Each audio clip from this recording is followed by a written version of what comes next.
Hello, fight fans. Seattle Mike Fights with Friends. UFC on ESPN 34.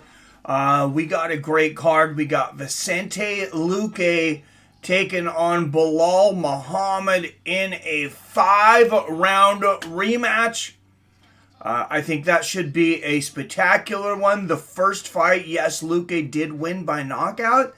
But that fight was several years ago. I want to say this was 4 or 6 years ago. So I really don't put a whole lot of stock in that. Both men are much better at this time than they were during that fight. Vicente Luque did knock Muhammad out. So it's been so long, I don't know if there will be any, mental scar tissue on the part of Muhammad, or confidence or false confidence on the side of Vicente Luque. Like I said, I think this is basically a new match. It's just been too long. Vicente Luque charging towards a championship match, and Belal Muhammad right behind him. I mean, the winner of this match, this is number 6 and number 5 in the division. Winner of this match is right in line for a welterweight shot, maybe one more win in a very crowded welterweight division. The welterweight division, the thing is you got Kamaru Usman up here. And then until Khamzat Chimaev, really busted up the scene recently. You had Colby Covington down lower, who would probably be champion maybe for a very long time if it wasn't for Usman. And then you just have this shark tank of contenders. But if Usman is 9 and Colby is 8, this shark tank is, a 6s and 7s. You got a lot of 6s and 7s down there. You've had, Sean Strickland. Like I said, Vicente Luque making his way up. Belal Muhammad. Both those guys that are fighting tonight. Gilbert Burns, who could also be a champion in this division, if not for Kamaru Usman. He just had a spectacular fight against Khamzat Chimaev. A lot of people thought Gilbert won that fight. I have not rewatched it. The first time I watched it, I did rule it for Chimaev. I thought Chimaev won rounds 1 and 3. I didn't think that round 2 for Burns warranted a 10-8. And I didn't think the first round warranted a 10-8 for Chimaev either, because, Burns, he gave back a lot. But what I'm trying to say is welterweight division is extremely competitive. Chris Barnett, he's won 7 of his last 8, 5 by knockout, 22 and 7. He's warming up in the back. If you think he's going to go 9 out of 10, you could get almost 2-to-1 odds on him against Martin Buday, who is his opponent today. Chris Barnett, for those that don't remember him, he's I think he's like 5'11", 265 pounds. And the guy's got an energy that literally just does not make sense. The guy's dancing all the way down to the cage. He's just a huge guy. And he did a forward flip after the win. The guy, he literally defies what an athlete should be. We're told a guy that looks that far out of shape, which obviously he trains, should not have spectacular cardio, especially at heavyweight. For heavyweight, Chris Barnett has spectacular cardio.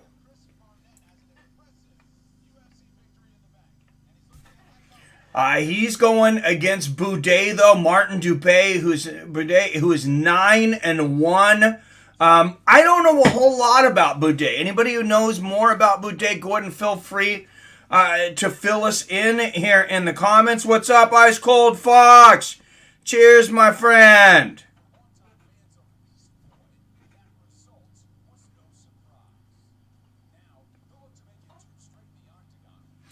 But, yeah, anybody who knows more about him than me, let me know. I have a feeling that the odds makers, I try to snipe. I don't try to bet. I try to snipe. I don't bet a lot. Like I said, I liked Francis Ngannou over Cyril Gane. And I liked Curtis Blades over Chris Daukaus by knockout. Those are the only two bets I've laid down in quite some time. And those are the only two fights that I told you to bet on. I am extremely picky because I can't afford to lose a lot of money, and I don't want to stray you guys the wrong way. I mean, of course I'm going to miss some. Everybody is. But at 2-1, if I had a casino right across the street or I could just bet online right now, I would do a little more research, maybe on Martin Boudet, but I might put some money on Chris Barnett because I think he's fighting spectacularly right now. And if Martin Boudet, if his 9-1 record is what's swaying those odds, Chris Barnett's 8-1 in his last 9. Martin Boudet on an 8-fight win streak. This is his UFC debut. He's coming off Dana White Contender Series Season 5, Week 7.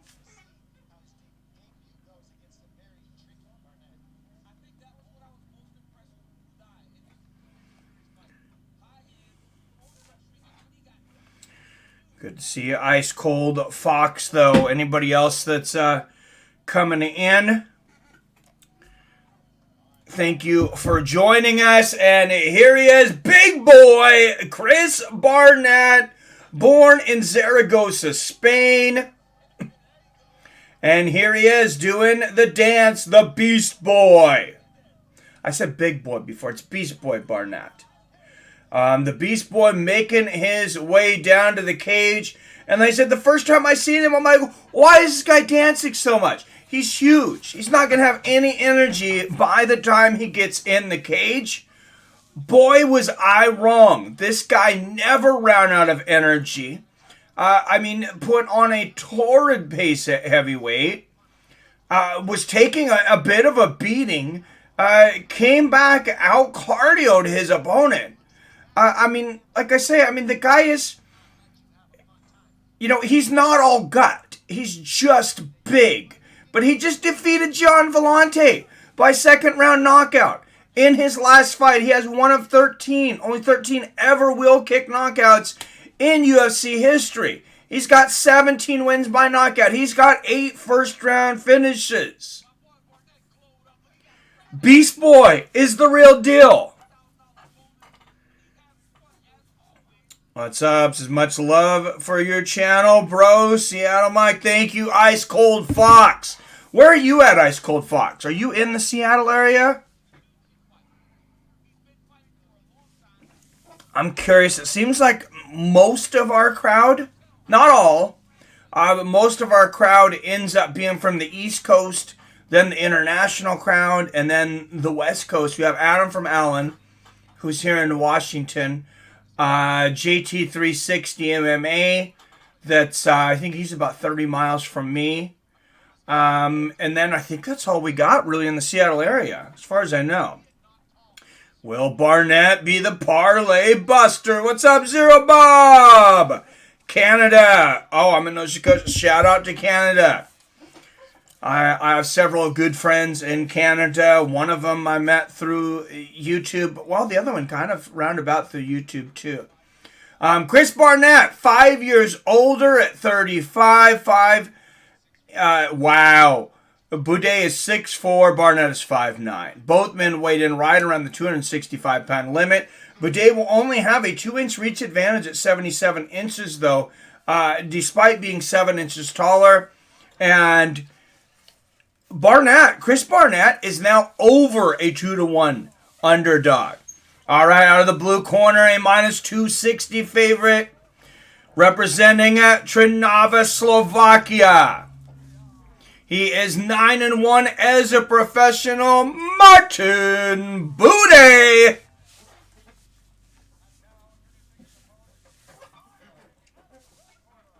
And out of the red corner, representing Athens, Georgia.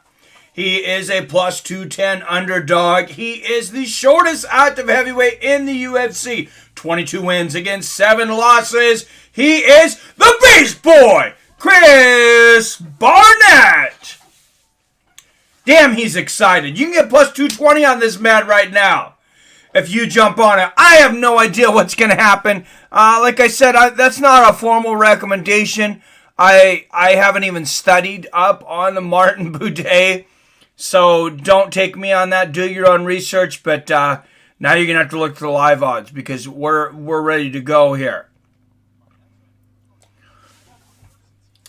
All right, and a touch of gloves, and here we go.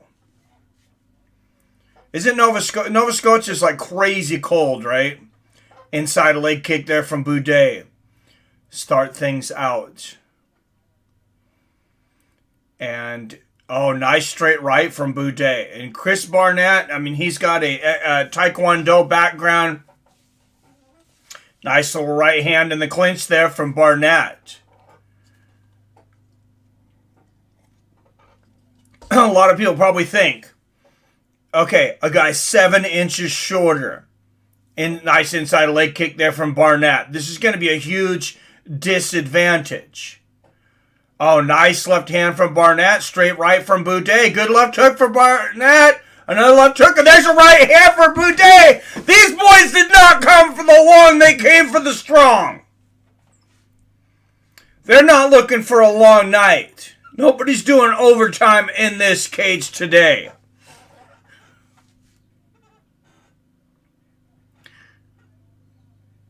And Bude pushing Barnett up against the cage.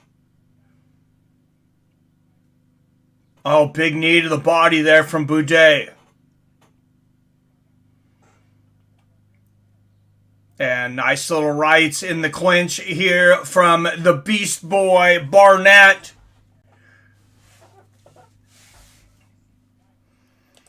And this is a good heavyweight battle. All right, guys, don't forget to hit that like button if you like what I do here. If you don't, I guess you don't have to stick around. No.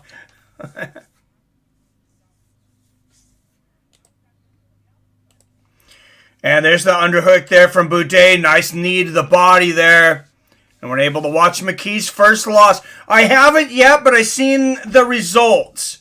Oh, nice knee to the body there from Bude. I talked to our own drunk in charge, Robert Kerrigan, last night. I was at my daughter's birthday party, and I said, did he actually lose? Because a lot of people were saying it's a pretty controversial decision. He said I did judge it for McKee. And Roberts is I think Robert Kerrigan is as good as any judge in the world. We spend every week with him. That guy knows fights. Oh, nice left hand there from Barnett and an outside leg kick. Oh, good left hand there from Bude. Yeah, Robert Kerrigan, Billy Hughes, those guys, they watch a lot of tape. They watch a lot of fights. I think they could definitely be professional judges. What's up, Markov? Anytime, man. Thanks for being here. Nice right uppercut and a good right hand there from Bude. There's a left overhand right from Barnett. Bude getting the better of some of these exchanges in here, more accurate. Good knee to the body there from Barnett. Let's go, Beast Boy, right? Yeah, I'm going to go back and watch that event, though, Markov. Yeah, that was pretty crazy. I know people were saying that Pitbull looked, that it was the best Pitbull they had ever seen him look. Josh Thompson said that, who was, of course, in the Bellator booth and one half of the Weighing In podcast, one of my favorite podcasts, with Big John McCarthy. So, I mean, I really respect his opinion. A couple of big knees there from Boudet. Oh, look at that. The palm strikes to the ears. I like the little slaps there from Barnett. Knees to the body. Boudet answers with the body, knee to the body of his own. Used to have beat the champ. You used to have to beat the champ to be the champ. It was only something people said. It is nowhere in the unified rules of MMA that they give the judges, though. So that is completely up to each individual judge. No judge is under, any obligation to give the champ any edge. But yeah, it does seem like a lot of times that was the way, especially when John Jones was fighting. Good knee to the body there from Boudet. And, I definitely got Martin Boudet winning this first round. 10-9 Boudet. Chris Barnett's he's got to figure out a way to fight this fight in the correct range and be more accurate. He's got the low center of gravity. I think use that. His reach is not, as I said, it's only 2 inches smaller than Martin, even though he's 7 inches shorter. What's going on? RW Stunning. Hey, I'm a happy man. I'm watching fights with my friends. That's what we do here.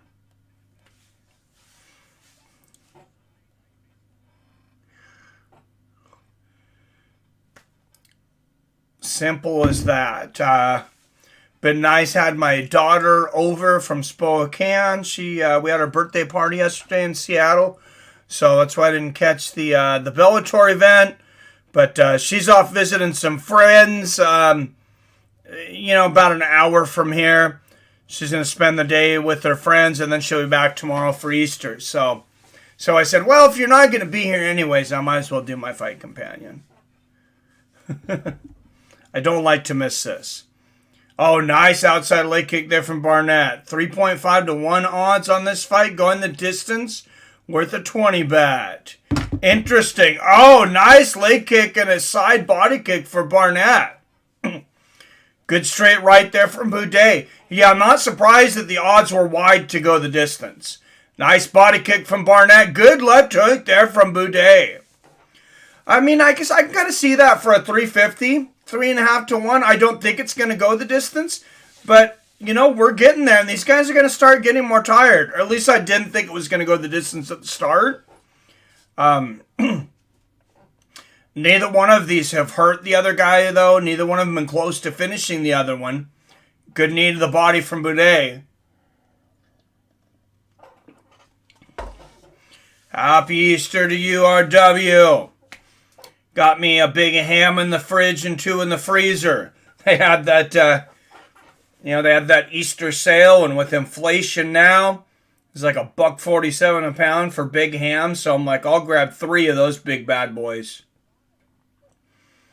Good knee to the body there from Boudet. Had a feeling both guys would gas. Well, Chris Barnett, even though he looks, let's be honest, he looks ridiculous. Good knee to the body from Boudet. Barnett answers with a knee to the body. You wouldn't think the guy could fight. Nice left hand from Barnett. Oh, and there's a right hook. Overhand right. Barnett throwing wild here. Barnett's got some judo too.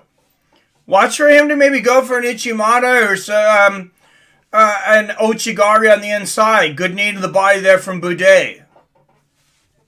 Let's get it on, Fight Fam. What's up, 7? Man, Barnett, do small. Yeah, 5'9". He's 7 inches shorter. So, something about that. When you're that much shorter than your opponent, but your reach is basically the same, There's advantages to that. You have such a lower center of gravity. Oh, big knee to the body there from Boudet. Something we used to say on judo to get takedowns too is the most important thing to get a takedown is to get your hips lower than your opponent's. Seems like, it seems like common sense. But when your hips are significantly lower because you're that much shorter. Oh, big knee to the body there from Boudet. I don't know that Barnett's are though. He's got a short body too, which is what makes that 265 pounds all the more, I don't know. I can't say impressive. I don't know what to say about it. Nice front kick to the body there from Boudet. Good left hand from Barnett. But, I mean, this guy could make light heavyweight, obviously. He knows it. He's 5'9". Good left hand from Barnett. 35 years old, though. He's just decided he doesn't want to. He likes food too much. I don't know. Maybe he's, got discipline issues. I'm not sure. Good knee to the body from Barnett, and Boudet answers.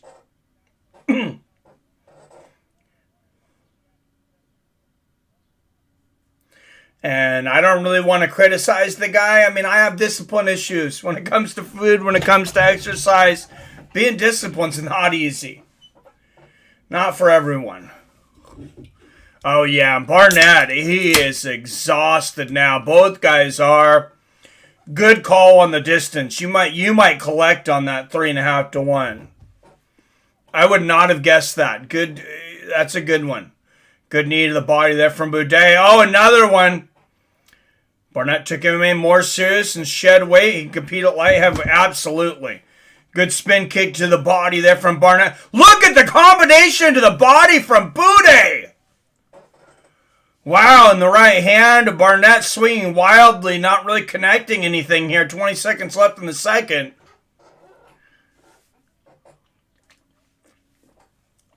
Excuse me. What's everybody drinking? What are we drinking today? I thought I'd, even though I try to stay away from the gluten for the most part. I don't know why. I've been liking the IPAs recently, but maybe it was nostalgia. I was just craving some Bud Light today, so I went and grabbed the 12-pack of Bud Light. I couldn't remember the last time I had a Bud Light.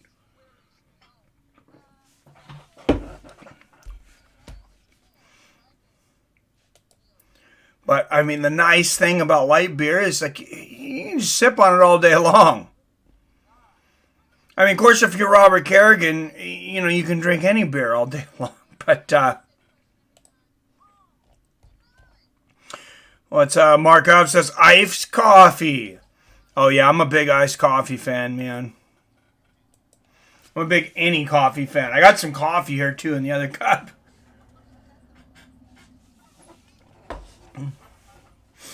I should have just, I could have just thrown some Kahlua in that and saved the cups, but, I didn't use a cup for the can anyways, but.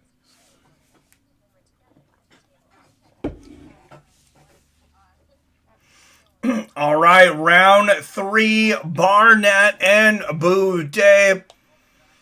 And then I have to explain after this fight my little brain fart on my community post. I think it was yesterday. What was going on with Barnett in between rounds there, I wonder? Oh, yeah, Oh, nice left hand. Good left hook in the clinch there from Barnett. Barnett's got some swelling on the corner of that right eye.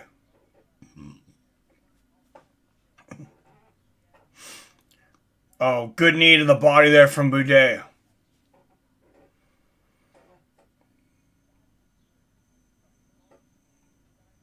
Oh, another knee there from Boudet. And if Barnett was saying he thinks he'll have a broken rib, he's not going to be able to perform very well, most likely in this round. I know there's been guys that have fought with similar injuries. Depending on where that rib is floating around in there, Oh, there's that knee to the body. That's it. That was a combination from Boudet. Yeah, and Boudet just whooping that booty of the Beast Boy. Beast Boy getting up here, but he's ready to get out of there. You can tell he's in so much pain. Big right hands here from Boudet. I don't know if the referee knows the injury here. Oh, big standing elbow and a right hand. If I knew this injury, there it is, and that's a good stoppage. Oh, wait, no, that was a big elbow to the back of the head. That is not a stoppage. Oh, man. Boudet. Oh, Boudet could be facing disqualification here. Or we could see a no contest. Oh, man, that is 100% a standing elbow behind the head, and it's damn close to a 12-6. And yeah, you don't really usually see standing elbows like that, but when you're 7 inches taller than a guy, that's the time when that 7-inch disadvantage is really a disadvantage. And they're going to call in the doctor here. Dan Miragliotta is going to call in the doctor to look at Beast Boy, but I don't think Beast Boy is going to make this. I'm going to be completely honest here, guys. If I'm Chris Barnett, I'm not continuing. Because this is going to be either a DQ for Martin Boudet or a no contest. It's going to be up to Dan Miragliotta. But he can look at the replay, and he can talk to referees watching the replay as well, which would be Herb Dean, I believe. Oh yeah, he's pretty messed up. There's a reason you can't elbow someone in the back of the head like that. And I mean, Chris Barnett was definitely losing this fight. So worried you weren't streaming tonight. What's up, Ben? Yeah, see, there's Herb Dean. He is the replay monitor. And he said he will not call it a DQ. He's saying it was not intentional. Oh, they're going to score this if this goes to the cards. And Chris Barnett saying, I don't want it to end like this. And Miragliotta says, I'm going to call it. And Barnett said, no. Barnett, what a warrior. Probably a broken rib. An elbow to the back of the head. The physician has said this should not end. Dan Miragliotta said it'll go to the scorecards. Chris Barnett is saying, please don't stop this fight. I think Barnett really doesn't want a fight to end like that. The doctor, I think, saying blurry vision. You got to at least take a point away here. I think I said something about a point, but I think Chris Barnett was losing every round. So I still think Martin Boudet is going to end up winning this fight. Head trauma, stabbed and shot, but a fractured rib prevented me from moving for 8 weeks. I believe it, King James. Like I said, I had a dislocated rib in a judo match where it popped out of the cartilage. And, I was just done. I didn't know what the hell had happened. I was just a teenager. I think I was somewhere in between 16 and 18. I don't know exactly, but I felt like I'd been stabbed in the lungs. And I didn't even tap. I just screamed when it popped out. And, that's a verbal tap. Especially when you're dealing with with judo, non-paid athletes. They stopped the fight immediately. Which normally I wouldn't be very happy about. But I was in so much pain. I was just like, I need to know what is going on right now. Because I have no idea. And yeah, it was... I kept going to school. I kept doing everything. But yeah, I was in extreme pain for a good 8 weeks. As well. Yeah, it takes a long time to heal. At least it did for me. I was stupid though and young. I'm not going to say that I really rested it.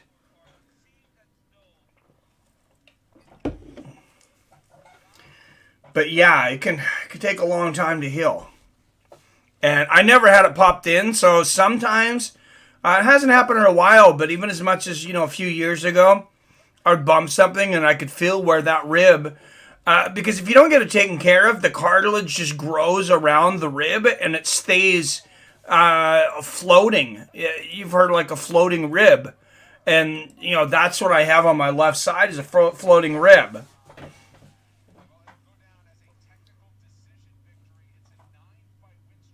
And Martin Boudet is going to get a technical unanimous decision. That sucks if you bet this fight to go the distance. That's why there's so many variables in MMA. I like betting because it makes it exciting. But what it finally comes down to is once you bet, there's so many ways to lose your money.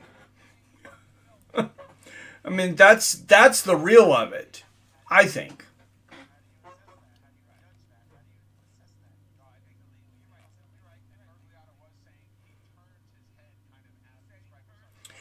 All right, lightweights up next. Rafa Garcia and Jesse Ronson.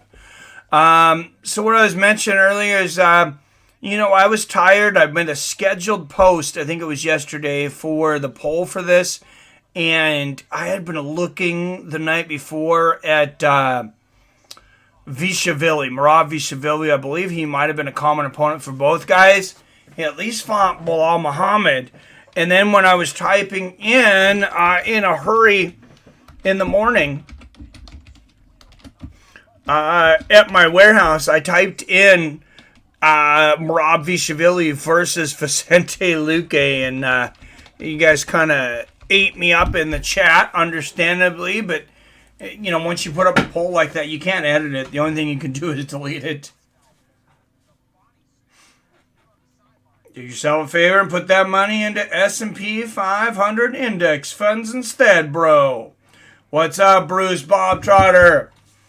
No, I bet for fun. I bet for fun and excitement. I don't bet as an investment.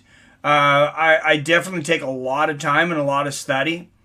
And since we've had a legalized betting in Washington, though, I will tell you, I like to cherry pick a lot of things, but I'm 7 for 8.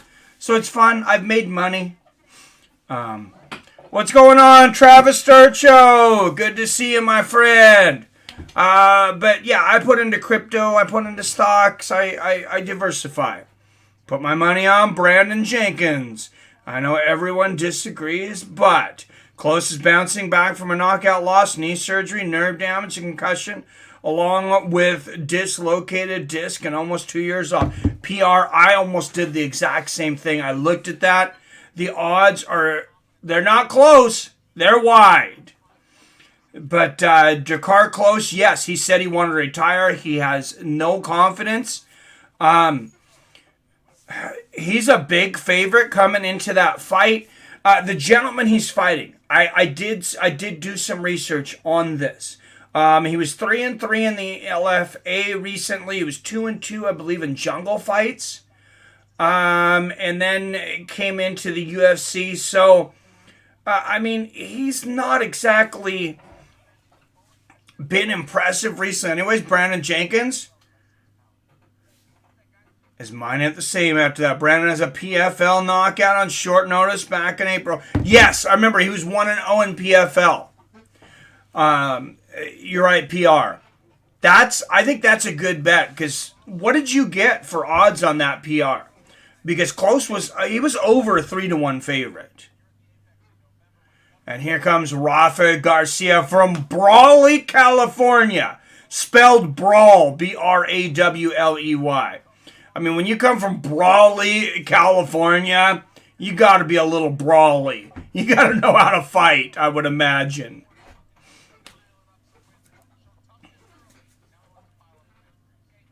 I'm going to bring up the odds on DraftKings here. which honestly, it seems by the time they put them up here at the UFC, you get a little better odds than DraftKings. And when I went to my local casino, I got a little better odds. DraftKings has Rafa Garcia a plus 115, Jesse Ronson a minus 135. Fight doesn't go to a decision, a plus 110, so it's about even. Oh yeah, Dakar Close is next. Brandon Jenkins plus 425 right now. Dakar Close minus 590. So if you want to join PR, which I think that might not be a bad bet, Brandon Jenkins plus 425. I think there'd be some money made there. Jesse Ronson, 9 years older at 36, 3 inches taller at 5'10". And we're going to get it on. MMA at this level destroys your body. 5-1 on $50. I'll sacrifice 50 for a big payday. For sure, man. All right, out of the blue corner, representing London, Canada. He is a minus 135 favorite. 21 wins against 10 losses. Jeff Ronson. And there are some wide odds on some fights on this card. This is not one of them. It is the closest fight on odds on the entire card. Rafa Garcia, a plus 115 underdog. 13 wins against 2 losses, representing Mexicali, Mexico. Rafa Garcia. And Rafa, he looks ready. Both these guys look ready. Look at Jesse over there in the corner. He's rocking the 8-pack over there. These boys are ready to go. Mark Smith, the referee for this one. Yeah, let me know any bets you guys have or any thoughts on breakdowns of any of these fights. Share them there in the comments. That's what it's for. Corey would have as well. We know all that. Oh, Pitbull made me rich yesterday. Really? You bet Pitbull? Wow, you were a smarter man than I. If I would have bet that one, I probably would have bet AJ. Something's up with my debit card. I gotta fix this shit. Yeah, I hate it when that happens, man. PR says, I did. Nice. Oh, nice right hand there from Garcia. And another. I would take Rafa on this fight, by the way. He's a slight underdog, plus 115. I know it's a little late now, but good straight right there from Rafa. I won't say I'm extremely confident on that, but Rafa pushing Ronson down there in the corner. I just think Rafa Garcia is a better fighter. Nice right hand and a left. I was pretty surprised that Ronson was the favorite for this fight.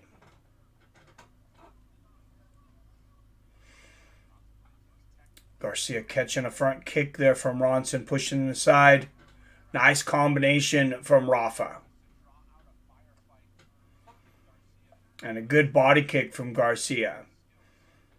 Now, Ronson's not known for being the fastest starter. So, he's sitting back. He could be studying Rafa. Nice outside leg kick there from Jesse.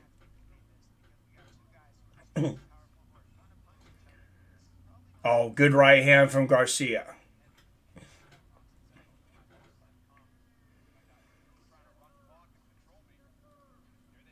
Another good right and a straight right there from Rafa. And there's a side body kick from Ronson. Oh, great exchange there.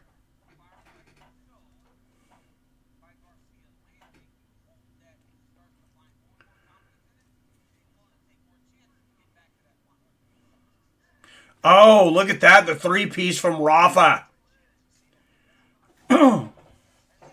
Underdogs, that W makes largest parlay. It does. It's also the biggest risk. Sometimes I've called out fool's gold, but when you can cash in, boom. Yeah.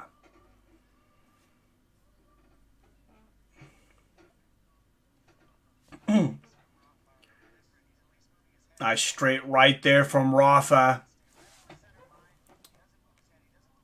I won't bet on Corey next time because the odds are going to be closer. That's why I feel so screwed. Yeah, sorry about that, man. I favored Corey in that fight, too. And I know he was coming in an underdog. They might be close to even, though. I don't know. I haven't watched the fight. I just kind of heard what happened.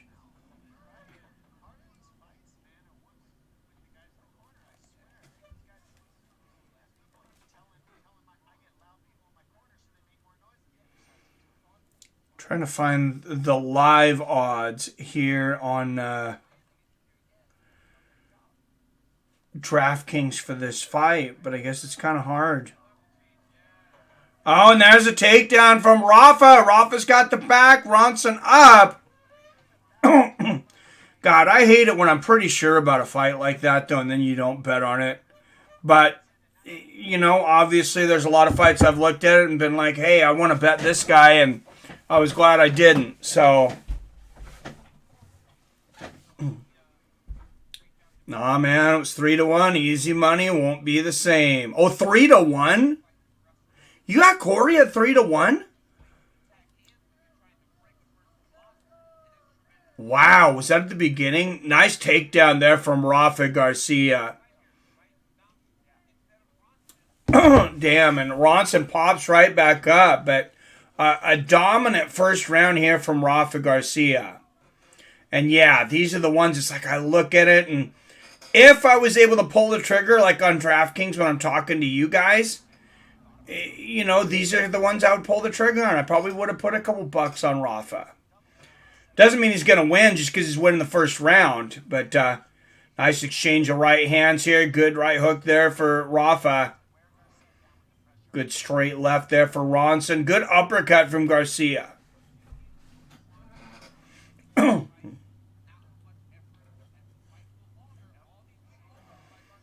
nice left uppercut from Ronson. Couple of good shots here from Ronson. Garcia smiling at him.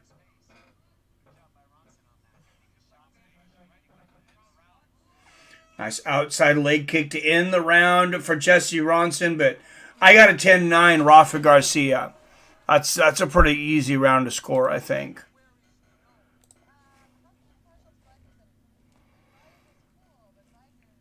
I placed the bet the day before.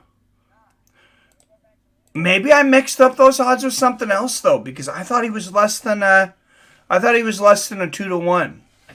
But, or maybe I just checked in him at a weird time.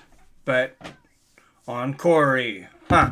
Yeah, it sounds like Corey was winning that fight from what I've heard from everybody. Like I said, I still have not watched that card. Who won 8PR? I mean, I know I could look it up, but I'd rather hear it from you. It'd be fun. Who won Linton Vasselli and Timothy Johnson? Did Timothy Johnson win that fight? Because I did think about putting some money on him. Oh, see, I would have lost. Lenny by TKO. There you go. See, I didn't look it up or anything. So you guys know I'm not lying. Comeback victory. I bet that was a good fight. I want to go back and watch that one. That's some top heavyweights at Bellator. I don't know if it's guys that would really make it in the UFC, but as far as Bellator division's kind of light. Vasselli and Timothy Johnson are pretty exciting to watch. Good inside leg kick from Garcia. Ronson going for the takedown. Look at live odds now. Minus 245 for Rafa. Plus 180 for Ronson. Good body kick there from Ronson. I wish there was somewhere I could bet crypto, though. Because I do like to bet crypto as long as it didn't have a bunch of fees, I guess. Because in my crypto investments right now, I would just rather it go into my crypto wallet and stuff that I'm betting and not even think about it. Just put it aside and let it sit for a while until we get the next bull market. Nice knee to the body there from Rafa, but I think Ronson's going to say that was low.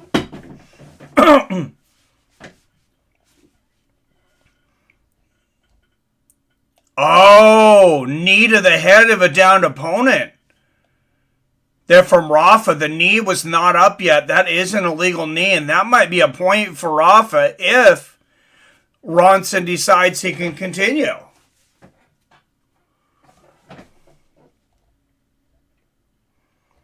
Wow.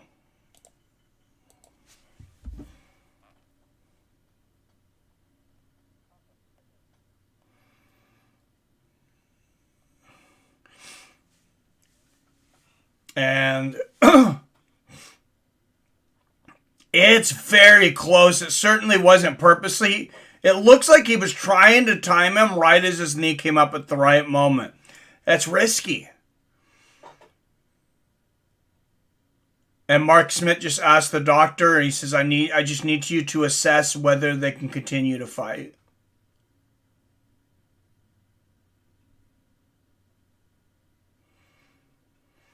Ronson saying he can continue. That's going to be a point. Oh, wow. What a huge point.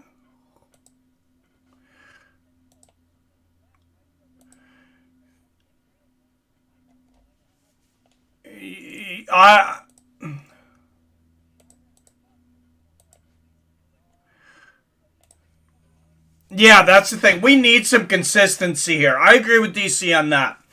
We had a back to the back of the head elbow that ended a fight with no point taken away. We got a knee to the head of a down opponent, and we got a point taken away. We can't continue to run the sport like that. That makes us look foolish, in my opinion. They don't have those issues in the NFL. That's one of the reasons. There's a lot of reasons, but that's one of the reasons that MMA is not as big as these other sports yet. Is the inconsistency in the rules.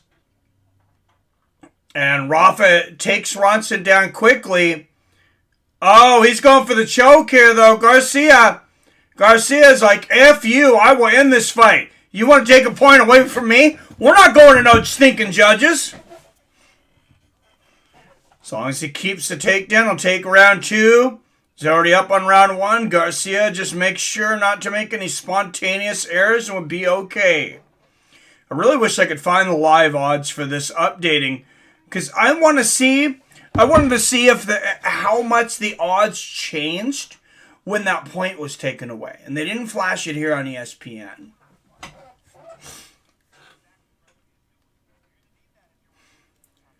He's much happier, James. Oh, that Corey has looked good and been a different fighter since his last UFC loss. Yes. Yeah, he was just frustrated in the UFC. He felt like he had been done wrong. And I mean, oh, wow, look at Ronson going for a Kimura. Looked like he had a Kimura, a straight armbar from the bottom there. Rafa gets out of it. Rafa kind of in half mount here. But, I mean, myself and I think most of us probably can relate to that job when it's like the trust has been broken.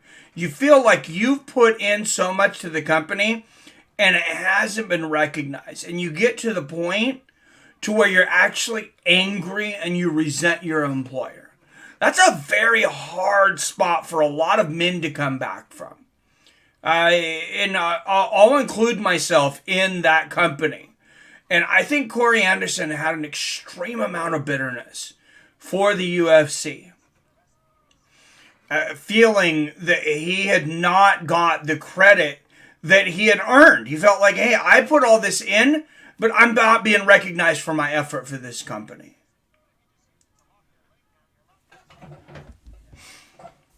Rules aren't unified and vary by commission/state about downed opponent.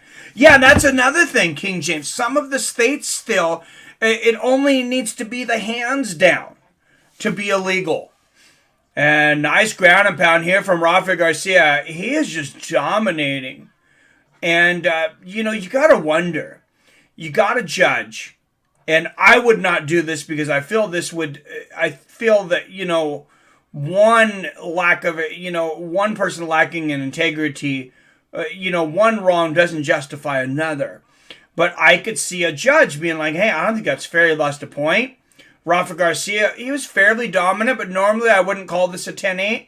I'm going to go ahead and call it a 10-8 now because I don't feel like that point should have been taken away. And Rafa on top just beating Ronson down. 14-13. He might have this show. He's got it. 12-10. It's all over. Rafa Garcia says, take that point and shove it up your ass, Mark Smith. I don't need no stinking judges. I make my own destiny. Rafa Garcia with the submission in the second round dominated Jesse Ronson, who they had put a slight favorite over him from bell to bell. Jesse Ronson was never in this fight. Give that man the mic. I want to hear what Rafa Garcia has to say because he deserves to say something.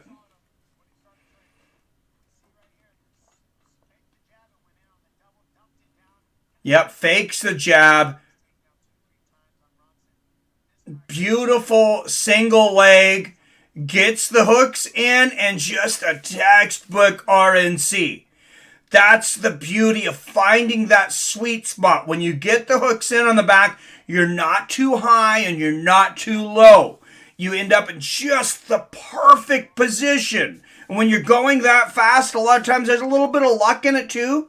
You see late a lot of times, a guy's he's a little high or he's a little low. Rafa Garcia was in exactly the right spot, and Jesse Ronson had very little time to react to that. Bellator screwed him out of $1 million last night. Just think about that. Bellator's rescheduling that fight, so one of them will get the $1 million. I would imagine that is what they're doing. I don't think they made it official, but I would be extremely surprised to see them not give away that $1 million. I mean, they know people are watching them. That would make them look... I don't think saving that $1 million would be worth the hit they would take to their reputation, to be honest. And with Bellator already fighting for legitimacy for years now, I just don't see that. I don't see them not figuring out a way to make that Grand Prix right. Because also now you take away the integrity of the Grand Prix. People are not going to be as excited when you announce a Grand Prix if one ends like that and nobody ends up with the $1 million. I just don't see how that could happen.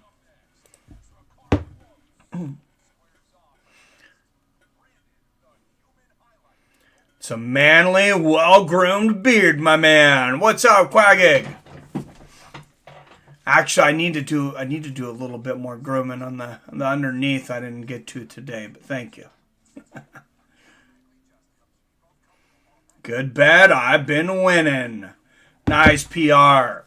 Well, you got Brandon Jenkins in this one, right? So, yeah, like you said, I seen that same thing. I seen headlines come out about Dakar Close saying he never recovered from that push from Jeremy Stevens about a year ago at the weigh-in, saying he thought about retiring. He thinks he's going to need a surgery, and if he needs the surgery, that he would retire.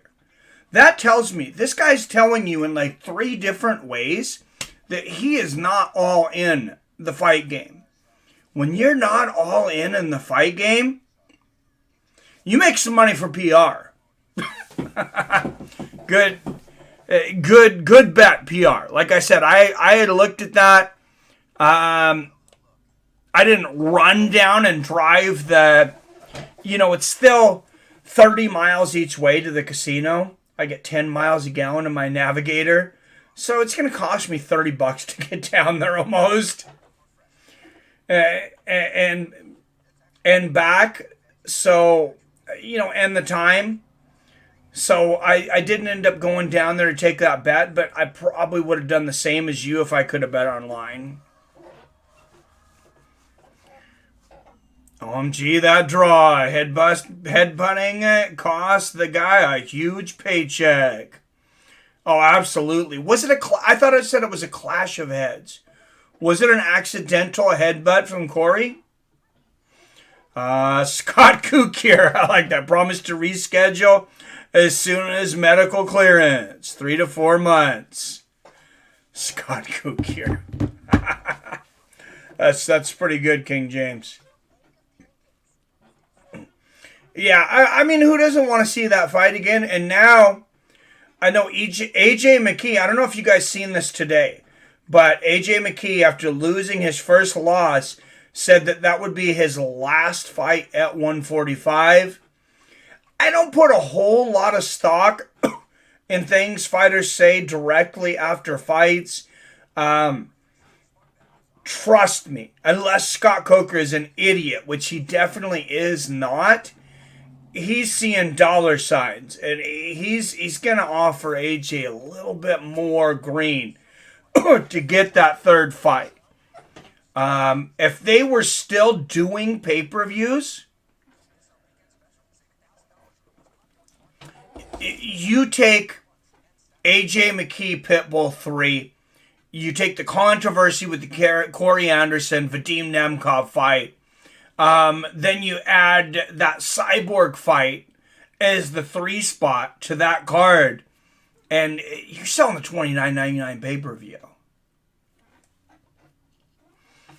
You know, in my opinion, I'm glad they're keeping it on Showtime. I think that's a great decision. I don't think everybody needs to go to pay-per-view. I think PFL going to pay-per-view, I have mixed feelings about them making their $1 million tournament pay-per-view. I can understand why they are, and I'm not completely against it. Drakkar, close. 4 years older, 3 inches shorter at 5'9", but here's the big number. Minus 630 favorite. Brandon Jenkins is a plus 450. Take your money and 5 times it. All right, representing Las Vegas, Nevada, he is 15-8 as a professional, a plus 450. Underdog, Brandon Jenkins.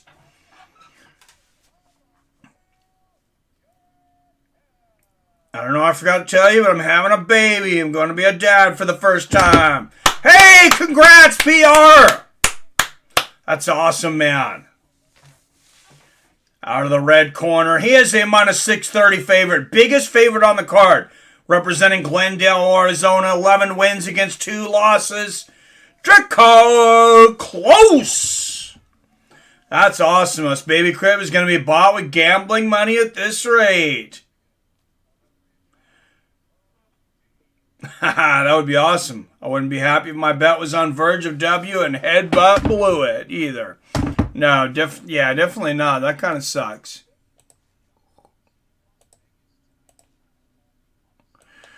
All right, guys. Close. Don't tell my wife. That's funny. Nice. Congrats, PR. Yup.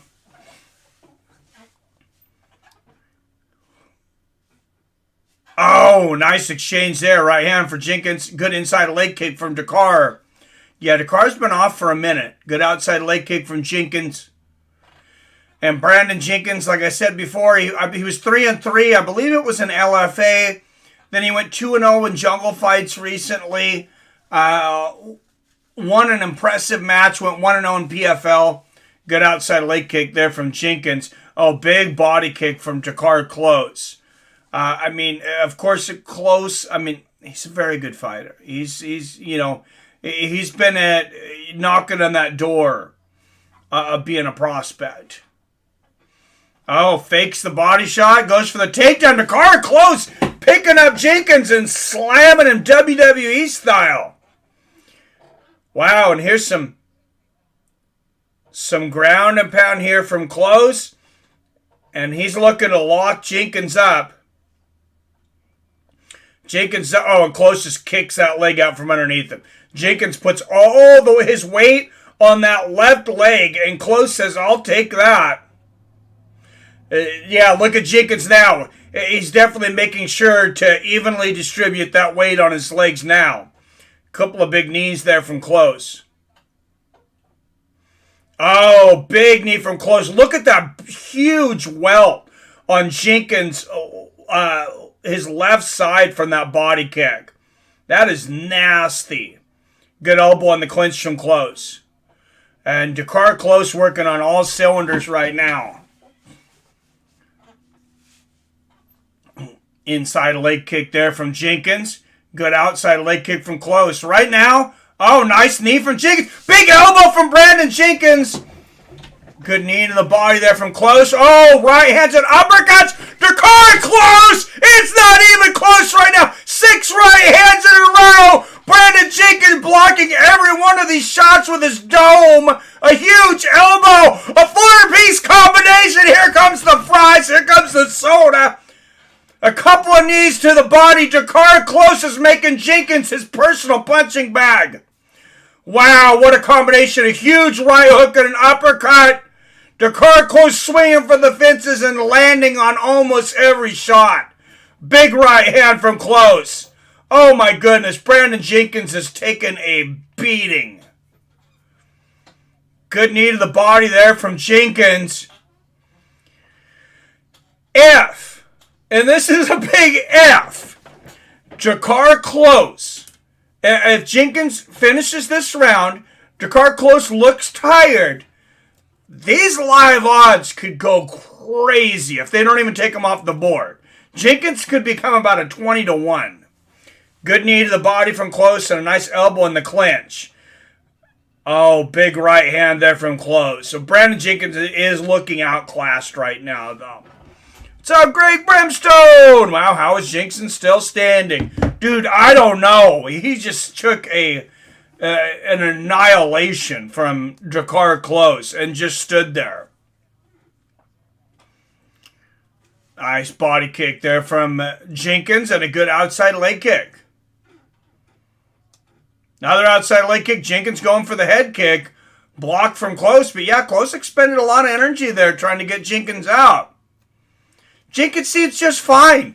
This is ridiculous.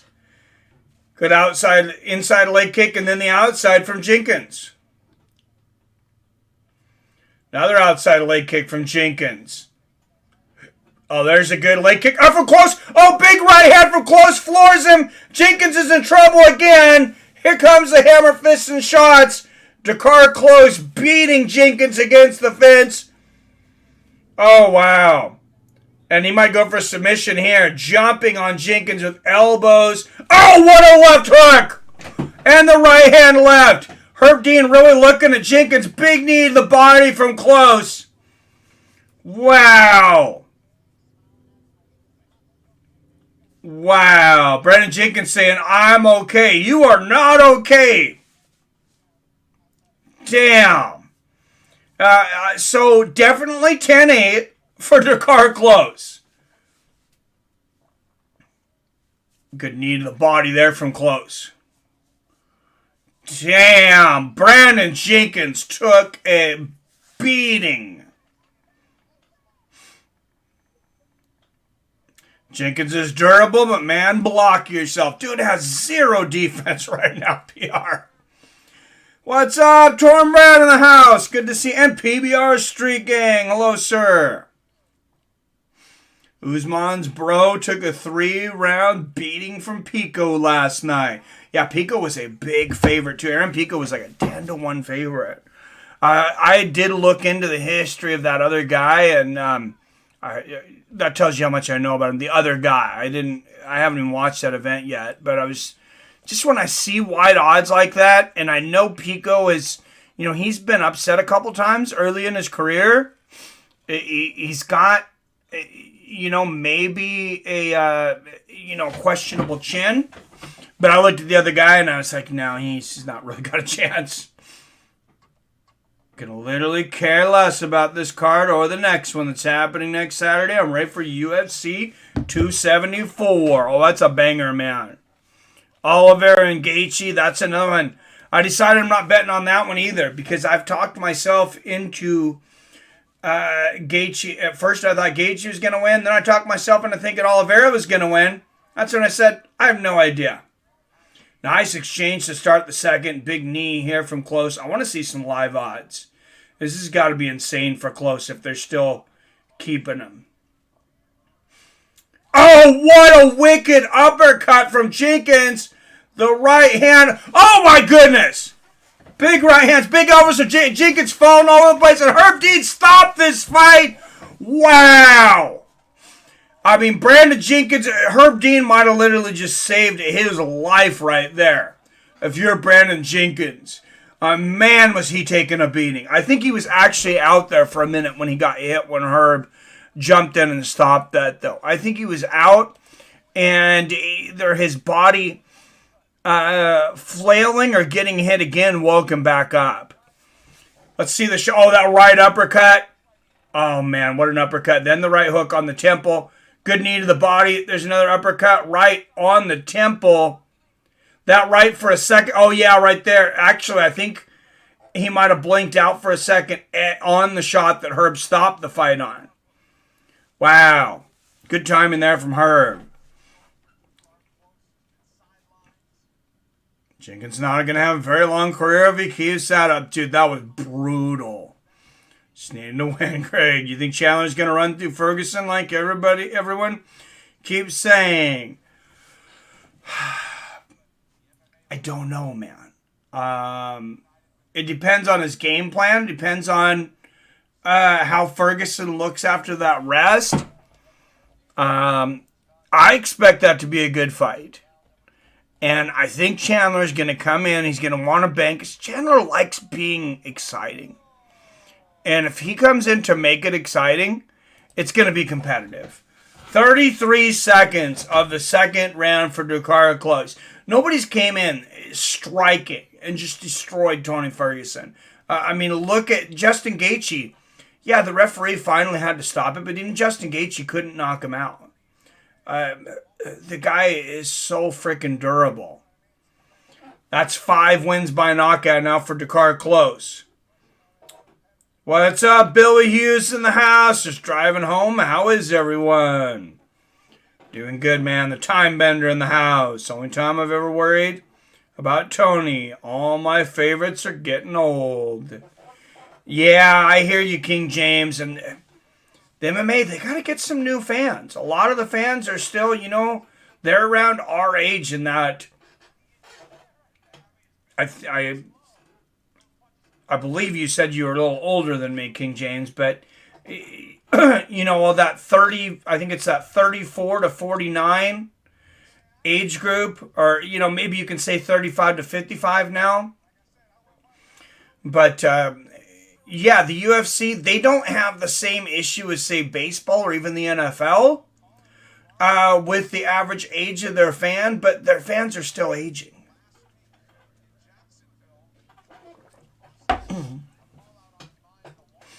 And yeah, now that people are losing some of their favorites that they grew up watching, it's just natural you could lose some followers.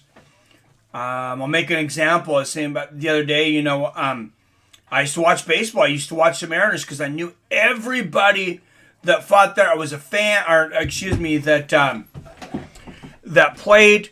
I was fans of all of them, from Joey Cora to Jay Buhner to, of course, Ken Griffey Jr., Randy Johnson, the whole thing. I could tell you, Omar Vizquel, everybody on the team.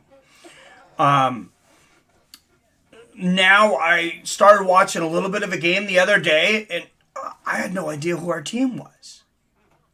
Because I haven't watched. Once those guys retired, and then I didn't watch again for a while, I just kind of stopped watching.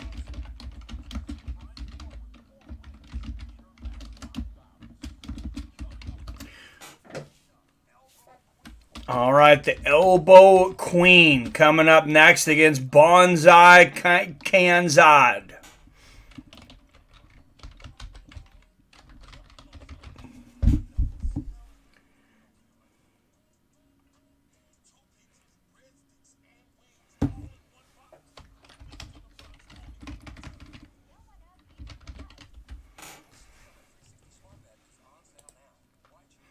Wow, yeah, what a domination by Dakar Close, though. I mean, I guess there was a reason he was the biggest favorite, but can't exactly blame you, PR, for jumping on those odds, though. Like I said, I thought about it myself. Perfect stoppage by Herb Dean, but I bet you went Oh, won't read about it anywhere. Yeah, the referees, they don't get the credit for the good stoppages, for the good things they do. That's the crappy part about that job. You're never going to see an article really written about, wow, with some great judging this weekend. And, a certain judge, man, he really hit it. It seemed like he was right in step with everybody on every fight. Never seen one of those kind of articles. You're right, because controversy sells. Joe Chandler doesn't do what Dariush and Oliveira did. King James, I ride with Tony to death. Remind us, Torrance has been. Yo at Billy, doing good. Great fight so far, yes. I really wish that I could have an option to not have food commercials when I'm watching things, though. Because it's like I just see a Pizza Hut commercial and it's like, I want that. I want that now. And God, it's a good thing for a reason, that I do these fight companions. Because, I would be on Uber Eats being like, bring that over here. I just seen that. It looks good. I'll take 2 of those. Fan base totally changed when McTapper stalkers arrived. Sad UFC never gave Ferguson a money fight with Conor. After all the stuff he's done for them, Schmidt, I believe UFC doesn't like the guy. I can't think of anybody that got screwed over more, really, than Tony Ferguson, man. Yeah, he was a company guy. Came back 9 months after the freaking injury that was the fault of them having a stupid wire out. They take his interim belt. He doesn't get his title shot. It doesn't get much more egregious than that. One think William Knight can win. Devin Clark's a beast, man. He's talking about the heavyweight bout that's right after this match. Devin Clark and William Knight. He can. William Knight's a firecracker. His cardio, if he doesn't end it quick, we've seen his cardio can be an issue. All right, guys. Lena Landsberg, 10 years older at 40. Both women 5'7". Panny will have a half-inch reach advantage at 66 inches. Lena is a plus 350 underdog at 40 years old, the oldest fighter on the card.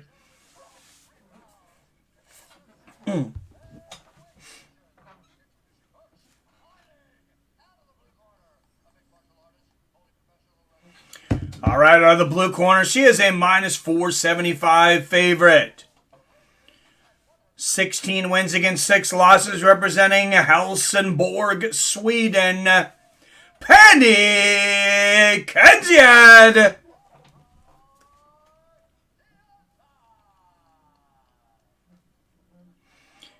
Kansas, excuse me. Still pay to see Conor versus Tony. Hell yeah. Hey, pizza, as long as there's not mayonnaise on a PBR. All right. She is a plus 350 underdog representing Malmo, Sweden. The 11th ranked female in the world, Lena Landsberg. 11th ranked women's bantamweight. Chris Taioni will be the referee for this one. Chris is a solid ref, too. You very rarely hear that guy's name in controversy. We really do have some solid refs in MMA. Yeah, there's a couple of boneheads, but Herb Dean, Jason Herzog, Mike Beltran, Christian Yoni, Dan Mergliotta. He's had a few questionable calls and stuff, but I would put him in that company. And Panny is a big favorite today, pushing Landsberg up against the fence here. Oh, Landsberg going for an Ogoshi here. Going for a little judo throw. Can't get it. Lands a right hand in the clinch. We all agree Chandler hasn't been that impressive in the UFC. He only has one with the company, and I don't want to hear he almost beat Charles because almost only counts in horseshoes. Well, he came in and wanted the big fights because he came from Bellator. He'd been a champion, and I mean, they gave him the big fights. They gave him the top guys right out of the gate. He got what he asked for, and yeah, he's got set on his ass a couple times for sure. Panny pushing in the clinch here, pushing Landsberg up against the fence. Landsberg with the right uppercut. Nice little knee there, but I think Panny's going to have a strength advantage here in the clinch. And now Panny's got double underhooks. Oh, nice knee to the body from Landsberg. And now Landsberg dropping for the takedown.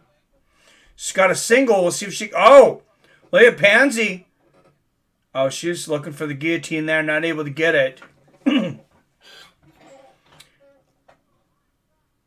See, Landsberg, she was grabbing that single leg, but look how far she had her hips back. It's very hard to finish a takedown or a throw when you're that uncommitted to it. And putting your hips back that far, it's like, yes, it makes it harder for you to be thrown, but it makes it almost impossible for you to throw your opponent. Good knee to the body there for Panny. It's actually a penalty in judo to put your hips back that far like that. It's a stalling penalty, which can eventually lead to disqualification. Big overhand right there from Landsberg. Good knee to the body from Panny. Looks like they might have clashed heads for a moment when they were coming in there, though.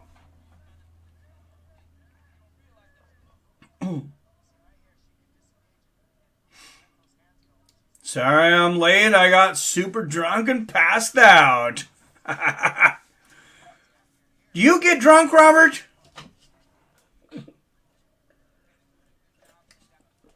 Yeah, I was messaging Robert. We were messaging back and forth about Bellator at like midnight at my daughter's birthday party. I was at my daughter's birthday party at 11 or midnight. So it was like 2, 3 in the morning over there in Boston. Robert's like, man, I got to go to sleep. And Panny with the back here. Got one hook in. Oh, nice shots here from Panny.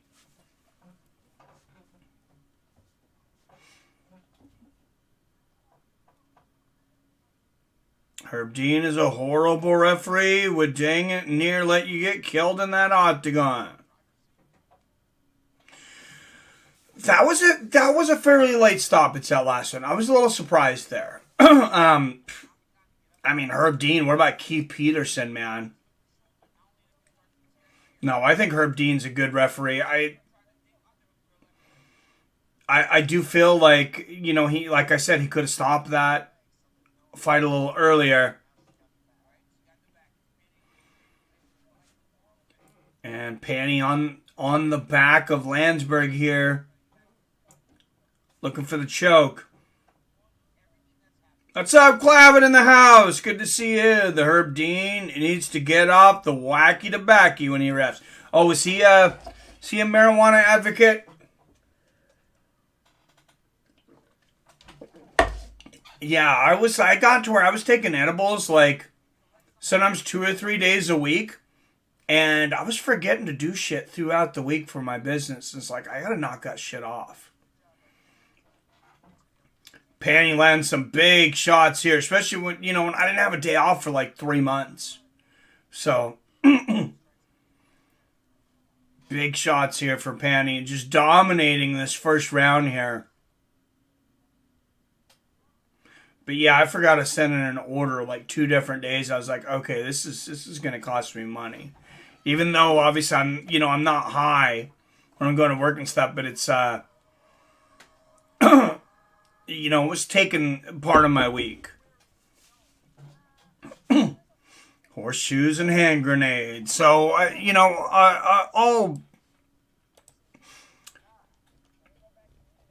I'll go back to it for fun every once in a while. If I have 2 days off, maybe the first day, and not every week.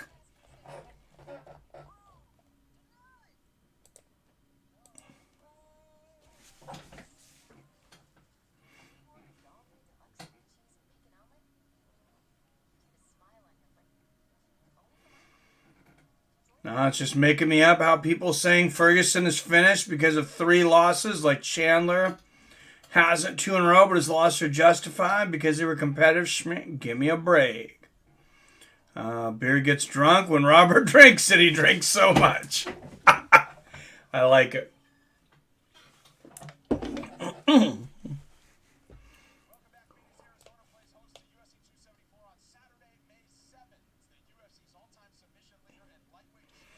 All right, Oliveira, Gaethje, Namajunas, Esparza 2. That's May 7th, UFC 274.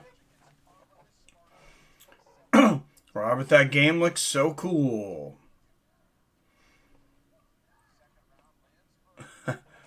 I'm a Tony and willing to bet on it. Watching odds. There you go. Now Herb Dean has reffed like 6,000 fights. Of course, you can have a few bad calls. Just be glad Steve Mazzagatti isn't in there anymore. That's a bad ref. Yeah, Steve Mazzagatti. Don't forget about Mario Yamasaki. The legend lives on. That guy, I'm still convinced that guy was like a psycho. Like I think he might have wanted to see someone die in the ring. Cage, literally. It's amazing they let him ref as long as they did. And, 3 big left hooks to the body there from Panny. And there's blood on both women's heads. But earlier I thought there might have been a clash of heads. I think that possibly was the case. I haven't listened to the commentary, but there's blood on both women's faces here. And a lot out of that left eye of Landsberg. Nice 1-2 there from Panny. Losing to champion number 1, number 4 is far from done, right? It's playing 1 potato, 2 potato, 3 potato floor. And they make it like Ferguson's a whole lot older than Chandler, only 2 years. Yeah, Chandler's been doing this for a minute. Yamasaki was pretty bad too. First will be 39 in February. I mean, I will tell you, Torin, it depends on the fighter, but I'm 43. Every year after like 35, you feel it, man. And I'll tell you, 43 feels different than 42. 42 felt different than 41. Sucks getting old. Couple of nice knees to the body there from Landsberg. Hit him when he did that hard side with the hands when they announced his name. Yep, Mario, Heart of Death, Yamasaki, right? Oh, nice right hook there from Landsberg. Good knee to the body from Panny. And I was going to say they're going back to the center of the cage. I think they're going to look at that cut on Landsberg. I think she's fine. Oh, good job there by Christian Yoni. You know, safety of the fighter. His first job in there. And, what a right hand and left hook from Panny coming back. Good left there from Landsberg. That's going to kill our time clock. But I'll count you down. 2:14, 13, 2:12, 11, 2:10 left here in the second. Panny's standing, getting the back here. She doesn't have the body behind her. She's just got the arm. Now she's going to clinch up. Good knee to the body from Panny. And I think she's going to invite Landsberg to the center of the cage. She wants her to stand in the center with her. And Landsberg will oblige. Good 1-2 there from Panny.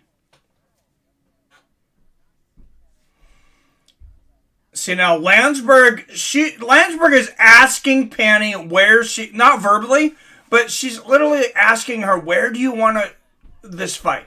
Because wherever Panny goes, Panny says, come to me, and Landsberg obliges. Really hard to win a fight that way. Good body kick there from Landsberg and left. Good right hook there from Panny. I mean, Panny sees everything Landsberg's throwing as she's coming in. Good body kick from Landsberg. Right hand there from Panny.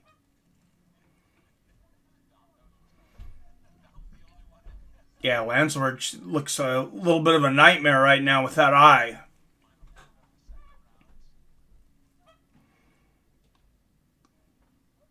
So that Ferguson-Connor fight is off the table. It's never going to happen. I don't know who's Connor's going to fight. Dustin thinks they're trying to make him wait for the fourth Connor fight.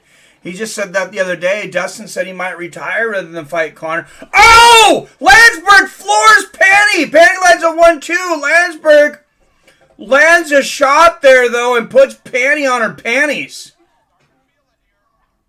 Wow, and there's a left hand from Landsberg. Landsberg, the oldest competitor on this card at 40 years old. Hey, she's older than Tony Torin, and she just landed a shot. No, you're going to strike with Tony, going back to that. You're playing with fire. There's still a good chance you can get burned. I don't care if he's 39. Wow. I think another round there for Penny, but it could be a round apiece. It was the end of the round when judges, their memory is most susceptible, and Lana floored her with a shot. Could be 19-19 going into the third.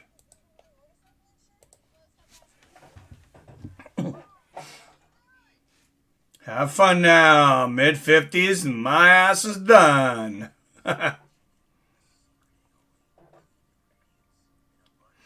Yamasaki is the only serial killer who are allowed to roam the streets without the man on his back, right? Roaming the streets of Rome. Tony has no training partners. I'll take it, Robert. Do you imagine training with Tony, though? Oh, my goodness. Who was it that was talking about training with him? It might have been James Stevens. Or Jeremy Stevens, excuse me. Not long ago, but apparently that guy's training camp is just psychotic. That guy puts a pace on people. All right, left hand, nice right hook from Landsberg to start the third. And she ended the second well, looking to continue that momentum. Good knee in the body from Penny. The worst battle of training with Tony Ferguson is the part where you compete to see who can eat the most feet. What? What are you talking about, PR? Nice right hand there from Penny. And a good left. One more fight on the prelims. Next, guys, it is the heavyweights William Knight and Devin Clark. Oh, wow. To go the distance, yes, was a minus 330. No was a plus 225 on the props. 4 minutes left here in the third. Nice right hand there from Penny.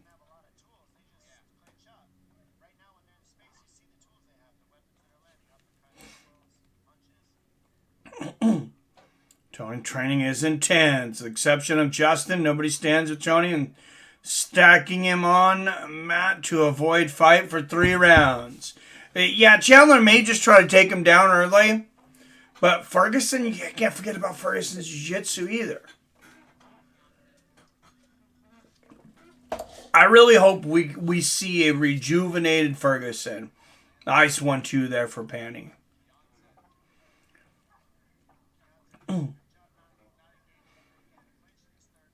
And I'm gonna be honest, like I kind of have some beef with Vitor over ruining the testosterone therapy replacement for everyone, because it would be nice to see some of these fighters that are, over 37 or so, be allowed to get their testosterone levels, just up to where their younger competitors are around there. Not 4 times. They need to be 4 times. But, just close. Nice left hook there for Penny. And another good left hook. Right hand up top. I mean, that's a technology. You're literally, testosterone replacement therapy is supposed to be replacing the testosterone that you've lost in your body. To me, that's no difference than getting cartilage infusions in your knee when your cartilage is gone. Nice 1-2 from Panny. Good left hook there from Panny. And a good left up top. Oh, nice 1-2 from Panny.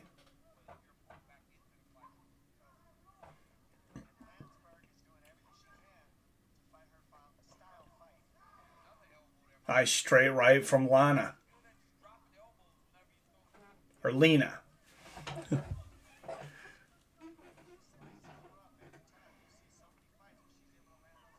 Oh, Chandler doesn't fight for something like that. Oh, excuse me.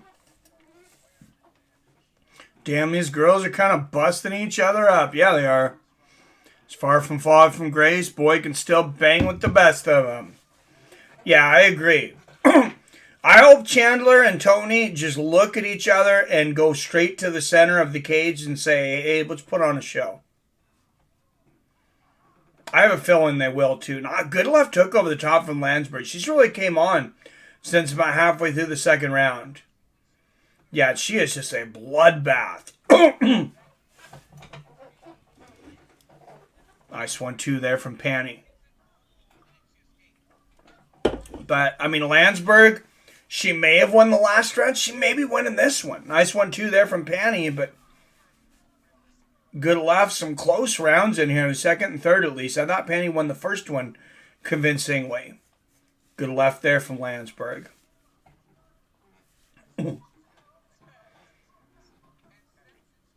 And Panny continuing to counter Landsberg on the way in, though. Nice knee to the body from Panny.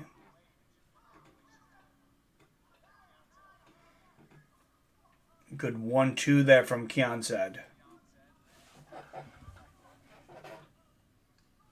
USADA shouldn't override doctor supervised stem cell fix.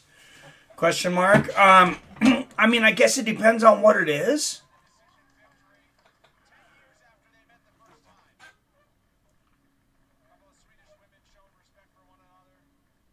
Wow, and the rematch 10 years later. Penny was just 20 years old.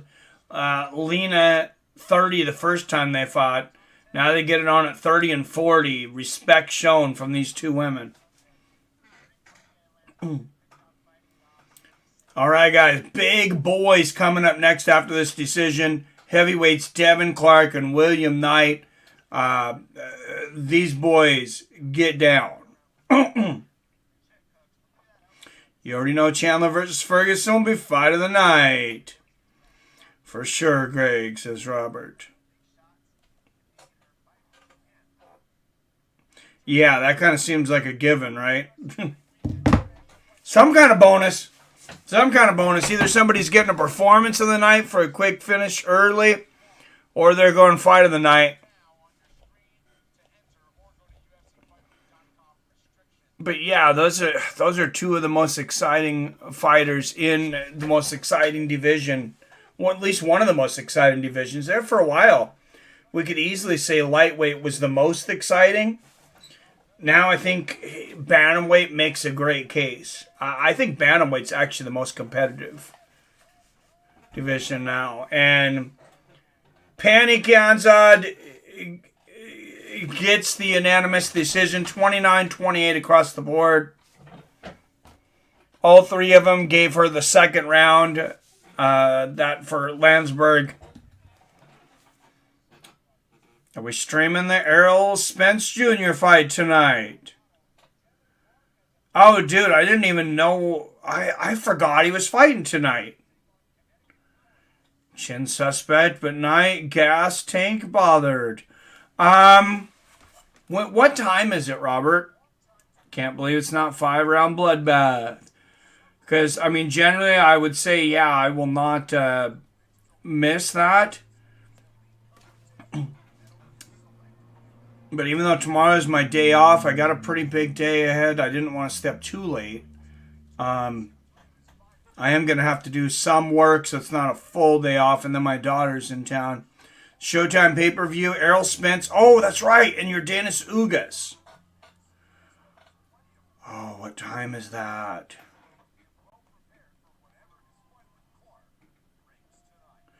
When did Clark move to heavyweight? I don't remember. That's a good question.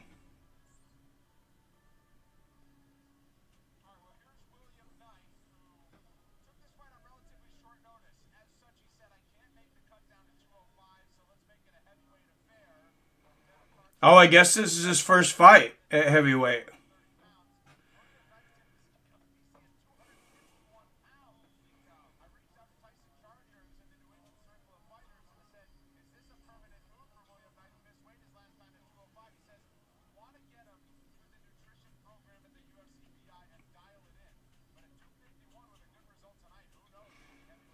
All right. Okay, so we're going to time on this one. Looks like main card, 7 p.m. at AT&T Stadium. Wow, that's a big stadium for Errol. Good for him. Wow. Oh, 9 p.m. Eastern, 6 p.m. your time. I'm at night.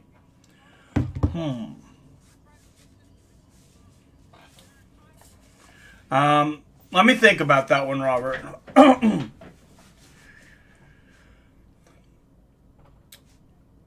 Oh, yeah, well, UFC should be in about 8 tonight. Yeah, we'll do it because they're going to overlap. Or Errol will be coming to the ring maybe right after the main event. That would be the perfect timing. Yeah, let's do it because this, like I said, this event's going to kind of run into it anyways.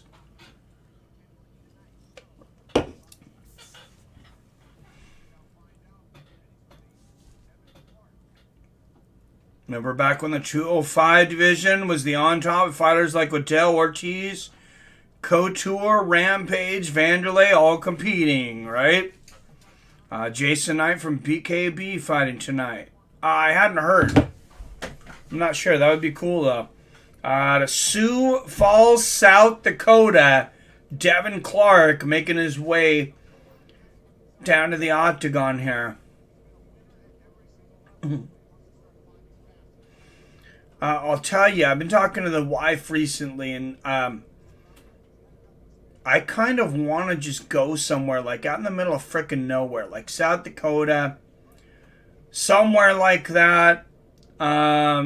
Take our travel trailer, park it there, or get a little cabin or something, and just lock myself away from everything, and just after I sell this company, and just work on content, get all the distractions out of the way, and just work on content to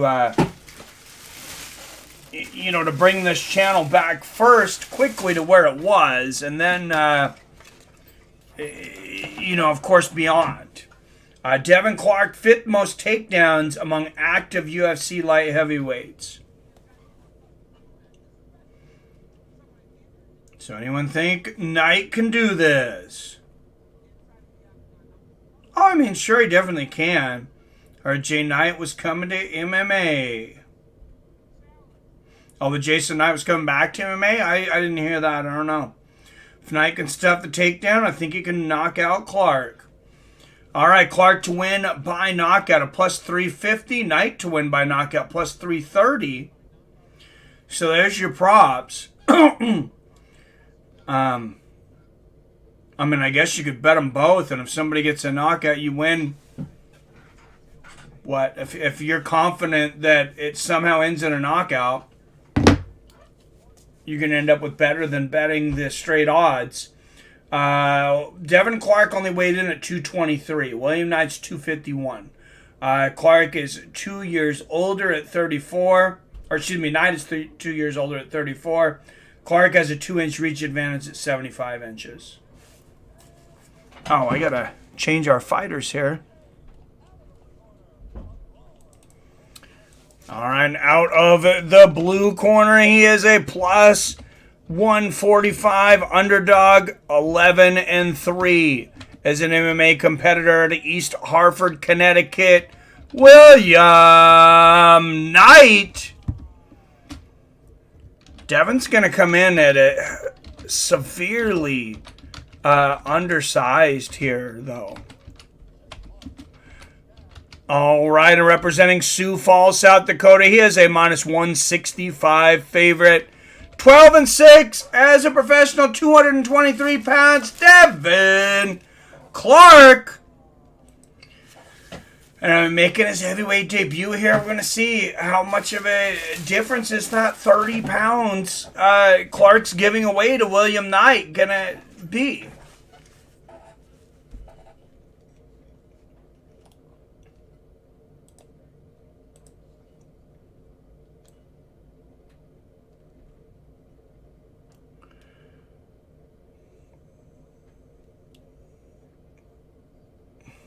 All right, here we go.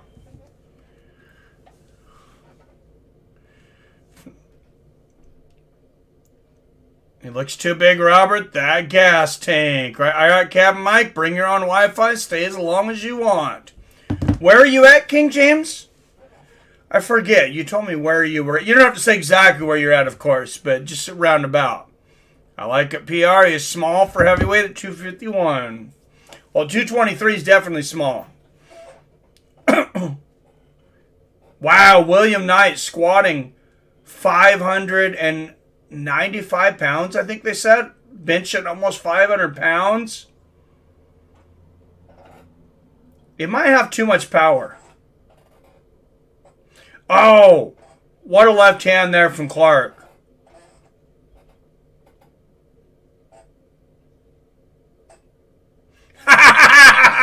Tanja Corbett just said, I can't bench press 225 now. I bench press burritos. Oh, that is hilarious. You and me both. You and me both, DC. Oh, my goodness. Oh, look at this. Knight's got a guillotine. He's cranking on this. He's got some leverage.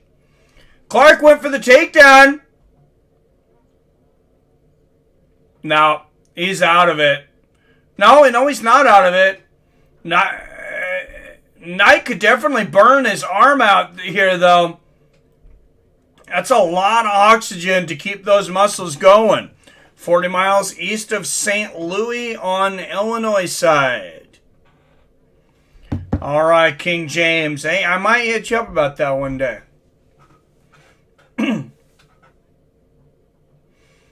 All right, 3 minutes left here in the first. Yep, there's the foot stomp, PBR, old Marco Hua style. And yeah, William Knight, he's just wasting his energy on this guillotine. This seems like a pretty dumb idea. I don't think he's going to get this. Clark throwing some inside leg kicks from the inside. I think Clark's comfortable here. Knight's not under the neck. I don't think he has quite enough leverage. Now, if Devin drops down for a takedown here, here's the problem. That could give Knight the leverage to sink this in.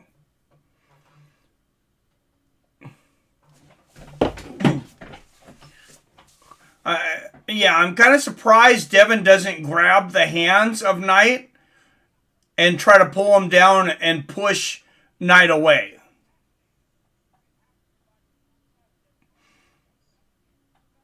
Yeah, yeah, he's really going for this guillotine. Land some knees in there. Monster whitetail, turku, duck, etc. Oh, nice. Oh! What a shot. Oh, William Knight. Left hook, right uppercuts. Oh, right hook, William Knight! Opening up a can! Damn!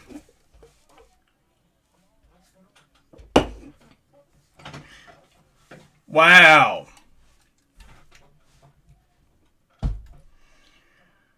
Wow, William Knight is an athlete for sure. And now Clark going for the takedown, and there you see the difference in the weight, though. Knight just shifts his body forward and stops that takedown momentum of Devin. Oh, Knight is exhausted already, though. He burned himself out, going for that guillotine possibly. This could become a real long night now for William Knight.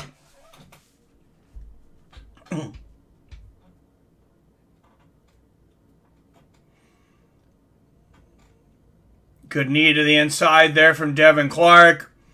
Another knee. Both of these guys might be tired already. Good knee to the body from Knight. He's got to watch. That was pretty close to a low blow. Good inside knee there from Clark. 25 seconds left here in the first round. Yeah, both of these guys seem pretty gassed. Like I said, if he can fend the takedown, he will knock Clark's block off. He almost did. Oh, good 1-2 there from Clark and a straight right. I think the further this, I think it's pretty obvious to everybody. The further this fight goes on, though, you know, Devin Clark has some obvious advantages. William Knight's carrying a lot of weight, a lot of oxygen to keep those muscles going, and expended a lot of energy in that first round. Devin Clark, he basically came in at light heavyweight and didn't have his weight cut. So I mean, he should be at 100%. And obviously, you know, William Knight, he doesn't cut weight. He came in at 251. I don't think he's cutting down to 251. I'm sure he's toning up in training camp like everyone.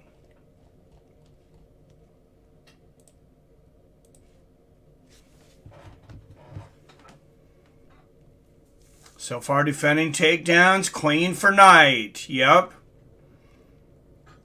I agree, Robert.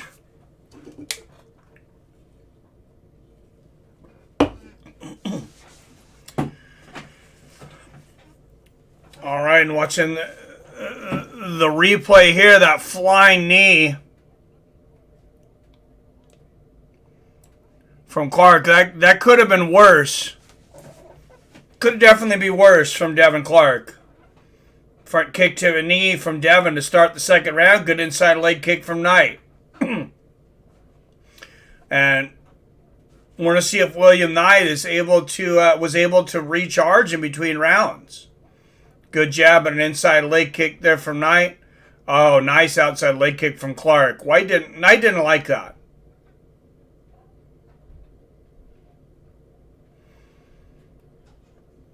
Yeah, no, I think Devin Clark's about to take over this fight. If he doesn't get caught with something big.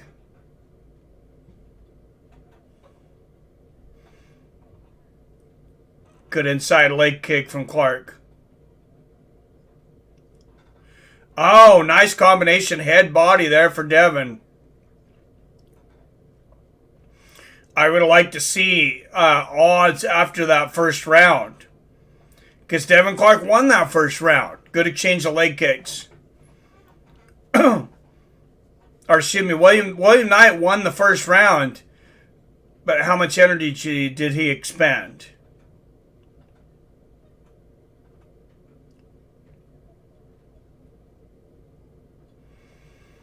And Clark moving forward, getting Knight against the fence. Nice outside leg kick from Clark.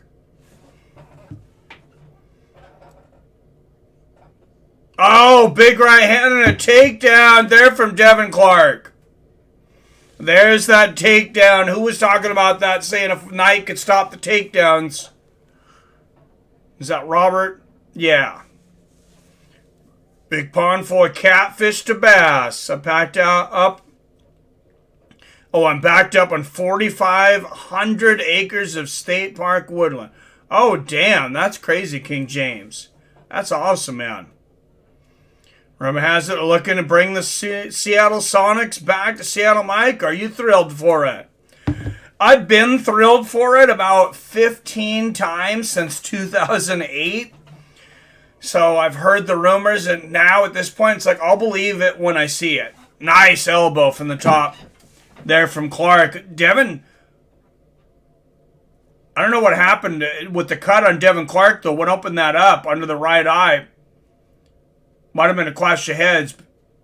He's bleeding pretty bad there. Good elbows to the body there from Clark. Live in a state park? Cool. I want to hunt so bad. Never have done it. Always wanted to. Hey, King James, who you picking between Tony Ferguson and Chandler? Oh, nice shot from the top. there from Clark. I'm going to watch the odds on that closely, Torn, because I have a feeling that, like you said, a lot of people are sleeping on Tony. And if Chandler becomes a big favorite, I mean, you kind of have to put some money on Tony. Nice ground and pound here from Clark. And I'm watching that new football league, USFL. I bet Billy is. A diehard sports fan. USFL, did they rebrand? Because they were around before. For quite a while.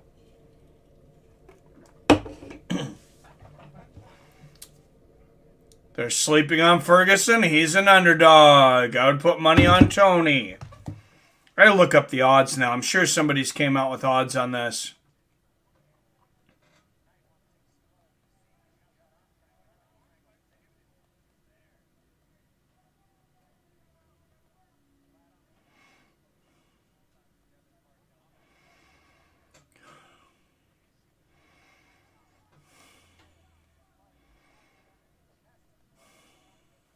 .40 seconds left here. Devin Clark in full mount, dominating the second round.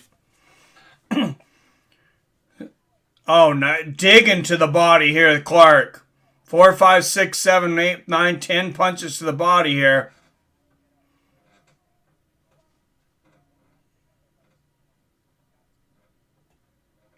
Yeah, Knight just can't stop this, and Clark's he's just battering that body. Oh, look at... Oh, Clark took a chance getting up there. Oh, good job. There, Knight. And Knight's slamming Clark now. What an explosion there for William Knight. But I got to give the round to Devin Clark. 19-19 going into the third. Chandler's only a -200 favorite. Tony's a +170. So you're going to get 1.7 to 1 odds on Tony. That's just the first site that comes up.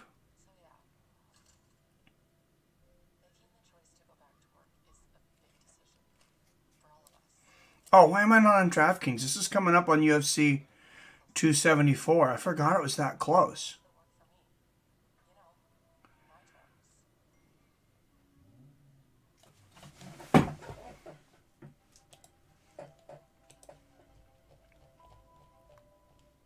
Should be some interesting prop bets for that fight, too.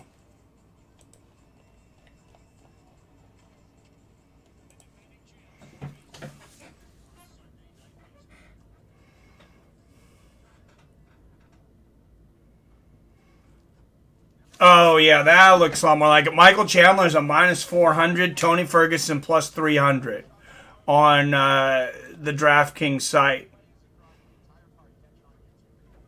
Yeah, you're going to get 3 to 1, Robert. That's pretty good. Hunter from all over the globe. Paid big money to squat on my 25 acres to hunt huge whitetail. Oh, nice. Oh, it's been out for a minute now. I don't know why I forgot that was so close. Good kick there from Devin Clark. And wow, people must think Devin Clark won the first round because he's like a 5 to 1 favorite on the live odds now. Or they can just see that it seems like Williams gassing out. 4:20 left in this fight.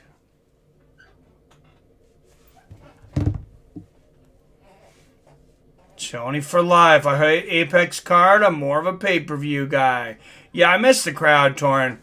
Oh, nice right hand there from Torn. USFL was a league from 83 to 85. Only 2 seasons played now. Brought back with 8 teams only. Thank you, Robert. I didn't know. First game is today, I think, right now.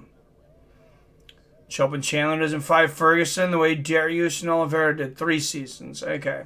UFC 274 right around the corner. Yeah, May 7th. Still think Chandler out wrestles Tony and wins by decision. If he decides to take that game plan, I mean, he certainly could.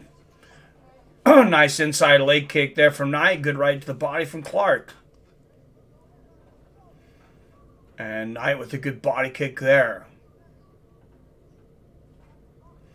I mean, I imagine Apex cards are awesome if you're there because there's only so many seats, but they're not really, there's not a whole lot of fans there right now. Good body kick from Devin. and an inside leg kick. Put a Benjamin for Tony with 3-1 odds. Just something about UFC pay-per-views that have me excited. Yeah, there's a different electricity in the air, Torin, and the production value is just a little different. The lights are a little different. It's not just the fights. Everything about it is it's a different feel. I agree with you, Torin. And I mean, for whatever reason, now when you hear Joe Rogan's voice, it's just that much more special. I think for those veterans that grew up watching when it was Rogan and Goldberg for so many years.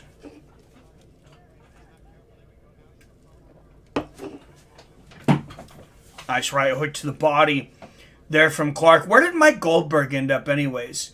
So I think, wasn't somebody saying that he signed somewhere?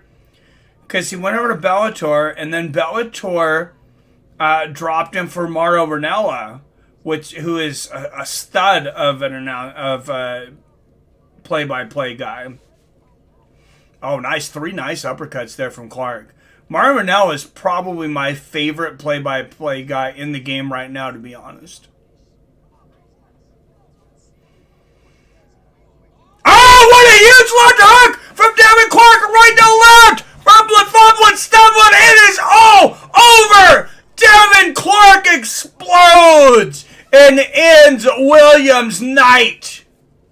Wow. Wow. Devin Clark. Replay here. Huge right elbow over the top on the chin. There's the left. There was maybe a little delayed reaction from the elbow. And wow, big shots from Devin. Look at this, though. Just plays it perfectly out of the clinch. Boom. And then the left hook right on the chin. Wow. And then William Knight seems just defenseless there. Left hook to the chin. Right hook right up on the temple. Good stoppage there from Dan Murgliata. Wow, that's a highlight reel elbow for sure. Damn. Chandler's best chance to stack Tony without the mount. Not sure. Chandler said he likes to have exciting fights, so I don't see Chandler and Ferguson being boring. I agree. Just curious to see what Tony's stand-up is going to look like since training with Freddie. That's a good point. Wow, Clark with the KO. PBR says, no! Did you bet on William Knight, PBR?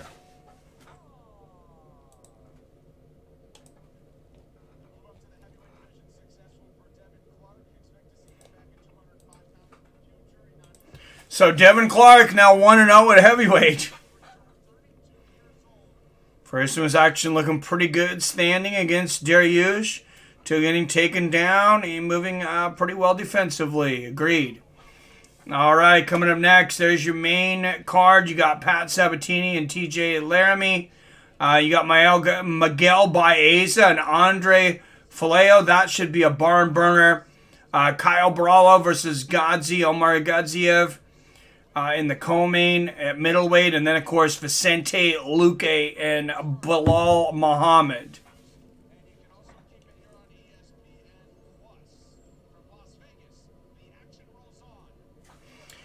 All right, guys, on ESPN, main card on ESPN Plus and ESPN proper.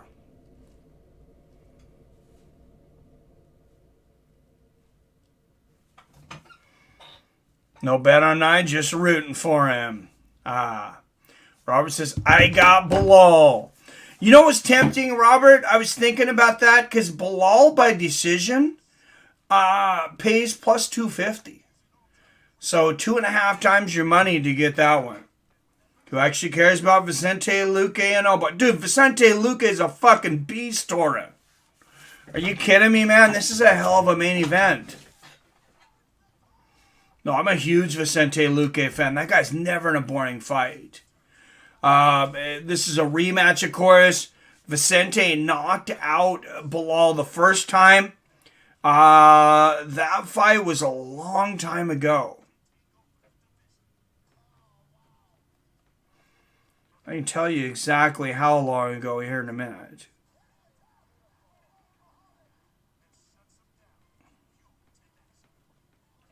So I know I looked this up the other day, but I couldn't remember. And I mean, Vicente, 4-fight win streak. Nico Price, Randy Brown, Tyrone Woodley, and Michael Chiesa. Dude, all 4 of them finishes.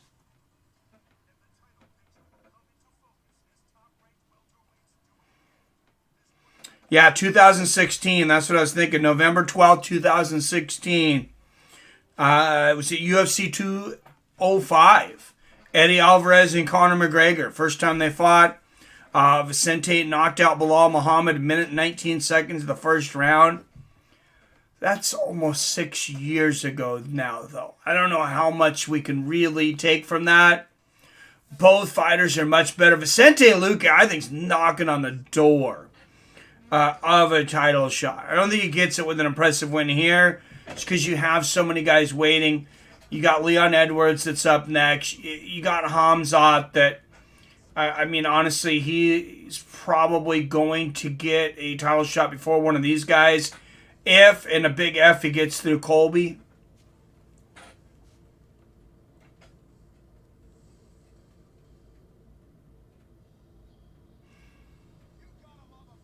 Sorry for constantly talking about Ferguson. I know it's getting tired. No, man.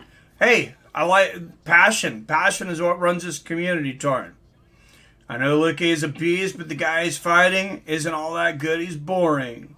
Yeah, he doesn't finish a lot of fights. That's why I said if I was going to bet Belal, I wouldn't take the straight. I would take decision plus 250.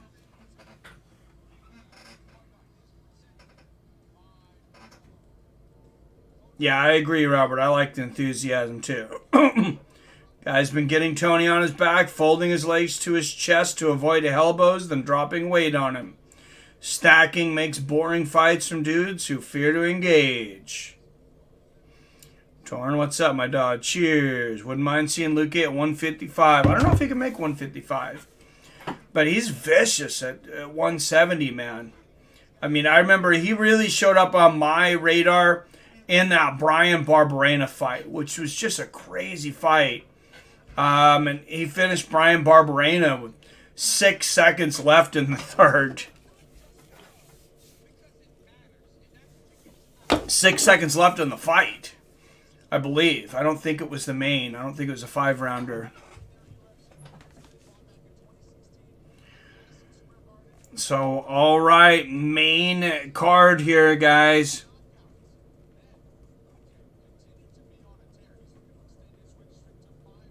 Who's leaving? What are you doing to me? Drop down to 7. Make sure to hit that like button. I'm going to send Robert over to your house to drink all your beer.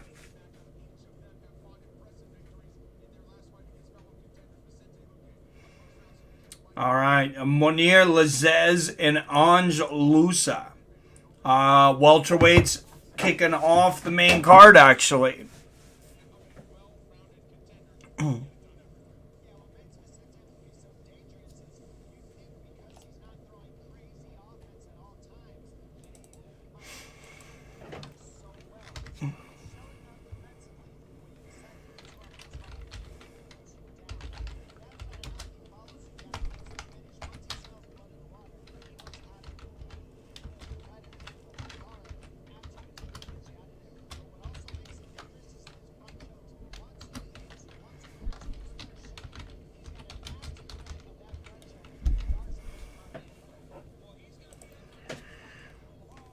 All right, Mounir Lazzez and Ange Loosa coming up. Like I said, Mounir a minus 195 favorite. Loosa plus 165 underdog.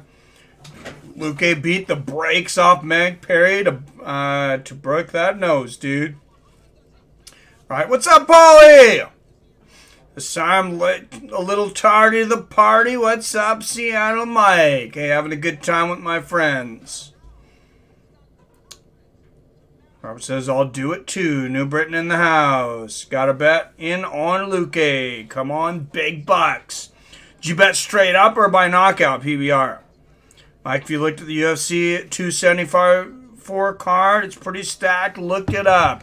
I had looked it up a while back, and then honestly, I kind of forgot about things this week. It's just been some busy weeks lately. And when I said I haven't taken...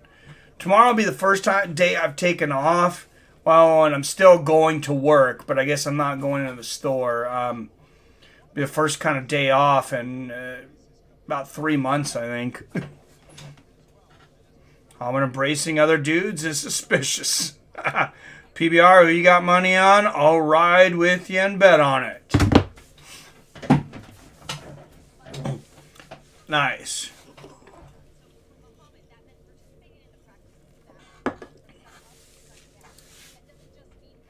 Oh, yeah, and we cannot forget Belal Muhammad and these Muslim fighters are observing Ramadan right now. So no food from sun up to sundown. Rocky Marciano, and there's a few other fighters that have been like this, though. Rocky Marciano, you could say, kind of observed Ramadan all the time because he only ate 1 meal a day. He ate like a big T-bone steak at the end of the day, or at least that's, what legend says and what he said. I mean, I don't know who followed him around all the time, but he said he just ate 1 meal at the end of the day. I believe he ate a big steak and a potato. That was it.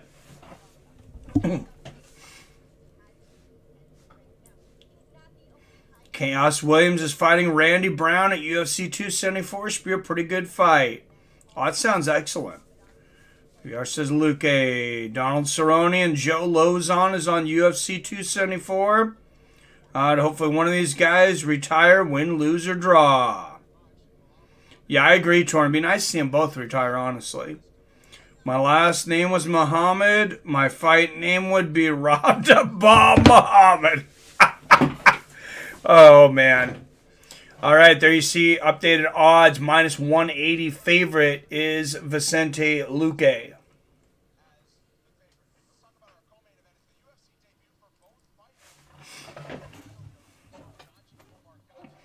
Bets in, PBR. I'm in. All right. You're in. And I'm going to let's bring up this next fight and see what we got going on. And then eventually we're going to bring up UFC 274. Torn was talking about it, and I don't think I paid enough respect to that card yet.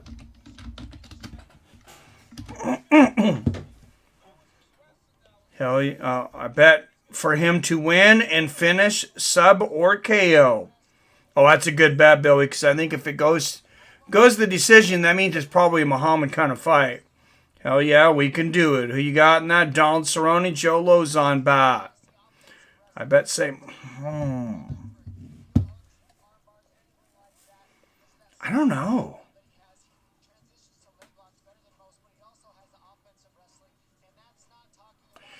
I don't know. Joe Lozon, I mean, he's been so inactive for so long. I don't really know what he's going to look like. But Donald recently, in my opinion, he's not really looked good.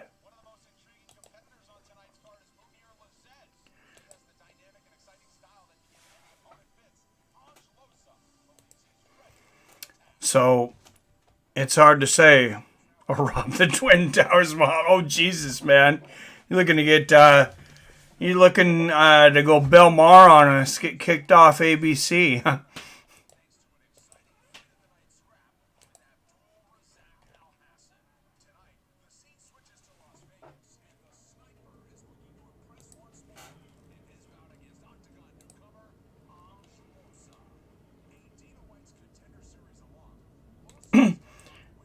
All right, guys. Next fight coming up. We got Manor Lazzez, the sniper. He is 10-2. He did lose his last fight. First round knockout loss to Wardley Alves. He'd won 3 in a row before that, but this is just his second fight in the UFC. So he's 1-1 in the UFC. I mean, Wardley Alves is a beast. For sure. Monir is 10-2 overall. Both of those losses come in the last 5 fights, though. The other one over at Brave, 5-round unanimous decision. Then we're going to look at Anže Lusa, last fought John Howard, UFC veteran, ex-MMA, Black Magic. So he lost in Contender Series. Then he fights again, gets a win over in ex-MMA, and Dana signs him anyways. Look at this, though. This was just April 2nd. So Anže Lusa is coming into this fight. I mean, he literally just fought 2 weeks ago. To the day. That's interesting. He's 2-2 in his last 4. Lost one in LFA, won one in Titan FC. So, looks like, you know, he started getting some L's when he stepped up in competition. I don't know. I don't know on this one.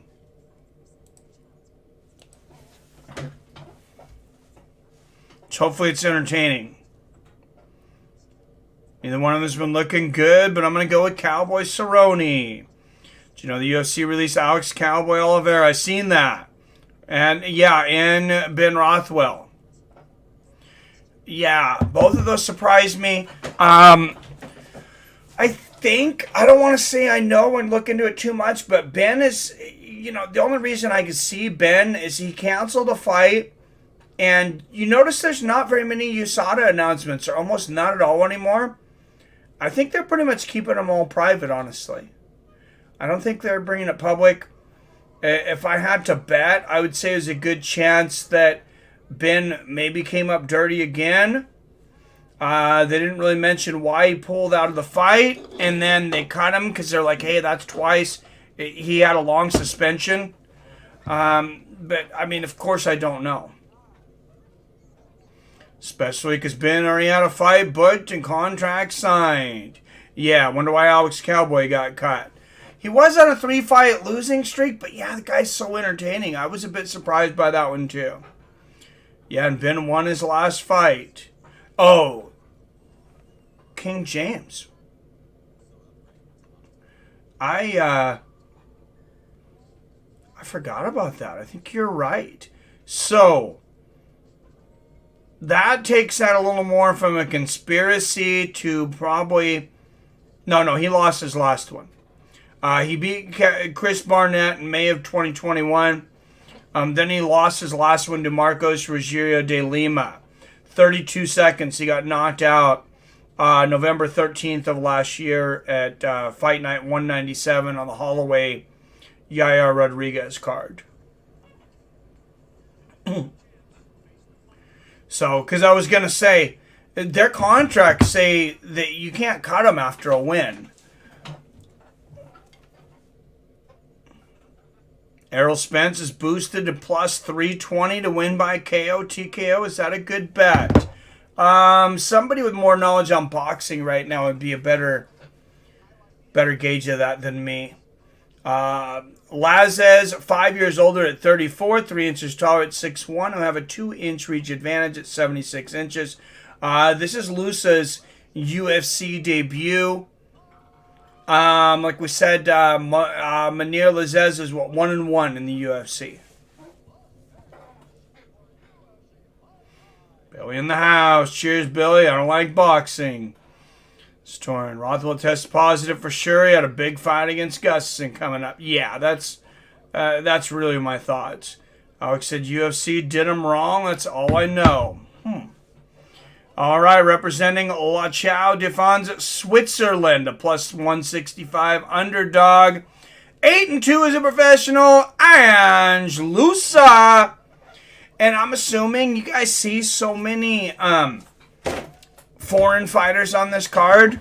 I should say, I know I say it like that, but just, you know, especially the European fighters and stuff. I'm assuming that's because it's been hard to get them in to the United States for a long time, so now they have to give them fights. And representing Dubai, UAE, a minus 195 favorite, 10-2 as a professional, Lazes.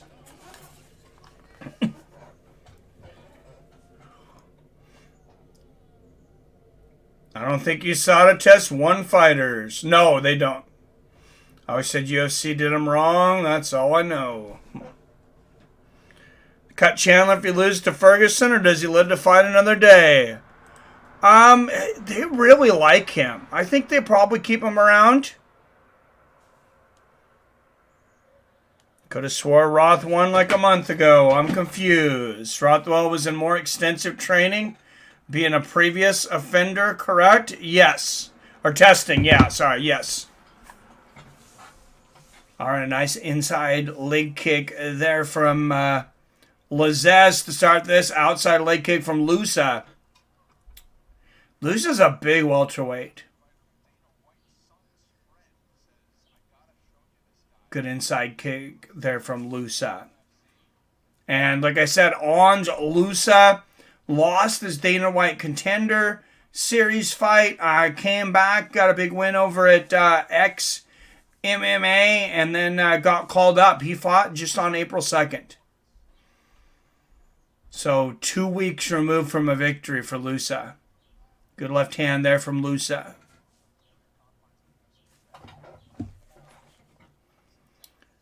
Lusa looks like a middleweight. Yeah, he does. I put 10 on the Spence bet. Tiny bet. 10 to win 42. Oh, that's pretty good.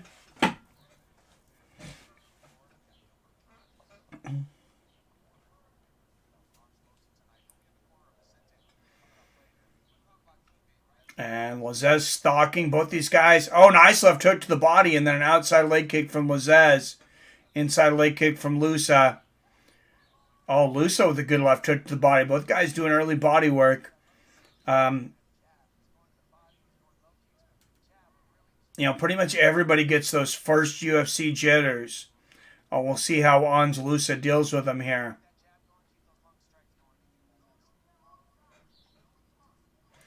Good front kick to the knee there from Lazes. Lusa's some type of African, not sure which one exactly.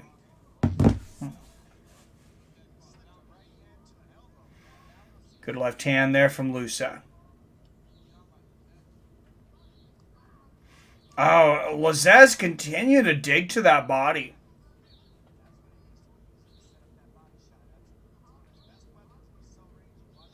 Nice shots to the body. And you're finally seeing guys throw more punches to the body. Good inside leg kick there from Lusa. I mean, there's been a lot of good body punchers in boxing forever. And they got those big gloves on. Imagine with the 4-ounce gloves. It's got to hurt that much more. Good body kick from Lazes. Good straight right to the body. Yeah, Lazes really concentrating on the body. That's going to open up the head later. And good low leg kick from Lazes. Could open up some takedowns too if he feints to the body shot and then shoots for the takedown. I don't know what his takedowns are like. Oh, good left hook to the body from Lazes. Lusa counters with the right hook upstairs. That's the problem when you dig down so far for those body shots is you open up the head. Oh, good left hand upstairs. Right hook to the body from Lazes and a right hand upstairs. He's starting to piece Lusa up.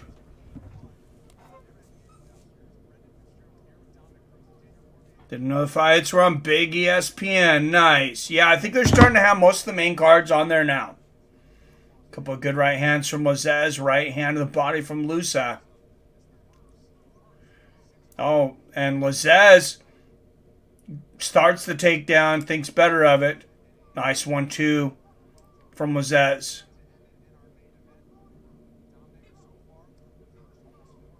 Outside leg kick from Lazes. Lusa lands the inside. A little bit of a chess match here in this first round. And now Lazes is definitely committing to this takedown. Lusa defending this well, looking to his corner for some advice.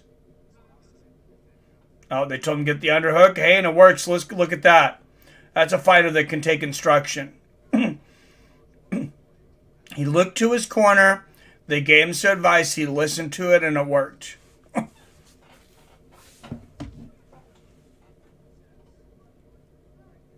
This looks like that fighter. Can't think of his name, though. He fought Vitor Belfort at UFC 200.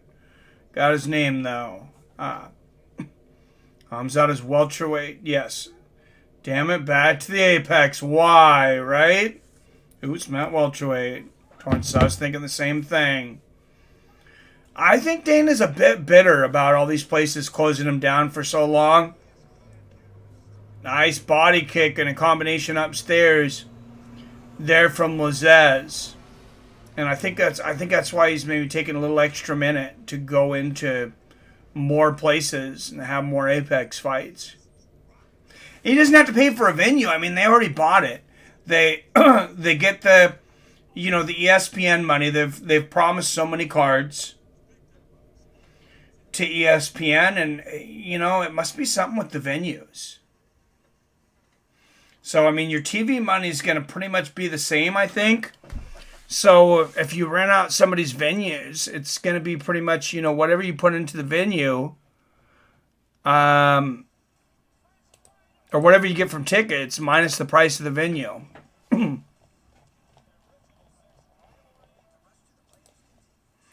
Could be hard to book venues right now too. I see concerts are coming back in a big way. There's a lot of people touring right now. Hamzat fought at 170 as well as 185 last year. Yes. Vitor didn't fight at UFC 200. He did fight Masasi at 204. Well, he does kind of look like Masasi. Good inside leg kick there from Lusa. Good 1-2 upstairs from Lazez. Another 1-2. Now Lusa's shooting for the takedown. And he's really attacking that leg. He's making Lazez do the splits. Look at the balance from Lazez. Wow. And a right hand and a nice knee from Lazez. If Lusa's thinking he's going to get some takedowns in the future, that's got to be a little demoralizing. Good left hook to the body from Lazez. Yeah, because, Lusa put everything he had into that. And he wasn't really close to getting that takedown. What's up, Dean in the house? Vitor fought Jacare at UFC 198. Cheers. Thanks, Budge. Enjoying old age. Yeah, Dean had a birthday yesterday. I'm going to tell on him. Good left hand there from Lazez.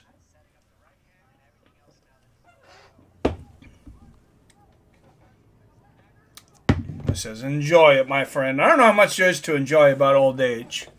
At least for me. Not completely enjoying getting older, but I'm sure there's some good things. Good inside leg kick there from Lusa.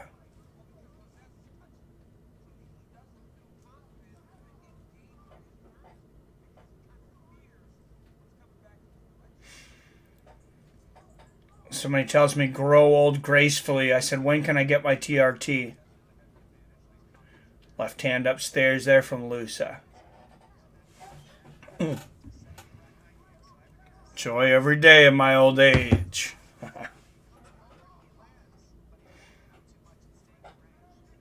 Nice right hook there from Lazez.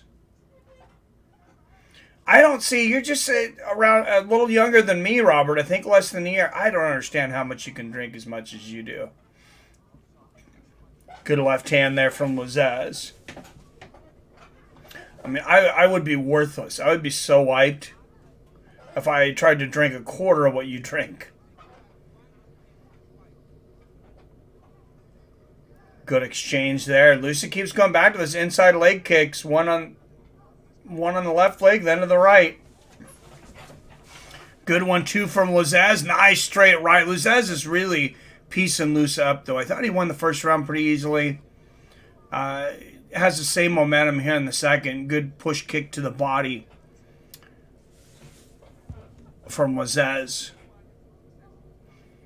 Guy does resemble Masasi. Dana and Rogan use the same TRT doctor. Yeah, I'm certainly not above looking into it, Robert. Good left hook to the body there from Lazez. I mean, like I've said, I think it's the same as getting cartilage in your knee. You know, if you're just bringing your testosterone back up to healthy levels, that's why it's called therapy.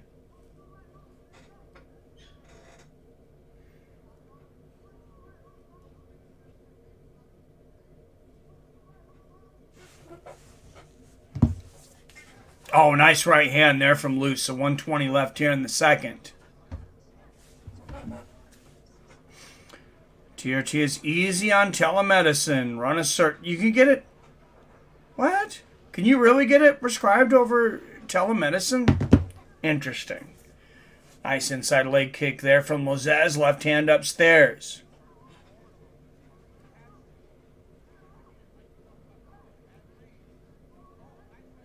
Oh, good 1-2 from Lozez.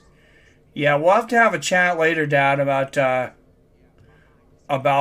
Let me know what you know, because I'm looking for pricing. Some of it's really expensive. Nice knee there from Lozez. Oh, good exchange. Both guys landing big shots. Good body kick from Lozez. And Lozez shooting there. Lusa bouncing right back up because he tapped for a moment. Ask my doctor next time I see him to hook me up. Right, only body part is your head grows 8 times original size. Rogan, Dana, Barry Bonds all went up 20 hat sizes. I'm down to do TRT. Now, I wonder if that's... Oh, good head body kick there from Lozez and a good low leg kick. I wonder if that's just TRT for all those guys. I mean, I believe maybe Rogan's only doing TRT because he just doesn't really seem to care what people know that he does. I wouldn't be surprised if Dana's on a little extra.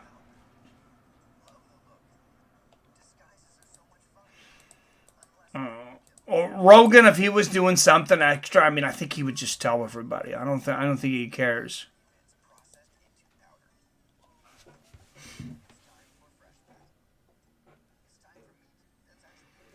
But yeah, I've really been thinking about it this year because just like my energy levels, trying to do the things I did before, just not there. Especially mentally getting through things. Is the fence ever given away in a fight? In the early UFCs, when Emmanuel Yarbrough, 600 pounds dude, they went up against the cage. I think he was fighting Keith Hackney. Might not have been Keith Hackney, but I know it was Emmanuel Yarbrough. Popped the cage open. That's the only time I know of, at least in the UFC. I've avoided it if I already have a giant noggin. Well, my head's not exactly small. PBR, if Dada versus Kimbo didn't break the cage, I think it's safe. That's pretty good. Good outside leg kick there from Lusa. Testing has a little to get hooked up, but that's where persistence and shopping enter the picture. What's going on, Adam? When Dana fights in the video game, he has to be doing something. I like that. Good outside leg kick, then the inside. Adam from Allen here in Washington.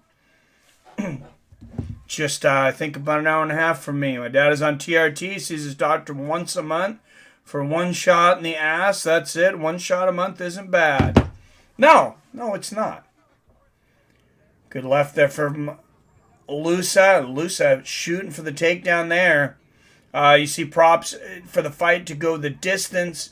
No was a plus 120. Yes was a minus 165.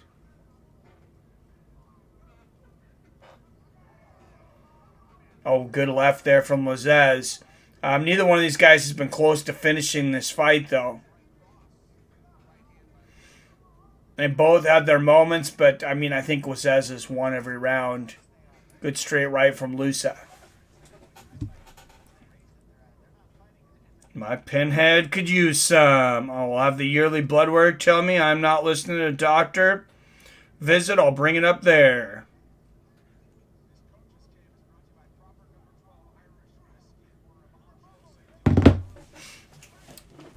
Good point. Yeah.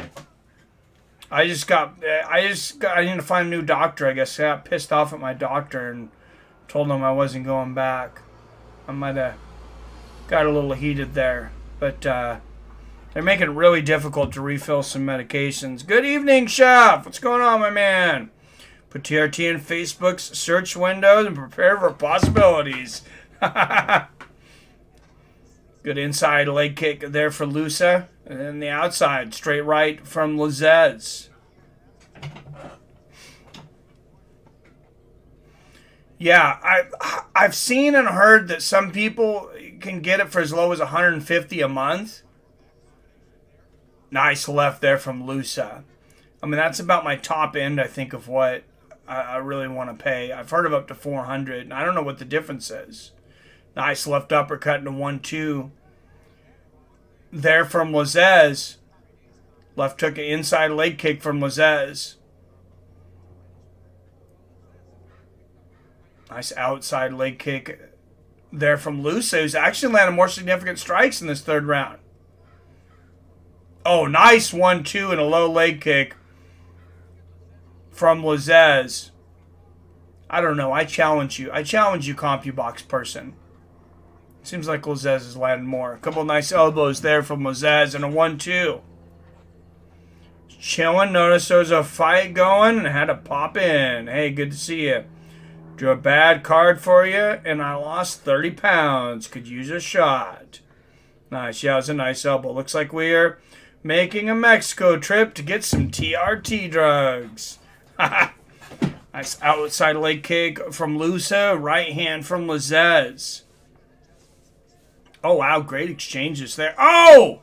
What a shot from Lusa. And Lazez comes back. Lands a combination of his own. Ain't seem to phase Lazez. What a beard on him. Good left hook there from Lusa. And another.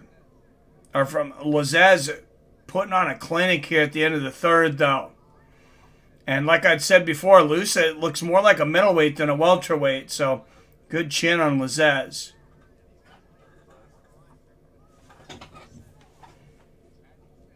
Tella from India might prove useful. Oh, nice right hand there from Lazez in the left. Can you get stuff prescribed from other countries, too? 4-punch combination. Oh, huge right hand in the left. Lazez might be able to finish this. Nice body kick. He's putting on a rally here. Couple of good lefts there from Lazez. And another right. Lusa gets a right hand in there. It looks like Lusa's going to last the distance. But nice body kick there from Lazez. And a big 1-2. Oh! 3-piece there from Lazez. Munir Lazez, impressive performance. I got him winning all 3 rounds, 30-27. Dana pushing Howler head big time. Cheers, PBR.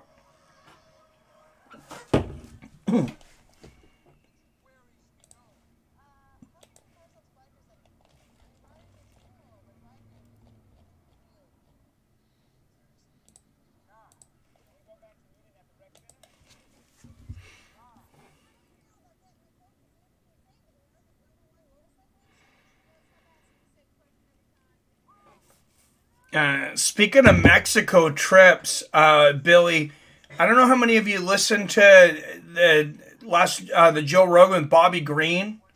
Had Bobby Green and his dad on there, his coach, and his guy he calls his dad his father figure. It was interesting. They threw out a lot of steroid accusations, and they're like, we know, we've seen these guys do it. They go to Thailand and they give you everything and anything over the counter. Not my words, theirs. But check out that podcast. It was about 3.5 hours. I listened to them while I'm at work. So maybe, look for the JRE clips if you don't want to invest that much time. Just found out Howler Head is a banana whiskey. I want to try so bad now. I hadn't had Bud Light in forever. I was starting to I was like, man, I kind of have a craving for this. Now I remember why I don't drink it very much. It's not very good. And it's alcohol, drink it, but it's not very good. Good call on the scoring. Thank you, Dean. Thailand, we can bring Wyatt back at Tiger. Got to make sure they're a girl there, though. You got to watch out for, what do they call the girly boys or whatever they have there. Fred Hallerhead is good if you're into its kind. I like water. All right, yeah. Munir Lazez, he's won 4 of his last 5. Dominant performance. I mean, he looked good.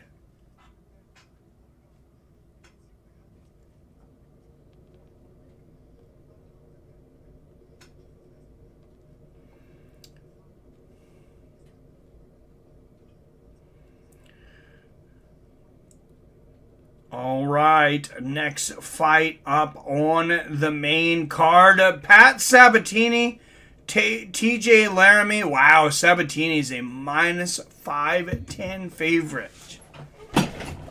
Is this a rematch? Have these guys fought before? It seems like they have.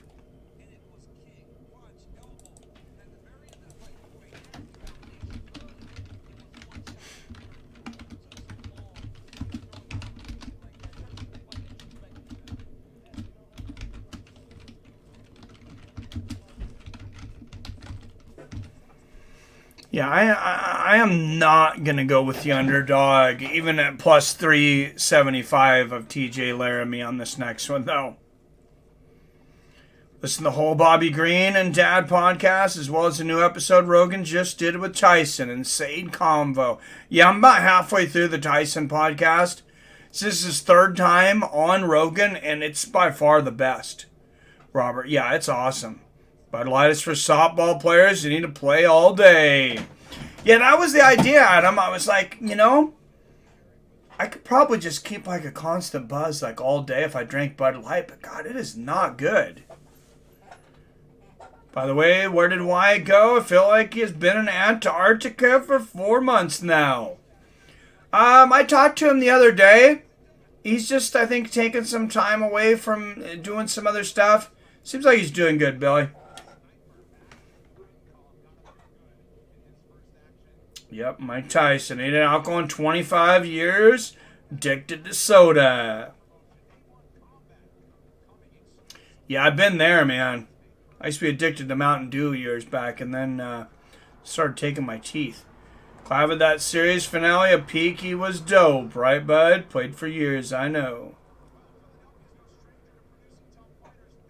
Oh, and the softball. Yeah, I know the Bud Light is big between like construction workers, too. It's surprising how big in this area drinking beer. Maybe it's all over the country and I just didn't know. But I was surprised here on the west side how common it is on construction sites. I mean, you can't find a construction site where guys aren't drinking beer. It's just a given. Belal wins. I'm leaving a 1-star to be honest. Dad's business. Oh my God. What's up, Captain? I'm assuming you bet on Luque. Oh, that's pretty funny. All right, guys. Beer 30, Mike. It's a way of life, right? Yeah, I think I'm going to empty this last one in the restroom and grab another one to replace it. Because, yeah, that is the thing about Bud Light is you can just keep sipping on them. Be back in just a minute here.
All right, guys, I am back. I had to grab a little bite to eat, too. I was feeling like I needed something to eat.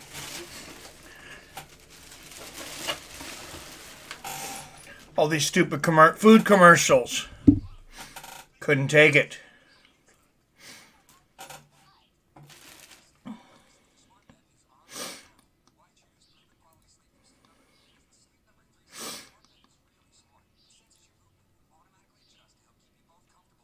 Guys at cabin do Bud Light until guns, crossbows are done for the day. Then the moonshine comes out. I like it. Got an Easter bonus from work and dropped all 200 on Luque. I like it. Hope you're double that bonus, brother.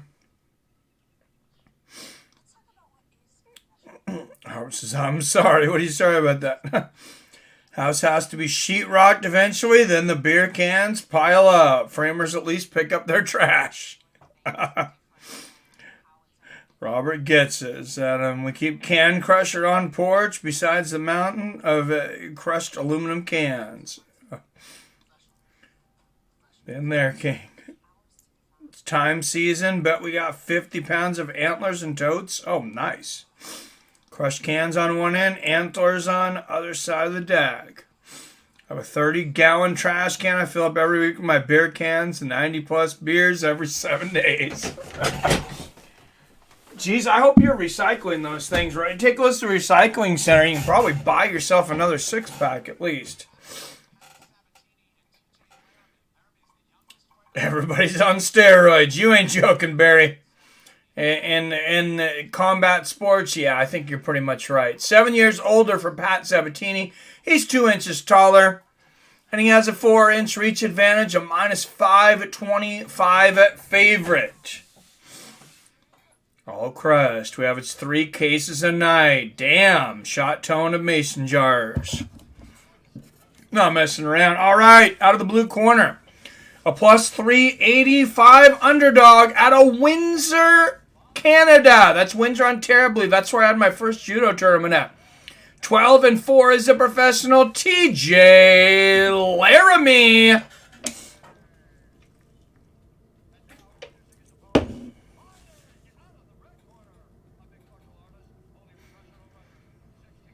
And out of the red corner, he is a -525 favorite. Wow, Open is -240.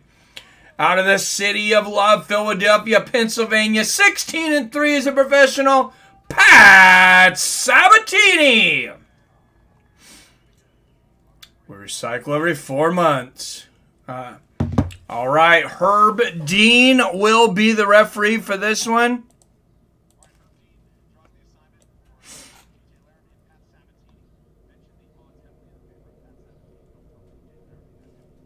All right, here we go. They don't recycle aluminum? Wow. Oh, from that state. Interesting. Is it one of those things where they have like the 5 or 10 cent deposit? It must be. And Oregon has those 5-cent deposits. And when I was in Eastern Washington, we would get all of our cans would come with the 5-cent Oregon, or a lot of them, but we didn't have to pay the deposit. So then you'd take them to Oregon. If you went there, we were right on the state line, like 10 miles away. When we go into Oregon, we'd take all our cans and make some money. Nice body kick there from Sabatini. Good stuff for the takedown attempt there from Laramie. I cannot believe how big of an underdog Laramie is. And Laramie again stuffs the takedown from Sabatini. No taxes, so no refund value. You'd think they would still recycle it, though. Even if they didn't pay you.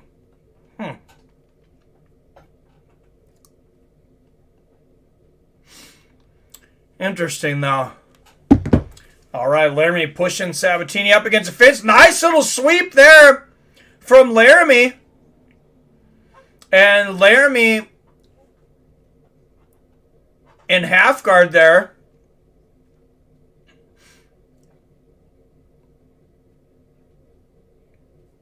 Oh, Laramie looked like he was going to take side control. Still in the half guard here is Sabatini. Nice right hand from the top here from Laramie. Laramie looking like 5-1 underdog right now.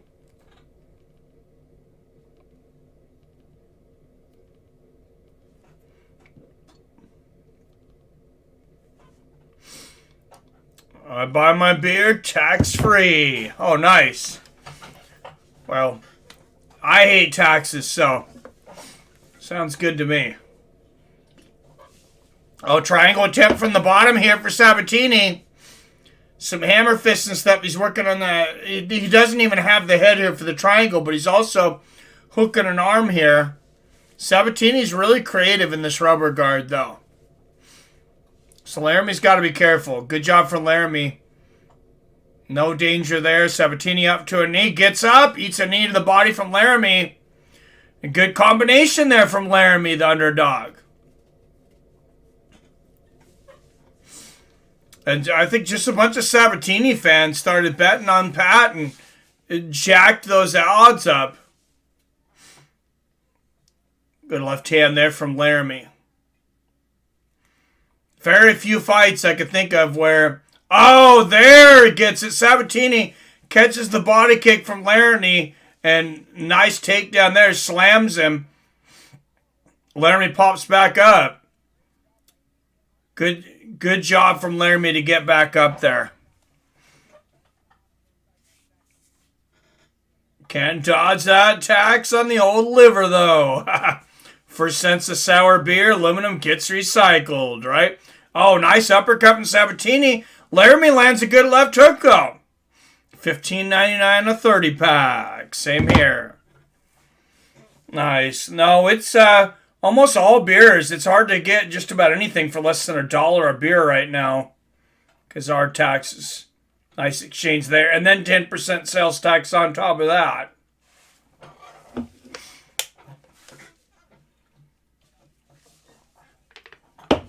It's actually way cheaper now here to get high on marijuana than to get drunk on beer. If I were to buy here in Massachusetts, $25 a 30-pack. That's about here.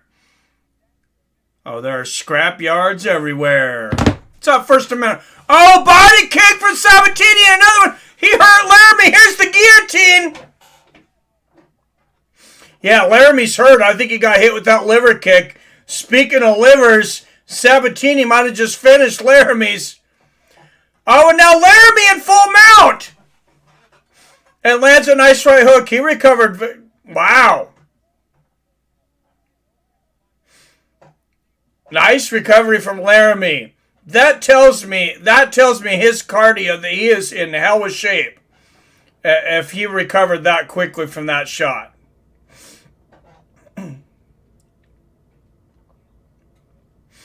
Really fun first round here. Sabatini and Laramie. And Laramie on top here. Sabatini might have won the round with that liver kick. But great first round. All right, 11 in the chat. Don't forget to hit that thumbs up button.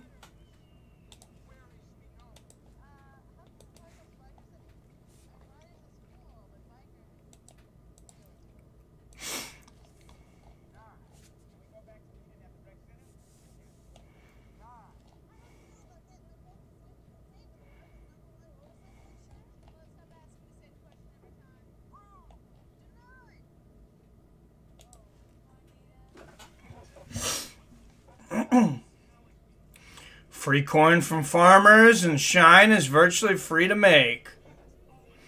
I've never had actual like homemade moonshine King James.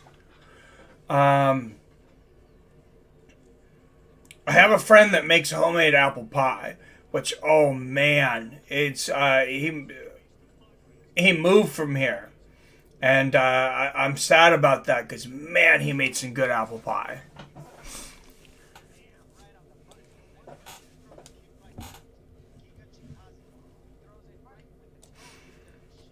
Say I've been doing pretty good dodging my liver.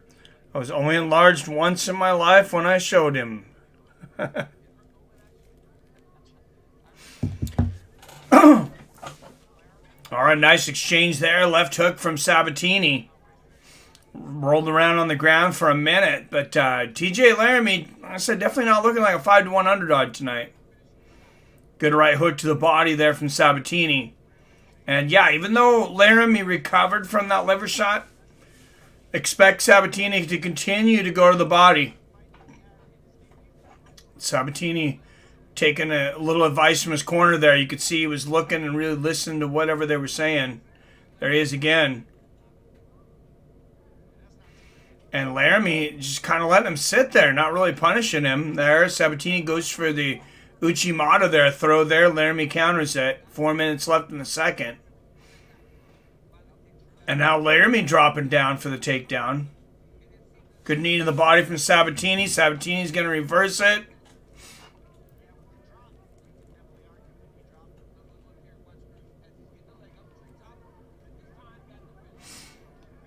It's a guy that used to make apple pie moonshine back in Oklahoma. Shit was dangerously smooth. You could overdo it real quick. Yeah, I guess the apple pie was considered moonshine, so I guess I have had it.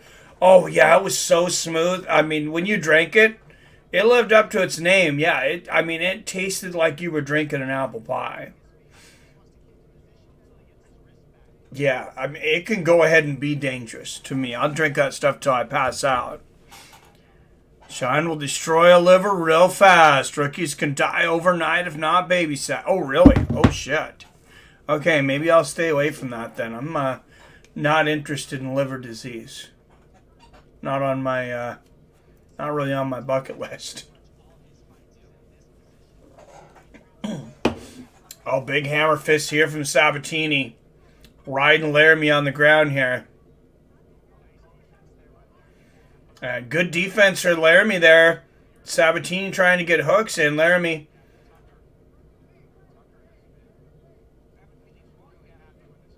Just moving the legs there. Sabatini hooking the legs. Oh, and Sabatini grabbing Laramie to the ground. What great use of his limbs there for Sabatini. Looking to get the back there. He's just about got it. He's got a lot of time to work on this. Sabatini riding the back of Laramie now. Oh, landing some big shots. There's 4 big shots in a row to the ear of Laramie. For my whiskey for my men and beer for my horses. Oh, you ain't kidding. You ain't kidding there, First Amendment. Shine is no joke, seriously. Oh, so yeah, Sabatini teeing off here. Big shots, yeah. Laramie, he's got to defend these. He's taking a lot of punishment here.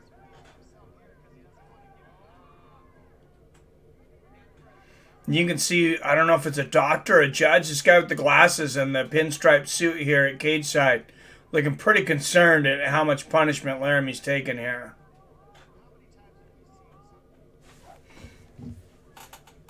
Wow, he's just battering him. I think this fight can be stopped, honestly. I mean, you got to tell a guy to defend himself, and if he's not defending himself, you got to stop the fight, I think. Remember, I was straight shooting Everclear one night when I was about 16. Surprised I didn't die from that. Thankful I puked most of it up. Oh, ouch. My cousin has 3 gallons of moonshine smuggled from down south, the real deal. We made apple pie ourselves. Well, out of my seat giggling for 2 hours straight after 3 shots. Unless you run a dragster, guys, cut or mix it. I don't touch it. Oh, Everclear? Yeah. Or moonshine. Yeah, I think I'll stay away from the moonshine from what you were saying, too. Wow, it's Sabatini just battering Laramie here.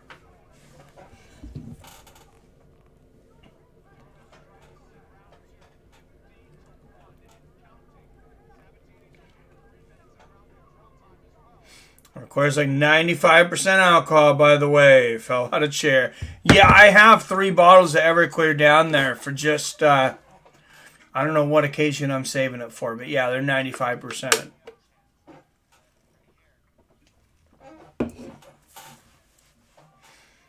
Big shots here for Sabatini. Actually, a store I work at was discontinued. They weren't carrying it anymore. So they were selling for $10 a bottle, $10 a fifth, which seemed like a pretty good deal. So I bought 3 fifths. Nice round for Sabatini. Yes, it was, Dean. Yeah, he I said, I think the referee could have stopped that. Laramie's got to start defending himself here.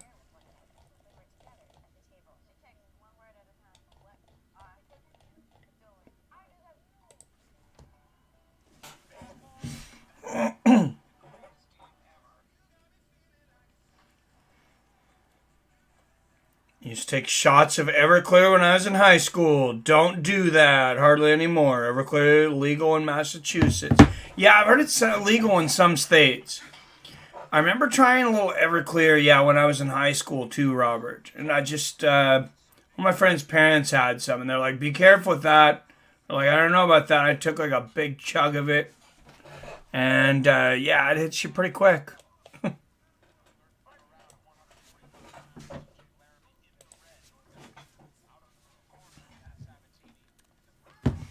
Oh, nice inside leg kick there from Sabatini. Good combination with Laramie up top. I mean, it's probably a pretty good thing that you're not supposed to drink till you're 21. Because, I mean, we were all idiots when we were 18, 19 years old. Good right hand for Sabatini. Laramie, good combination there. Double jab. Right cross behind it. 4:30 left in this fight. I have Sabatini up 20-18 here and heading into this third round.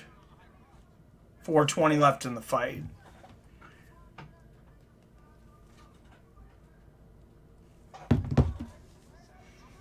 And a break back to the center of the cage. Oh, Sabatini just about took Laramie's head off with that head kick. That was close. Oh, an easy single leg there for Sabatini. It's amazing. Can't even fill liquid, just fire. I was talking about the Everclear. Yeah, I've heard if you mix it with something, it mixes really well, though. Scarily well.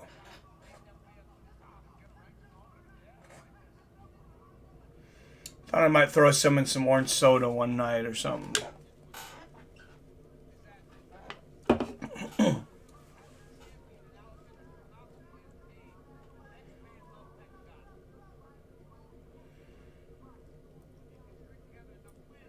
And Sabatini with the back here. Some hammer fist to the ear.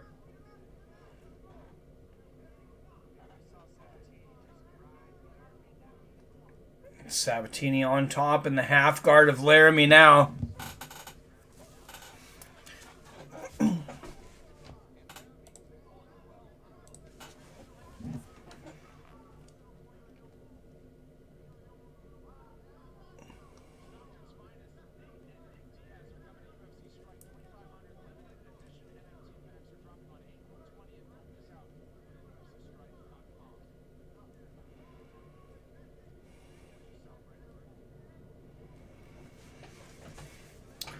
Right, halfway through this third round, big shots to the body here from Sabatini and up to the head. I mean, living up at least decision-wise for on that 5-1 favorite. Definitely dominated the second and is dominating the third here.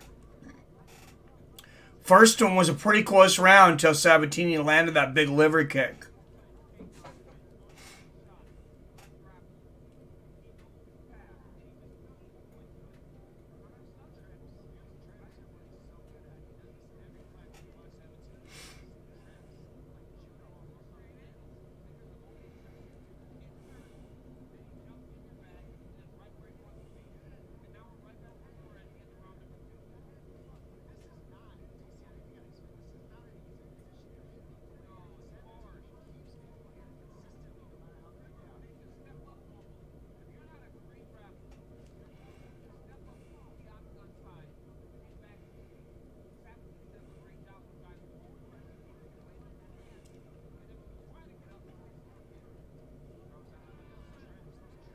Oh, Sabatini looking to get the back here. 120 left.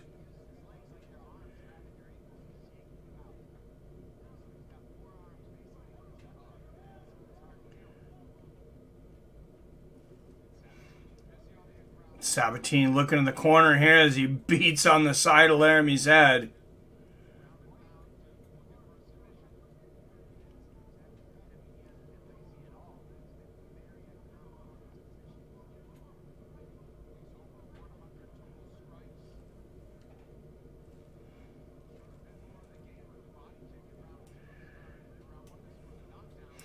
420. Yep, we called it. Cowboy Kool-Aid. Nice. Yeah, UFC. I seen that UFC releasing Diaz Brothers NFTs on 420. Ah. Oh yeah, they're gonna make some cash.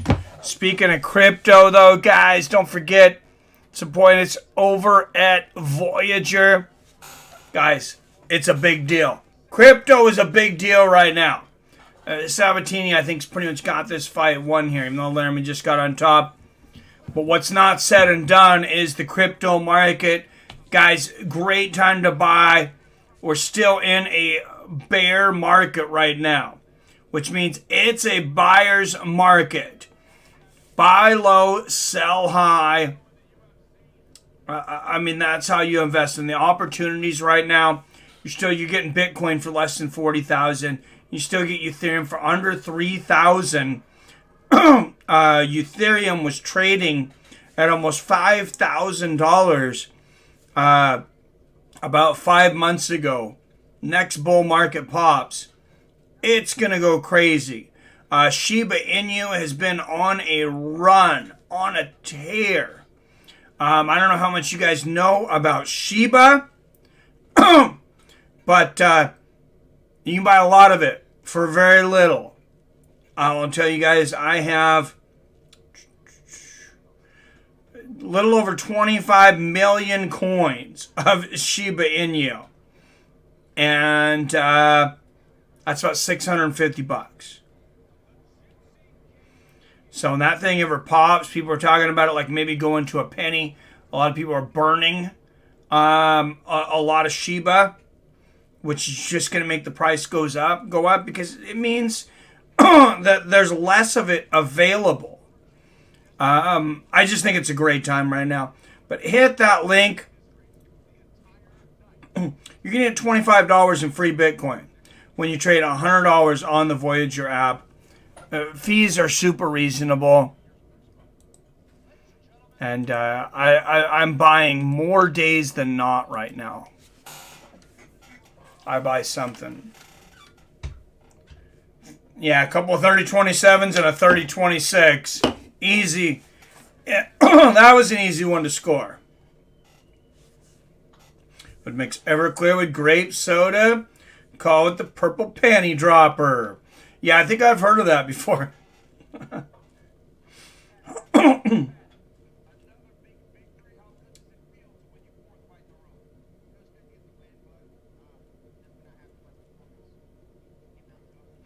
All right, guys, 4 fights left on this card, including a barn burner. I think people are overlooking this welterweight bout between Andre Fialho and Miguel Baeza. I think that's a sensational matchup. Middleweight bout for the co-main event. Borralho versus Gadzhi Omargadzhiev. And then, of course, our main event, Vicente Luque and Belal Muhammad. But up next, we got women's bantamweight, Mayra Bueno Silva versus Wu Yanan.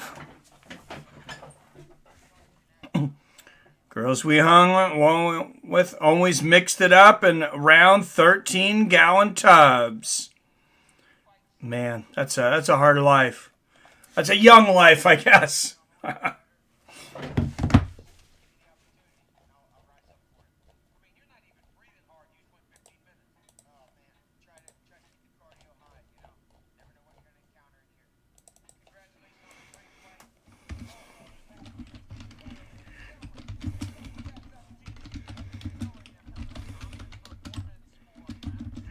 Yeah, I'll be honest, guys. I was always when I was younger, pretty awkward talking to the girls. So, one of the first girlfriends I got, I went ahead and married her because I was like, hey, man, I'm not sure how many more girls I want to be able to trick like this.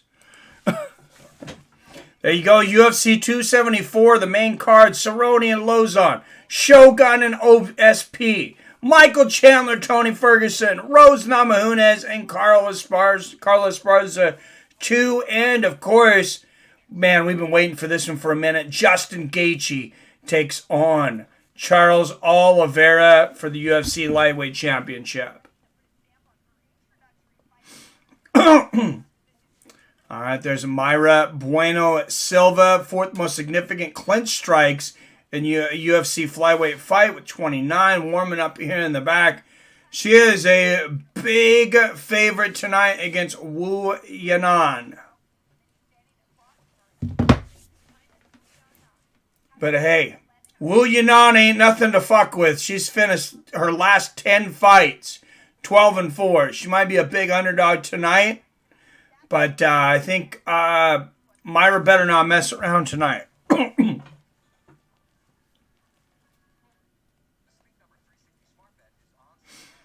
Barely remember them days or the girls dated. I was a hoe. Hey, I think pretty much most guys that have the opportunity to be one King James were.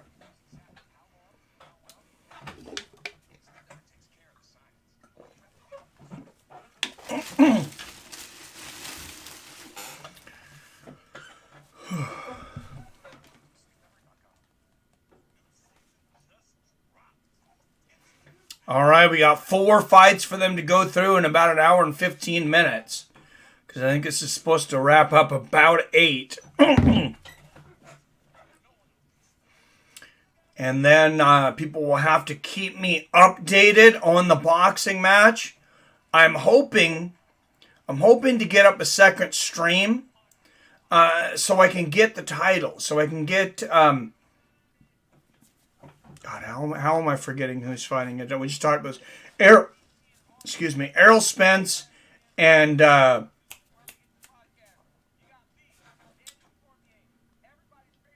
what is wrong with me today? Yordenis Ugas.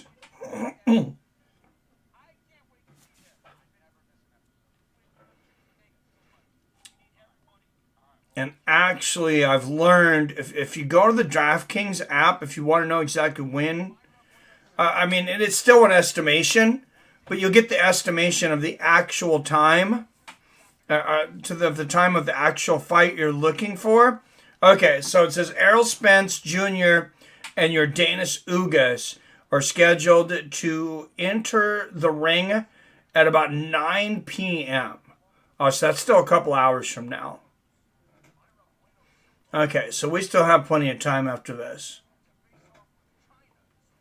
Then next week, got a big heavyweight bout for the heavyweight championship.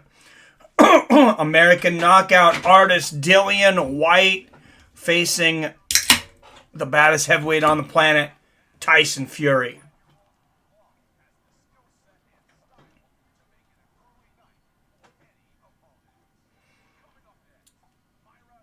She got lucky and got out of China for the lockdown. Good for her, right? Didn't even try to grow up till mid-20s. Hey, then then you won't feel like you missed out, I guess. So, Crowley versus Lopez are in round 7 on the Errol Spencer card. Thank you, Robert. All right, we've lost almost everyone. 6 people in here. If you haven't hit the thumbs up button yet.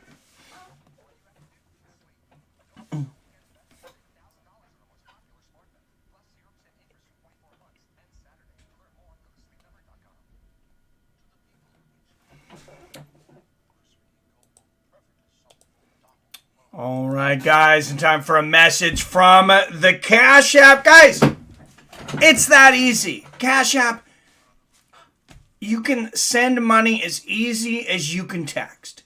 If you can text somebody, you can send and receive money on Cash App. It's very easy. You don't even have to have a bank account. You really don't. You can use them as your bank if you want, and you get a physical debit card. You get a virtual debit card. If you want one, if you want both, it's up to you. But you get kickbacks. You get crypto kickbacks. They call them boosts, and you boost them up when you go to sell or when you go to buy something. I go out to dinner with the wife. I can get 10% back in crypto for doing something I was doing anyways, just for using that card. There's no fees or anything on the cards and things you use. And, Cash App, it's just very easy. I don't understand why anybody doesn't have it, to be honest. But use my code now. You're going to get $5. Fights with Friends is going to get $5. Just for signing up.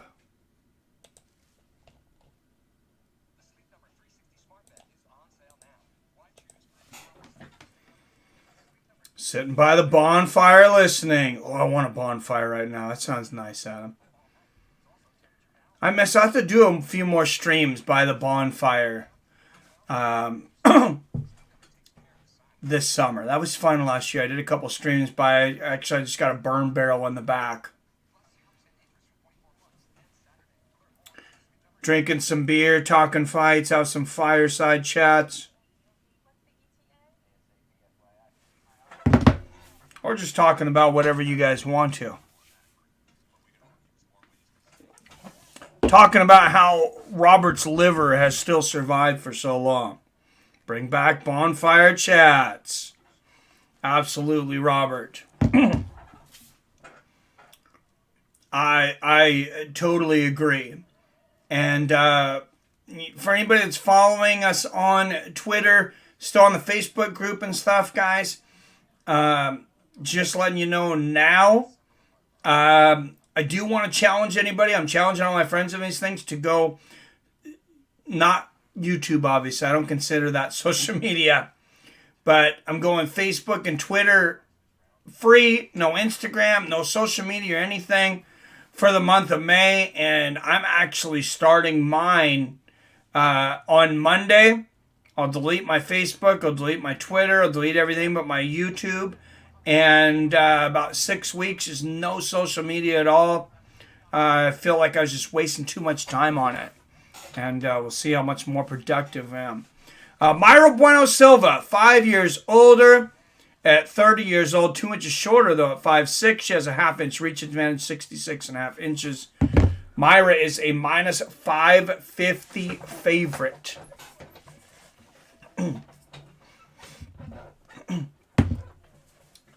And first, out of the blue corner, she is a plus 400 underdog.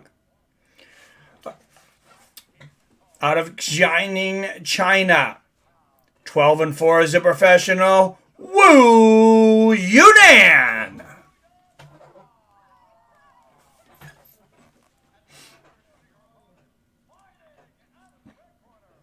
And we all out of bonfire at the same time of solidarity. I like it. Still doing the ref train. Did I make that up? What's up, Ben? I never ended up going because I didn't sell my business in time. Minus 550 favorite out of Uberlandia, Brazil. Your favorite, Mayra Bueno Silva. Yeah, so that's what happened to that. It's a good thing I didn't pay early for Herb Dean's camp because I couldn't have made it. I've been in escrow forever. On this business. Supposedly it's going to be wrapping up, in the next month. I guess I'll believe it when I see it at this point. Just still with supply chain and everything being behind, everything's moving super slow here in Washington right now. Front kick to the knee there from Wu. Good inside leg kick from Bueno Silva. Good body kick there from Wu. Yeah, Wu's a 4-1. You can make some cash if you'd have bet on PBR. Probably still get some good live odds.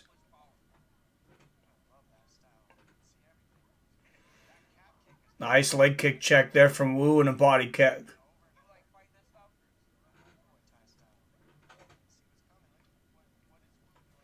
.420 left in the first. What's up, King James? It would be cool if everyone could hook up and hit live event. Yeah, I've wanted to do that, King James. I think that would be awesome. Good outside leg kick there from Wu and a good side kick to the body.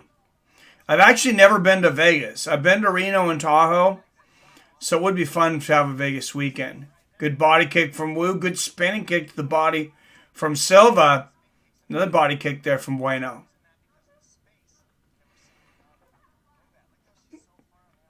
This lady's kick happy here early. 3-punch combination from Wu.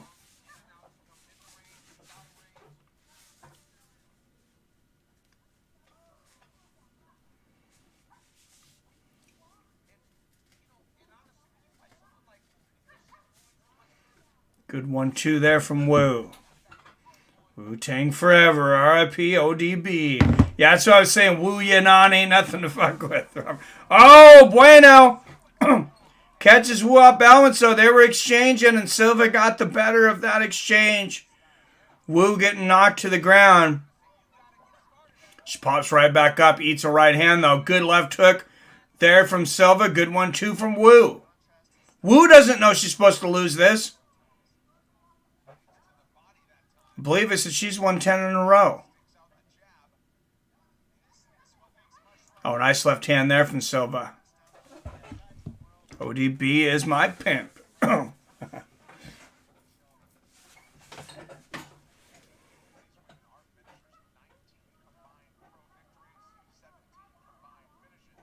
Halfway through the first round. Nice knee stomp there from Wu.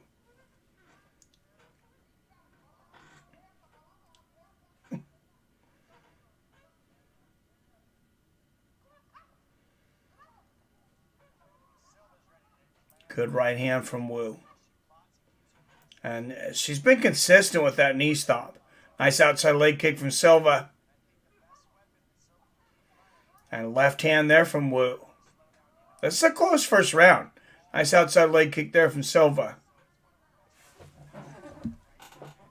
Baby, I got your money. Good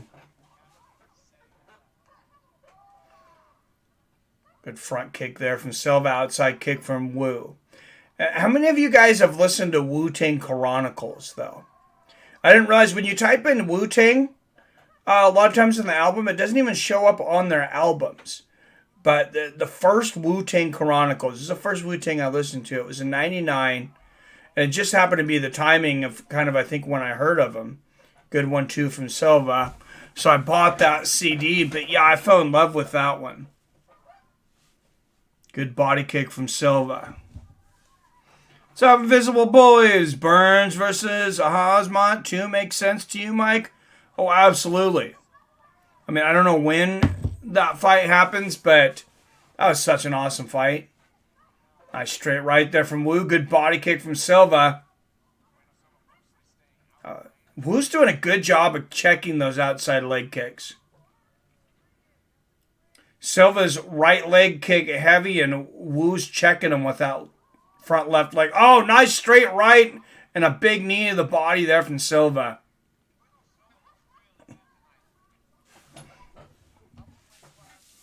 Yeah, I like that rematch a lot, though.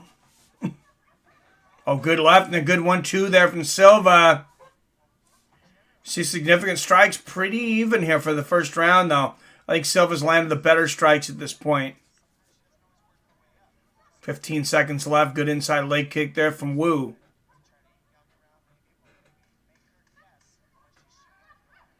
Oh, nice left hook from Silva. Oh, a huge overhand right from Silva. Good combination from Wu. Needed the body there, but Silva with the best shot of the fight so far. That big overhand right. Wu-Tang Financial, Dave Chappelle.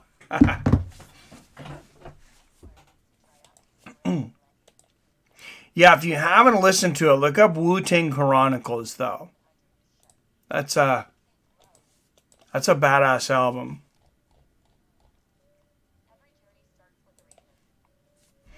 It's a bit of a concept album.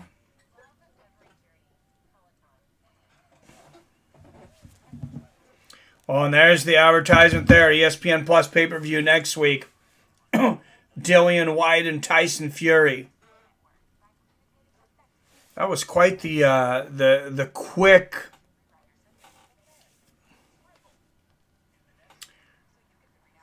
quick sneak peek there too.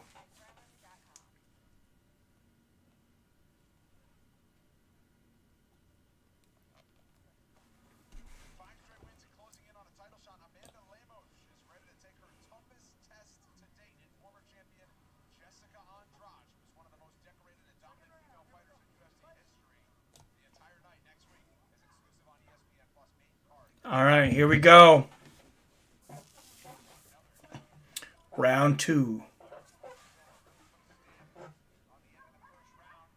Nice 1-2 from Silva, who just moved to a minus 1,600. You can get plus 650 on the Wu. Nice left hand there from Wu.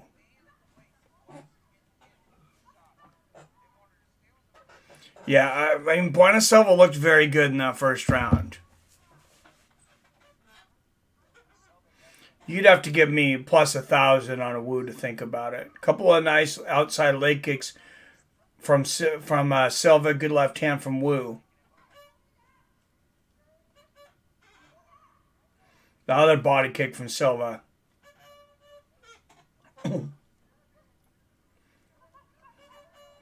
Oh, nice right hand and a left hook, from Wu.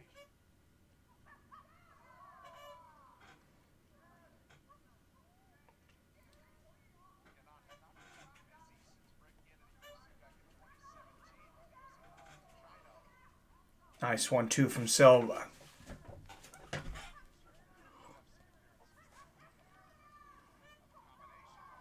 Finally shaved after 6 months and got a haircut yesterday. Feels good after it's been a while, doesn't it, Robert?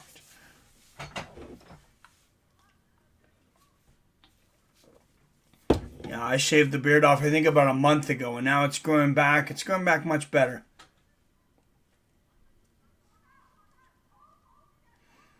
It's outside leg kick there from Silva. Oh, good right hand over the top from Wu.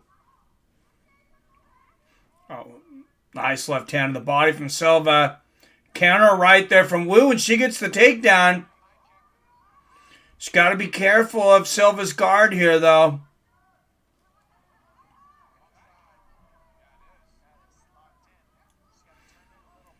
Yeah, she's really looking for a triangle. Lands a couple of nice elbows. Wu's out. Looks to move to side control. Silva immediately throws the guard back up. Halfway through the second.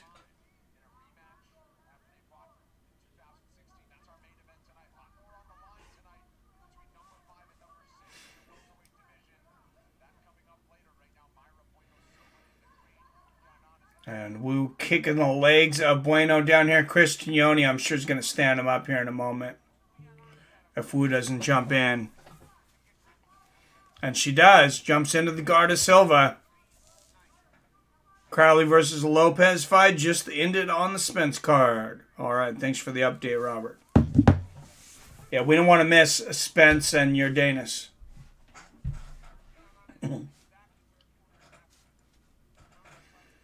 I know there are a few people saying they thought Yordenis Ugas had a good shot. Oh, look at Bueno Silva with the straight armbar here. Wu wincing.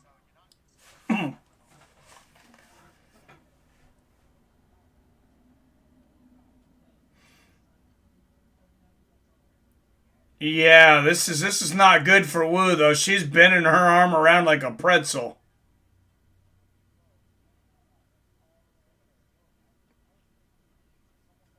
Oh, man. Yeah, how flexible is Wu? Wow. And now she gets the top. Nice right hand there from Wu. Oh, looked like she might take the back for a moment. Not able to get it here, though. Oh, north-south dominant position here for Wu. Oh, nice elbows there for Wu. This is a Wu round. And Chris says, watch the back of the head. Couple of big elbows there. And Silva stands up. 35 seconds left in this round.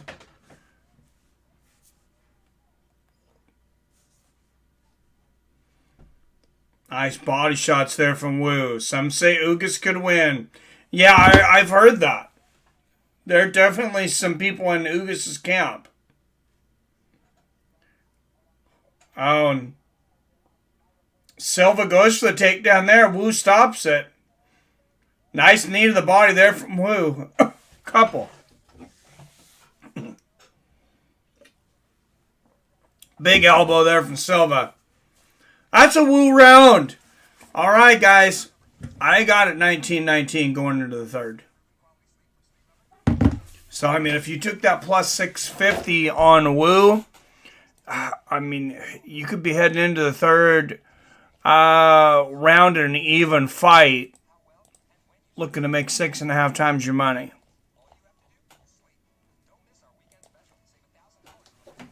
That's a nice payday.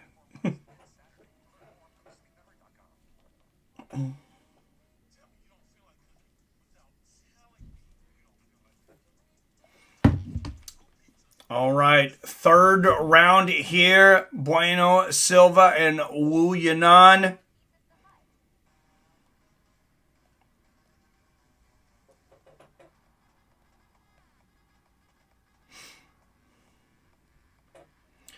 Coming up immediately after this, like I said, maybe the sleeper fight of the weekend, Miguel Baeza and Andre Fialho.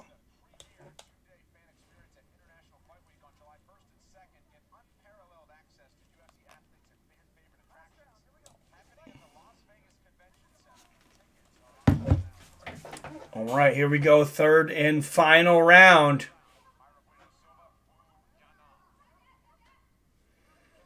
Who wants it more?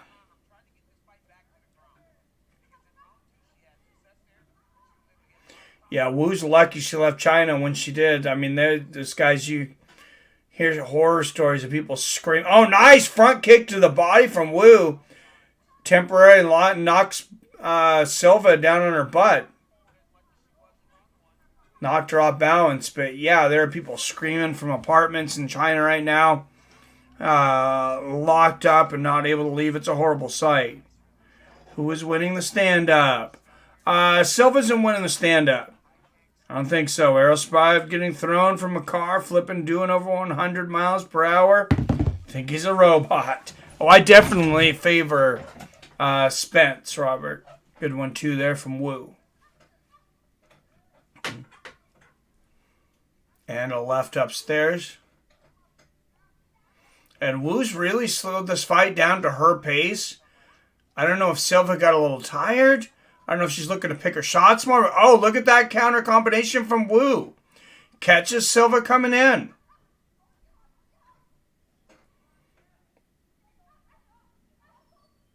For Silva, I hope she doesn't think she's up 2-0. Because I don't think she is. Wow, wild swinging left hook there from Silva, misses. She seems to be off her game here in the third.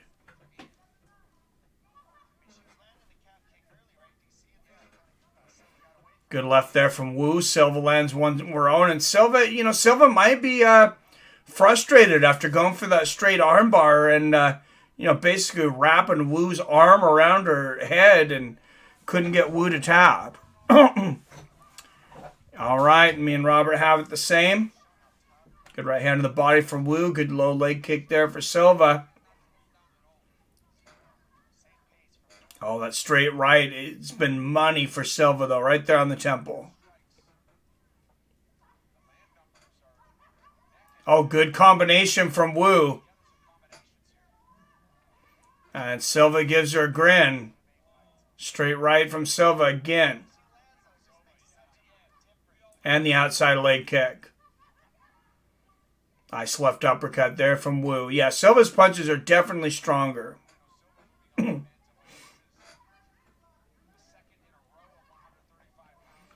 left there from Wu.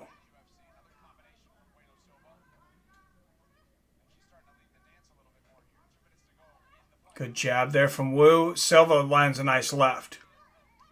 Good body kick from Wu. And another one.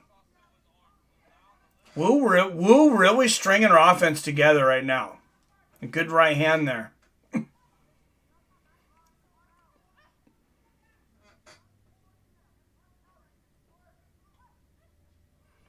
And look at the head movement of Wu.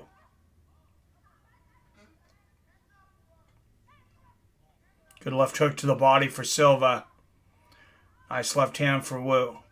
I think Wu's winning this round. I definitely think she's winning this round. Good 1-2 there. Silva's not done a whole lot here. 3-punch combination from Wu. Silva loads up the right hand that misses. Oh, there's a spinning back fist connected. That partially connected on the chin of Wu, but she took it. She took it well. Oh, there's a big right hand from Silva. Wu comes back with a 1-2. Silva says, yes, come on, exchange with me. Good left hand there from Silva. And left hand from Wu. There's another left from Wu.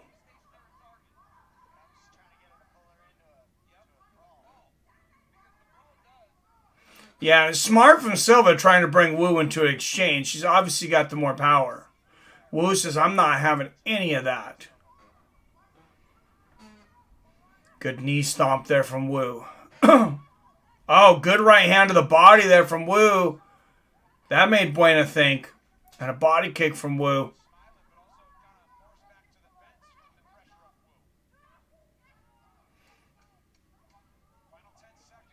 Seconds left. Jab there lands for Silva. And Wu chasing Silva down here at the end of the bell. I got a 29-28 Wu. So does Robert. All right, 6.5 to 1 underdog. We'll see what the judges think. Silva seems confident she won that. I think was doing enough in third. Take a win if it goes to the decision. Yep. On the Errol card, 2 more 10-round fights before he fights. All right, 29-28 Wu.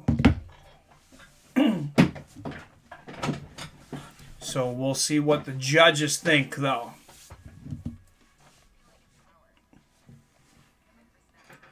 But like I said, I am very excited for the next fight. Miguel Baeza and Andre Fialho. I mean, these guys are both a couple of the most entertaining guys to watch in the welterweight division.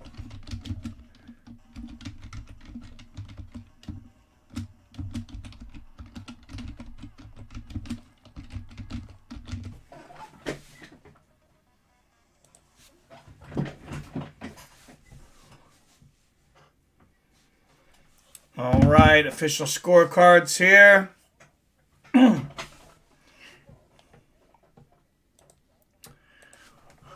Will it go to Bueno Silva, or will the Wu get the upset?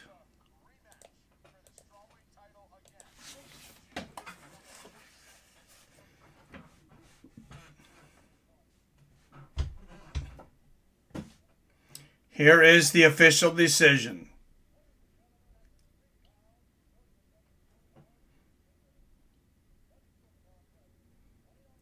(29-28, 29-28, and 30-27). Unanimous decision. Mayra Bueno Silva. A unanimous decision. I disagree that that's unanimous. I could see how you give her 29-28, but come on. When you can tell she's excited she got the victory because she definitely wasn't sure how that was going.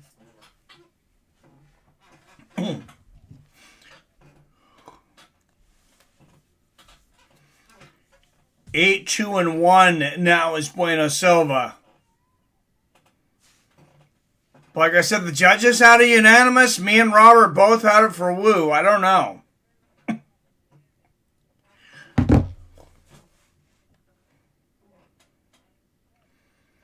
She definitely did have the more power.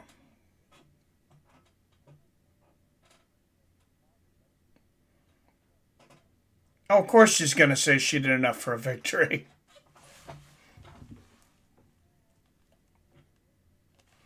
I'm not sure DC thinks she did enough for a victory.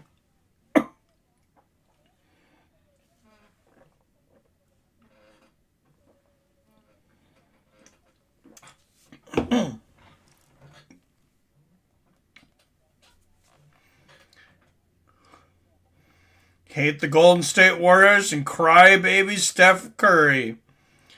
That is all resume broadcast. You must be watching the NBA playoffs, Billy.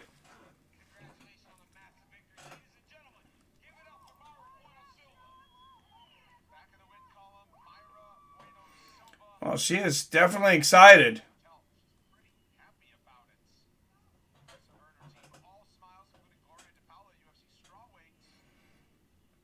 I'm definitely excited about not being able to finish somebody that was a 6.5 to 1 underdog against her. I mean, let her celebrate, I guess. I don't know why I'm raining on her parade, but Lando Venata and Charles Jourdain on the undercard next week. Also, Macy Barber and Montana De La Rosa. Tanner Boser at heavyweight taking on Alexander Romanov. Clay Guida comes back against Claudio Puelles, Amanda Lemos, and Jessica Andrade in the main fight of the prelims. Stat card next week. Absolutely stacked. Oh, excuse me, not next week, May 7th.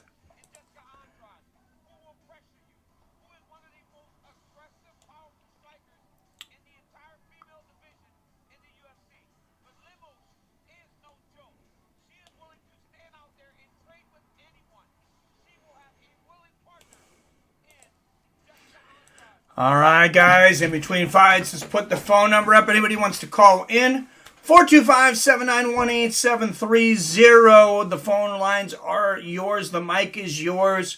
Whatever you want to talk about. We can talk about fighting. We can talk about drinking. We can talk about mayonnaise on pizza.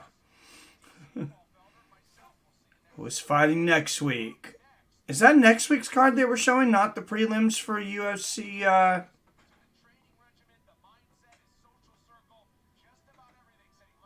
274? Oh, never mind. Excuse me. It's Lemos versus Andrade. That's next week's card. Scratch that. Manel Kape comes back against Sumadarji. I'm putting some money on that. Kape's only a minus 140 favorite. I got Kape. Yeah, its main event is Amanda Lemos and Jessica Andrade, but the co-main event is Tanner Boser, Alexander Romanov, Clay Guida, and Claudio Puelles in the 3 spot. Lando Venata versus Charles Jourdain, Macy Barber and Montana De La Rosa, and Manel Kape and Sumit Derji to open the main card. Then on the prelims, at lightweight, Marcin Pacquiao versus Felipe Lenz. That's a good one. Friend of the show, been a former guest, Mike Jackson returning against Dean Barry. Tyson Pedro at light heavyweight taking on Isaac Villanueva. Excuse me. Dwight Grant and Sergey Kondasco. A couple of good fights on Jordan Wright and Marc-Andre Barriault. So, yeah, fairly stacked card next week. Lemos versus Andrade. Guida fighting. Love his fights. Or Guida, yeah. Oh, who doesn't love Guida, man? And Belal Muhammad has entered the building. Vicente Luque is here. Belal on a 7-fight unbeaten streak, 6-0, and that, of course, that one no contest against number 1 contender Leon Edwards. All right, guys, here we go. Miguel Baeza and Andre Fialho here at welterweight. This should be a banger. And like I said, this is my sleeper fight of the week. You look at the Bellator card, the boxing card, the UFC card. This is a sleeper in all of them. In my opinion.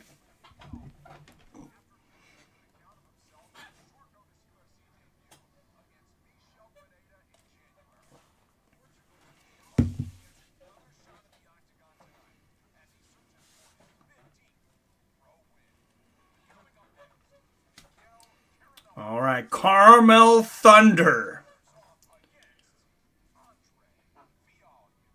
next against Andre Fialho. Man, you think Pizza Hut likes advertising on UFC? I swear there's been at least one Pizza Hut commercial every single break. Bellator card was unbelievable last night. I know it was a stacked card.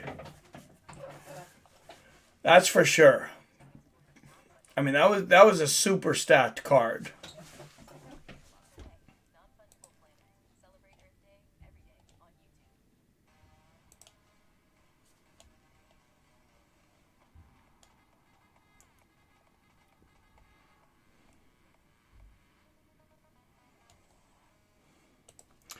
But while we're on a break, real quick here, guys, let's check out this next fight. Look at some stats here. Miguel Baeza, Carmel Thunder, 10 wins and 2 losses. 7 of his wins by knockout, 1 submission, 2-1 in decisions. He's only been finished once in his career. 1 knockout. He is on a 2-fight losing streak. That knockout was in his last fight to Galen Williams. The fight before that, he lost to Santiago Ponzinibbio. So only 2 losses in his career in his last 2 fights. But he's got some good names on his resume. Knocked out Matt Brown in 2020. That's a big one. Submitted Takashi Sato. Another big one. Hector Aldana knocked him out in the second. Miguel Baeza, he's a wicked dude. We'll look at Andre Fialho. He's also coming off a loss, the one to Mikel Pahea. Before that, he had a 4-fight winning streak, starting with knocking out James Vick, knocked out Sang-Hoon Yu, Lincoln Henrique, and Stefan Sekulic. So not only is he on a 4-fight winning streak, he's on a 4-fight knockout streak.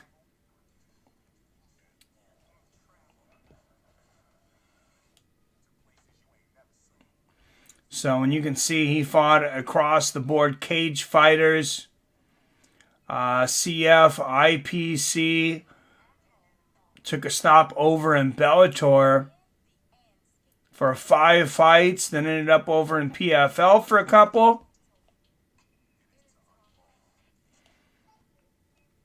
LFA, XMMA, he's been around. But he belongs in the UFC, I believe.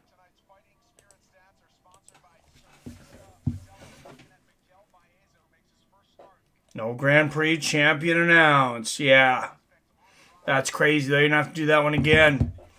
The final fight. Miguel Baeza, Brazilian Jiu-Jitsu black belt.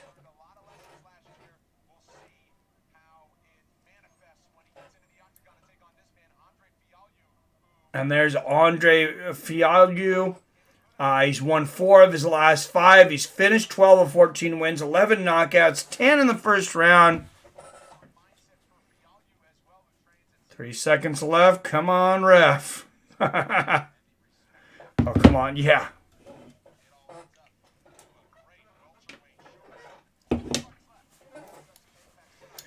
All right, Baeza, a year older at 29, 2 inches taller at 6'2". He'll have a half-inch reach advantage at 74.5 inches. Baeza is the minus 160 favorite.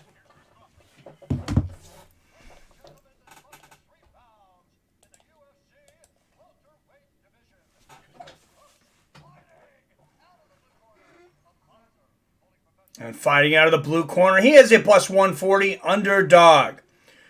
Fighting out of Cascais, Portugal. 14 wins against 4 losses and 1 no contest. Andre Fialho.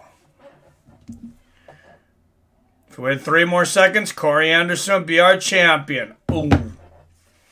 All right, a minus 160 favorite out of Davie, Florida. 10 wins against only 2 losses. Miguel Baeza. Now, as you talked about, we've seen Miguel. He was undefeated. They put him up against a higher level of opponents, and he lost his last two.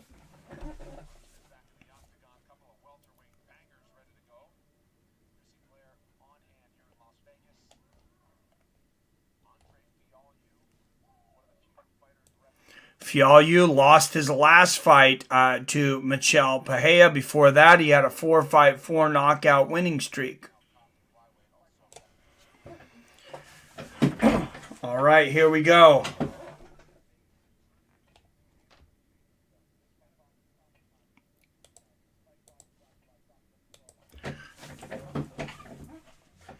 Nice left hook there from Fialho.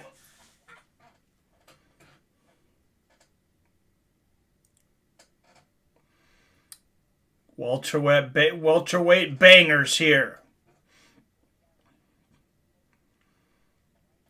But both these guys usually very fast starters, but I mean, they have a lot of respect for each other. This is a big fight. Nice outside leg kick from Baeza.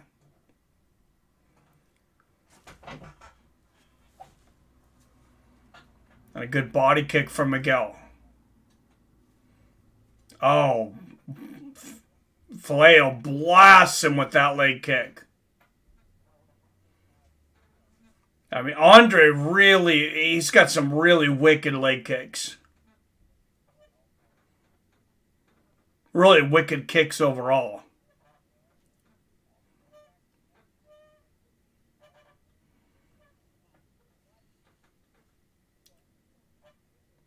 Nice leg kick there from Baeza. Oh, nice left from Andre. Snaps Baeza's head back. Good straight right from Fialho. And a straight right hand. Any good ref would have waited. Yeah, you would think so, Robert. Good inside leg kick there from Fialho. Oh, what a right hand from Baeza! Damn. You could hear that at Caesar's Palace in Vegas. That was a shot. Big right hook from Baeza. And a nice right hand to the body. Now, Miguel Baeza, I believe, has superstar potential.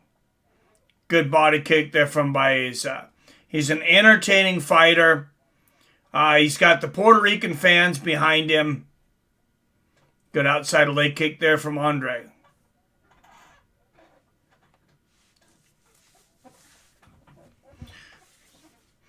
Yeah, ever since Fialho got hit by that overhand right, he's been pretty tentative. There's another couple good right hands from Baeza. Fialho gets in a right hand of his own.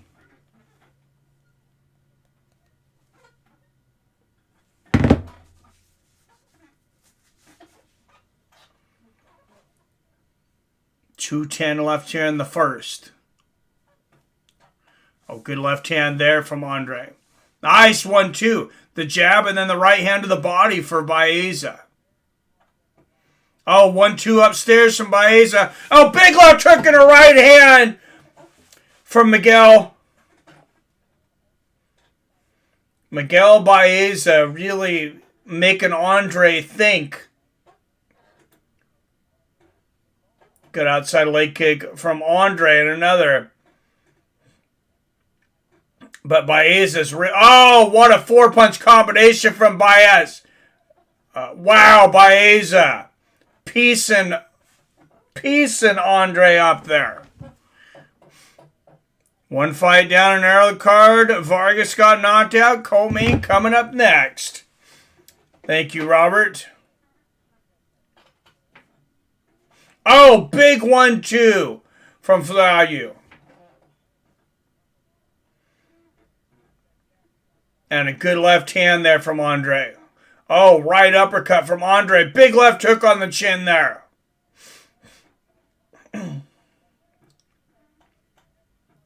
Oh, what a right hook from Fialho.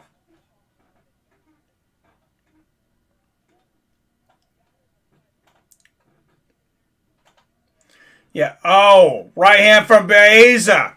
And a right hand from Fialho. Good inside leg kick there from Andre.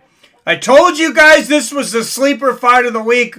I don't think it's going to disappoint if he keeps going like this. Oh, what a right hand from Baeza. 3 right uppercuts from Andre. Baeza's hurdle left turn. He floors him in the corner. And it's all over. Andre Fialho finishes Miguel Baeza in the first round. What an explosion. Wow. What power for Andre out of the clinch. That was sensational. Look at that uppercut right on the chin. Left hook on the temple, floors him there. There's that replay. The uppercuts. But here's what started it. Uppercuts in the clinch. 3 competed uppercuts in the clinch. It's 1 in the open. Then the left hook. What a finish. Fialho was my pick for this. Wasn't on a Baeza hype. Dude, Andre's a monster, man.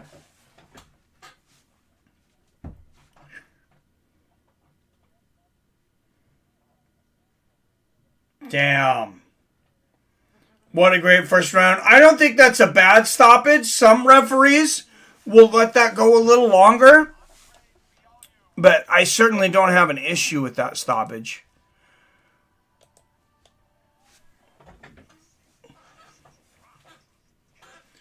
I mean, if you're going to say early, it's, compared to what?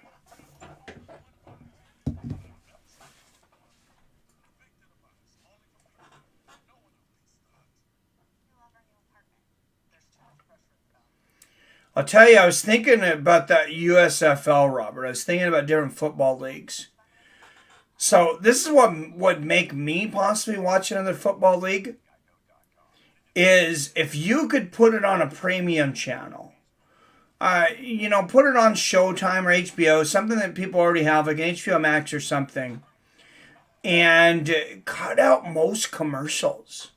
You still, would have a little bit of rest time for players, but cut out all the TV time, commercials. You would shorten the game so much. I don't think you would ever really have a football game that's over 2 hours. And I think if you have the talent, you could really... That's the only way to challenge those major organizations, I think.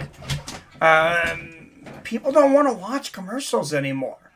They're outdated. It's like, a little bit of commercials. It's one thing with like UFC. They don't have very many commercials. 1 minute in between rounds. That gives you time to go grab something to drink or, talk about what just happened in that last round with your friend next to you.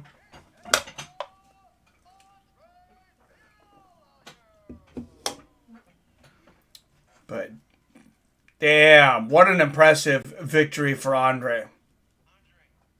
4:39 in the first round. And if you're Miguel Baeza, I can't help but feel bad. Dude was 10-0. Like Robert said, on a hype train. He's lost 3 in a row now. Venezuela won the WBC Continental title by KO first round. With power left hook, Vargas dropped like a stone. Did you say that was the co-main event? So is Errol up next, Robert? Is Errol and Ugas up next? Hurry up, UFC. Oh, fight before coming. Oh, okay. And they have an hour of hype before the main fight because it's boxing.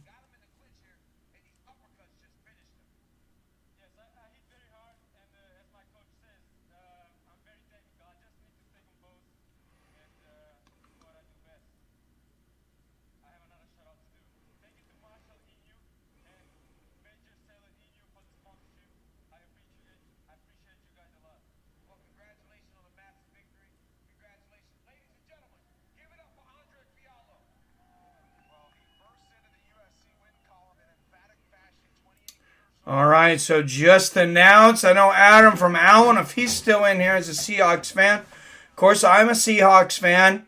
Seahawks made the move. I was sad to lose Russell, of course. One of the guys I wanted them to go after, though, because they couldn't get Deshaun Watson, Cleveland side, was Baker Mayfield. And Seattle... Yeah, I believe Seattle just signed him. After recent...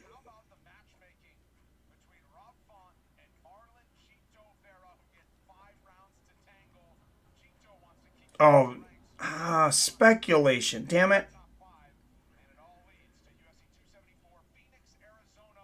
I hate these mock drafts things. I thought they were announcing that they had it.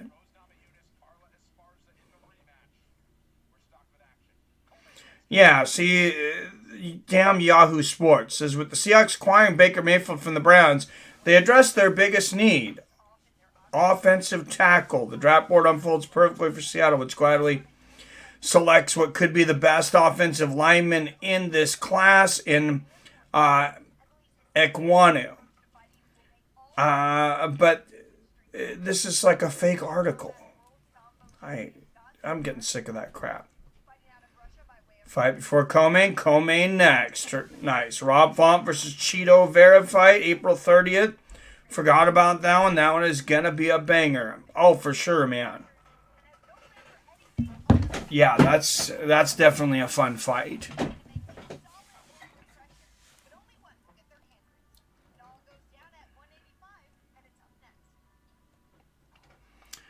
All right, guys. Middleweights up next. Co-main event. Caio Borralho and Gadzhi Omargadzhiev.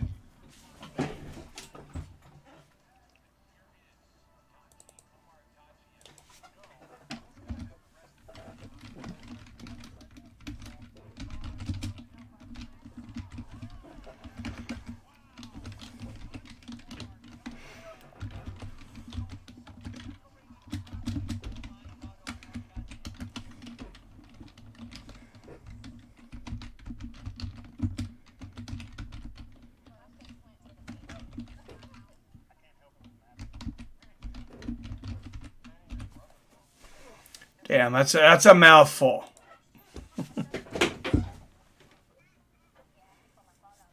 Both those names are a mouthful.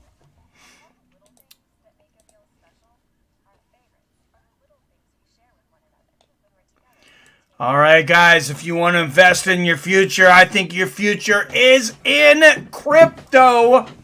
I mean, even the UFC now, they just started a new bonus for pay-per-views where fans will vote for 3 fighters to get a Bitcoin bonus. 30,000 for first, 20,000 for second, 10,000 for first, or 10,000 for third, excuse me. And Khamzat Chimaev received the 30,000 for the inaugural event. Guys, give yourself a bonus. Give yourself a bonus. Like I said, you can load up on Shiba Inu for like $10 frickin' dollars. You're gonna get like 430,000 coins.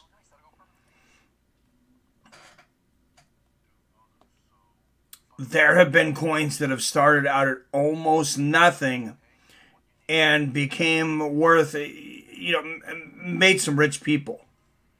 To be honest. I'm not saying I'm going to be rich off this or you're going to be rich off of this. There's no guarantees in life, but hey, why not try?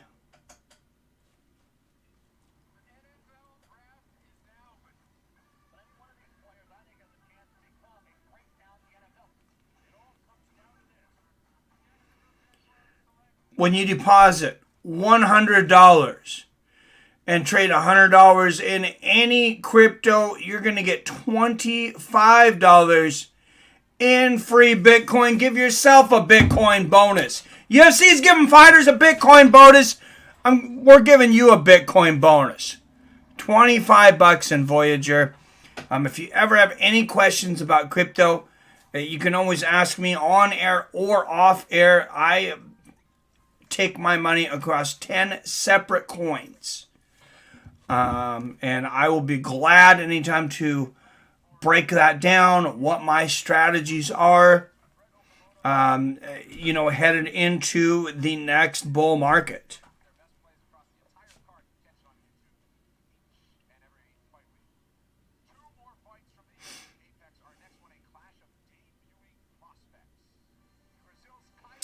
And I will tell you, I'm extremely confident that one of these days I will be talking to you guys about how much damn money I made off this stuff. I'd like to pay my house off with crypto. That would be the ultimate.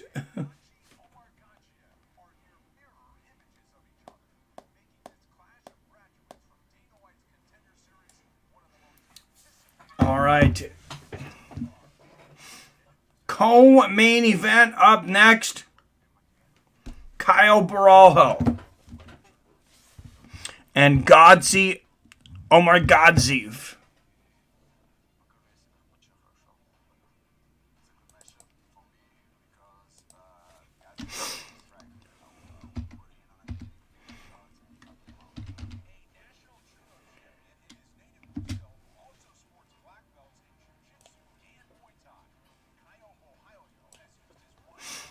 All right, and Caio coming up. He is a judo national champion, also jiu-jitsu black belt.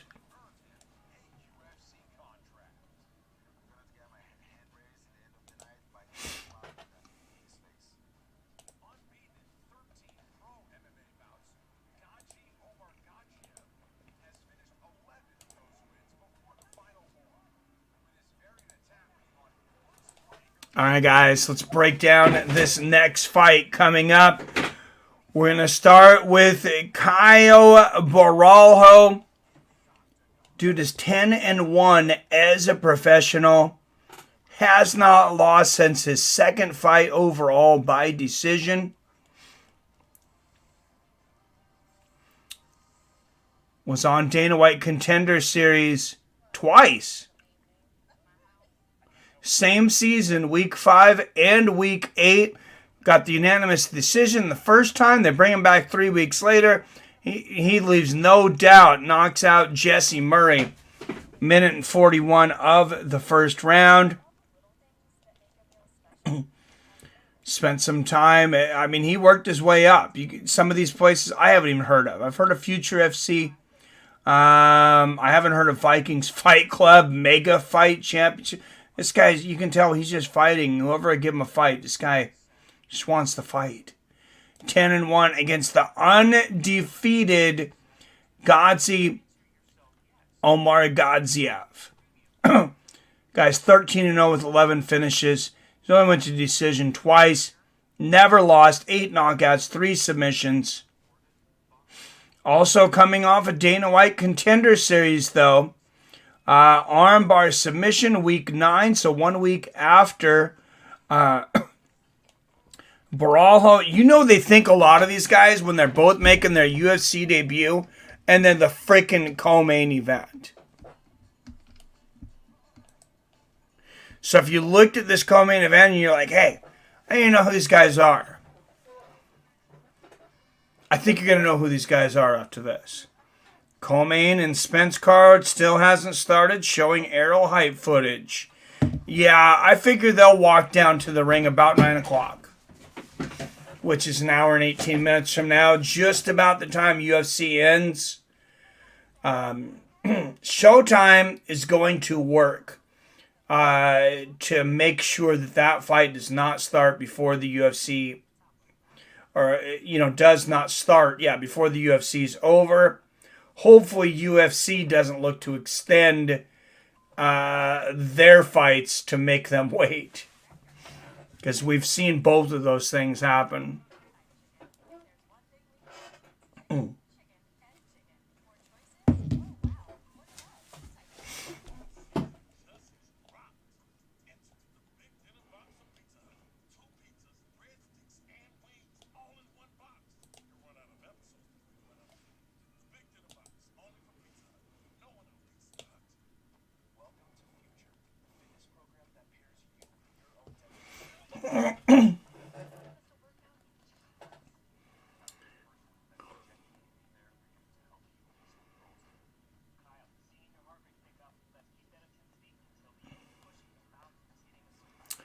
All right, guys, and I'd like to welcome back a new old friend,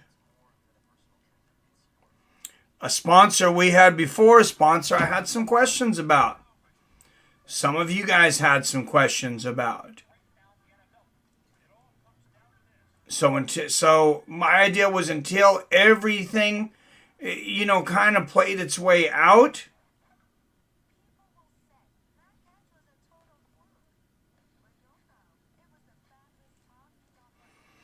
I was like, I don't want these guys as a sponsor until I find out, they're on the up and up.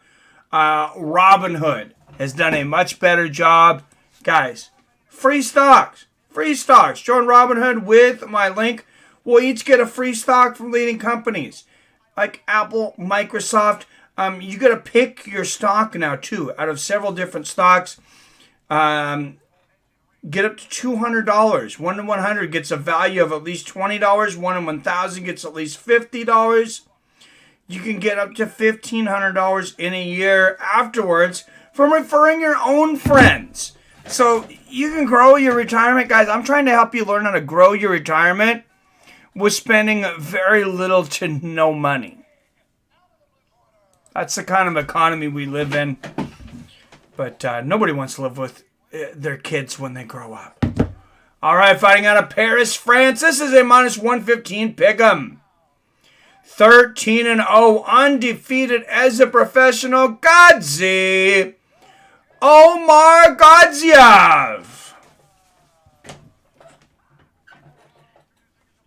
Omargadzhiev for the win in this fight. I'm going to go opposite you, Robert. I'm going to take Borralho. Out of Sao Paulo, Brazil, he is a minus 105 pick'em. 10 wins against 1 loss and 1 no contest.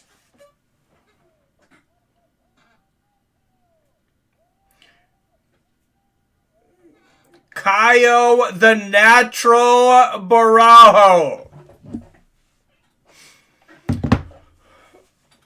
Dan Mergliotta will be the referee for this one. Busiest man in the sport. Dan Mergliotta, he is reffing fights everywhere. You'll see him in BKFC, then you'll see him in Bellator, then you'll see him here in the UFC. Guy doesn't mess around. All right. 10 people watch. Make sure you hit the thumbs up. Make sure you hit the share button before our main event.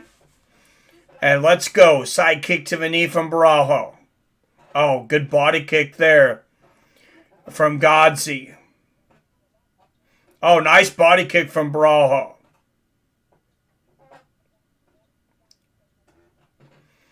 Borralho, like I said earlier, a judo national champion. Oh, nice right hand from Gadzhi. Oh, big right there from Gadzhi. He's got heavy hands. Russia versus Brazil.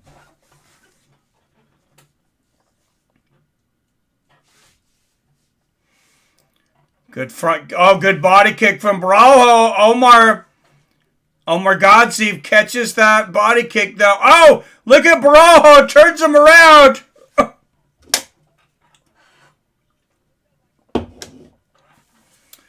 Wow, easy reversal there from Borralho. Jason Herzog was in Paris for the Ares Fight League this morning, so was gone. Oh, damn. Yeah, guys are all over the place. And now Borralho in the guard of Gadzhi. Nice shot from the top from Borralho. Now he's going to stand over Gadzhi.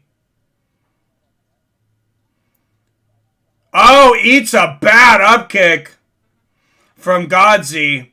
But Borralho going to jump on top now. Good job from Gadzhi defending any ground and pound, nullifying here.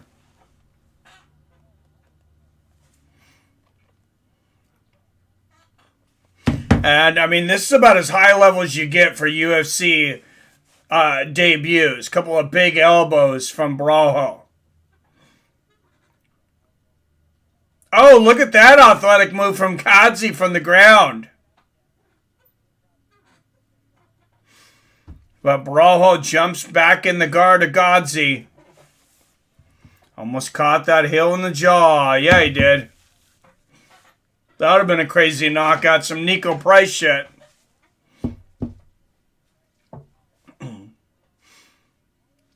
And now Borralho moving to side control. Nice little short elbow there from Borralho. And Borralho in the dominant north-south. Now he's going to spin around to the back. Oh, and look how slick he gets his hooks in. Oh, he had one. Yep, hand control here from Omargadzhiev. But Borralho looking to get the back here. Yeah, he's got the triangle now. Oh, nice elbows here from Borralho. And Gadzhi, most likely, has never been in this much trouble in his career. We'll see how he handles the adversity. I mean, undefeated, 13-0. Nice elbows here from Borralho.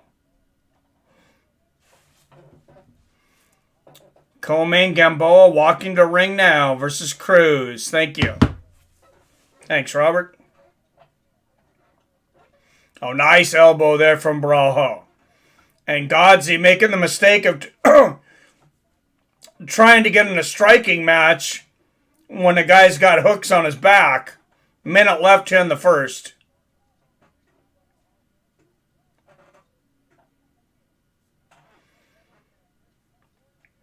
And, man, Borralho, he's got a tight triangle. He just does not want to let this go.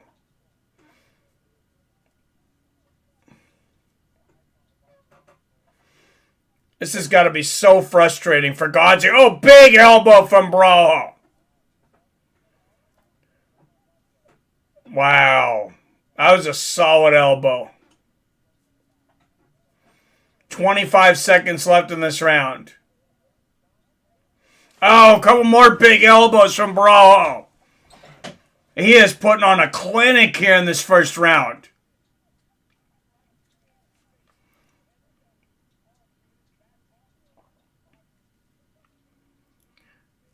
And seconds left. And we will end this one with Borralho on the ground. 10-9, Caio Borralho.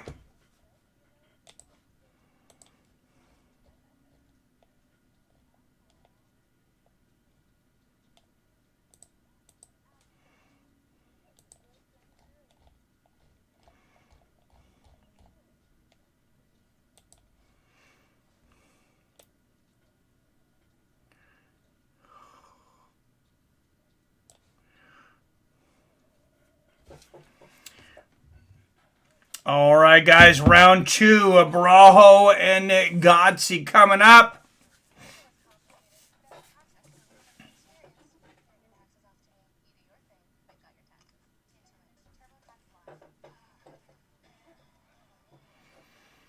And like we were talking about, Errol Spence fighting later tonight against Yordenis Ugas. Next week, Tyson Fury and Dillian White on ESPN pay-per-view.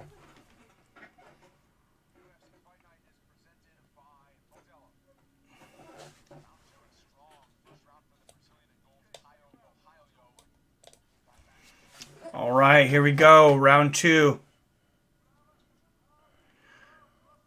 Cruz walking the ring now. All right, you see Borralho a minus 390 live odds after the first round. Spinning heel kick attempt from Omargadzhiev. You can bet Gadzhi's not going to want to go back to the ground.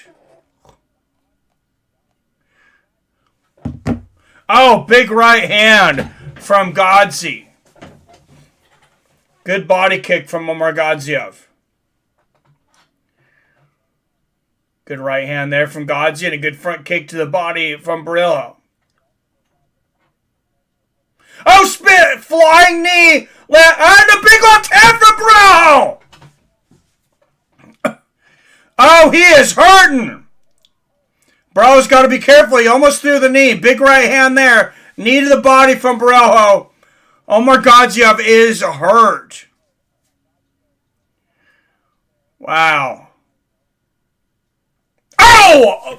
Wow, Omargadzhiev throws with power with the big right hands. Wow, wild stuff there from Gadzhi, though. Missing, falling over. Yeah, that was a fantastic flying knee for sure, Phil D-Roll.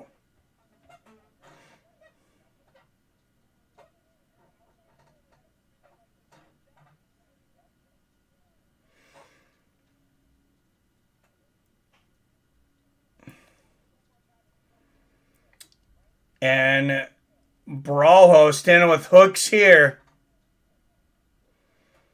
Awkward position. Oh, and he drags Gadzhi to the ground here. Very high.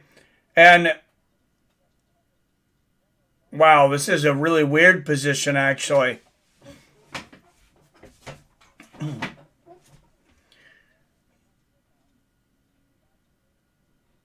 Borralho just got Omargadzhiev twisted up like a pretzel. Not really in a position to, really go for any submissions here. But, oh, now he's spinning around to the back. What a slick move from Borralho. Oh, big ground and pound.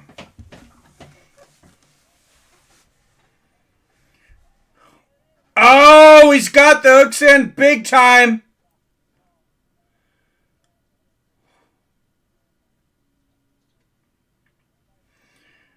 Yeah, Borralho flattening Omargadzhiev out here. Oh, and Omargadzhiev trying to stand up, but Borralho still got hooks in. Oh, he's got him.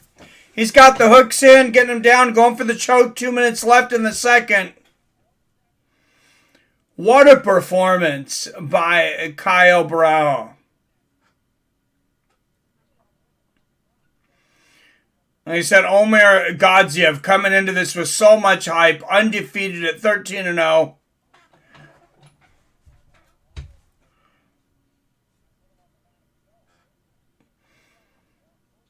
And you see Borralho's got the tattoo on his arm. Fight or die. That's a dude that likes to fight.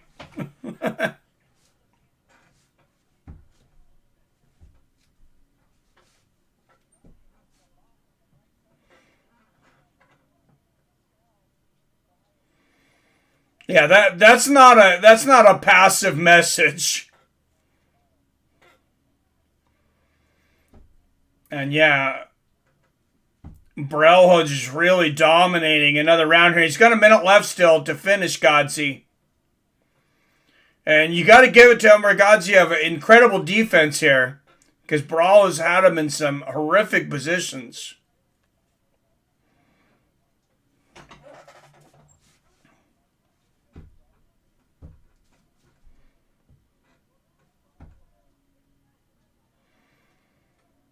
And Gadzhi, look, oh, he's not under the chin, but he's hooking the hands up. Nope, he's not going to get it. 25 seconds left in the second. Good job there from Gadzhi grabbing the wrist control here.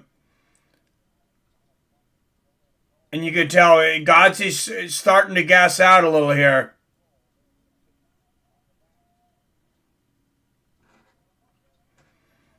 And Borralho beating him up with the ground and pound here.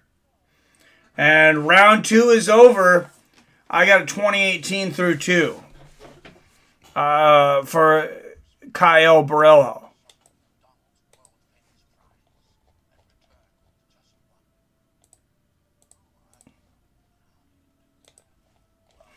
So Gadzhi's going to have to come out swinging for the fences again here in the second round. He could definitely do it. I mean, he's got some hard shots. And Robert in agreement with me. 20-18 Borralho. Still got one more round, though.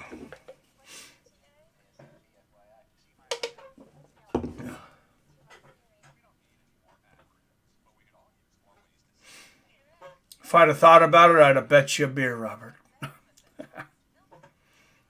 I've only been following Borralho because he's a judo national champion. I didn't know as much about Gadzhi.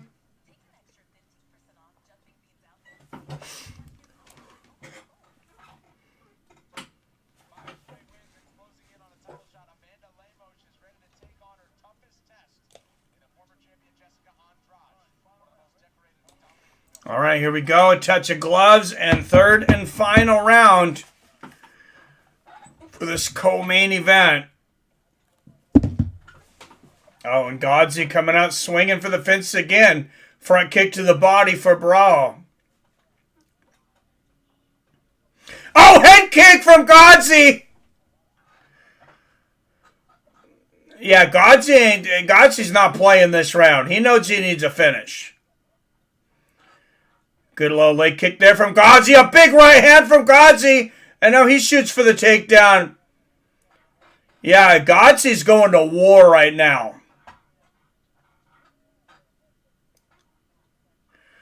Gadzhi catches Borralho low.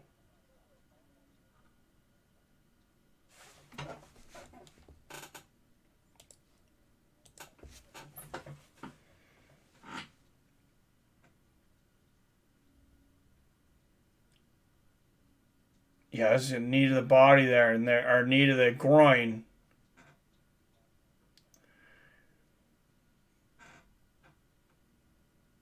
And God's just looking at him like, yeah, get up. Get up, buddy. And Miguel giving Gadzhi a warning here. Miguel is going to give him up to 5 minutes.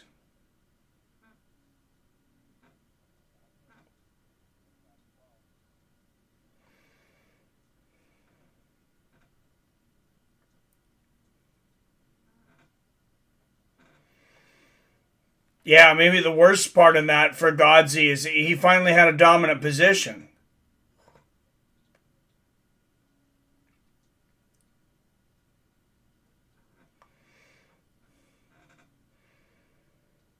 Come on, camera guys. Give the guy a little privacy while he's stretching his groin out.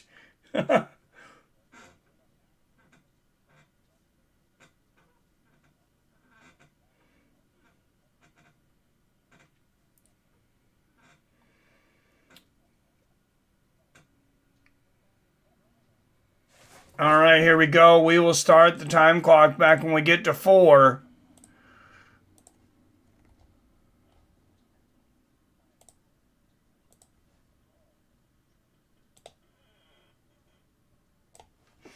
All right, 4 minutes left in this fight. Oh! Flying knee again there from Caio. Oh, and they both land there. Wow, these guys are swinging to send somebody home for sure. Big right hand for Gadzhi. And for anybody that had doubts about this being the co-main event, these guys are putting on a pretty good performance.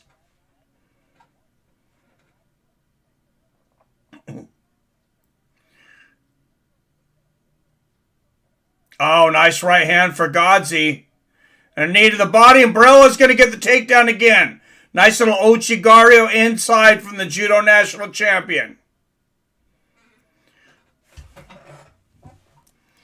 Cruising Gamboa went all out in first round. Phil says definitely. Oh, back to work. Oh, that's rough. Brazilian nuts.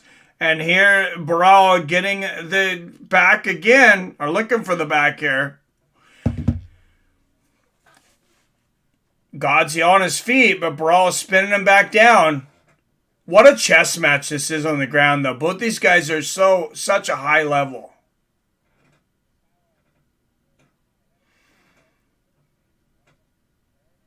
Oh, and the leg lock attempt here for Gadzhi. The Sambo expert here in the leg locks. The Judo National Champion. He's not going to have the same experience in this.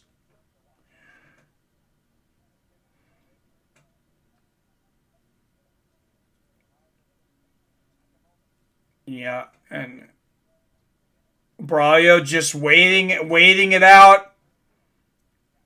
Hoping he can get out of this. A lot of leg locks. You know, they'll wait for you to make a mistake. Oh, and Borralho's out, and he's going to jump right back on Gadzhi. And now he's got dominant north-south. He's going to wait for that knee to come up. He's hoping so he can throw a knee of his own. Oh, no. He's going to go back, try to get the back here. And Borralho's just seeing 360 degrees right now. Oh, spin there from Gadzhi. Almost able to pull something off there, but Borralho, he was ready for it. Ends up back on top.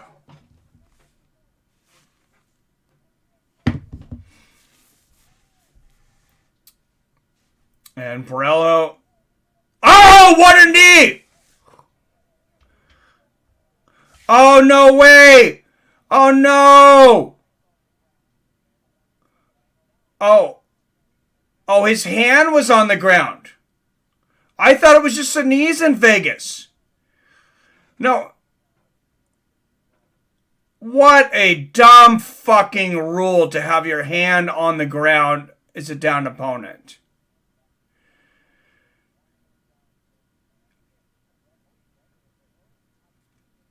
We're talking about this now every single week. The inconsistencies with the rules, with decisions.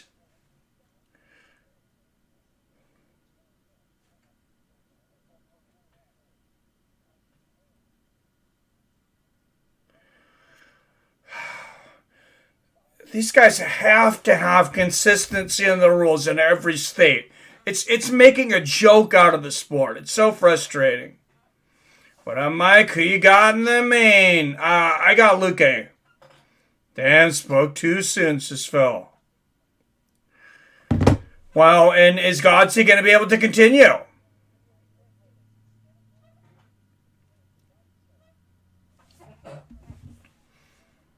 One hand has been a down opponent for a while. I thought the unified rules of MMA, I thought it was knees down, though.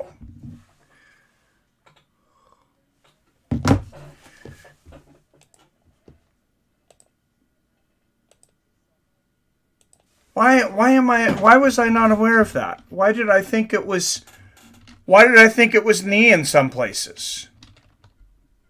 Because that's what they kept talking about with Jan and Sterling.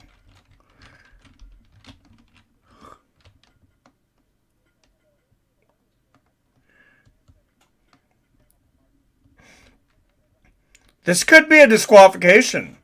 This is very similar to the Jan and Sterling fight. I really don't think this fight's going to continue.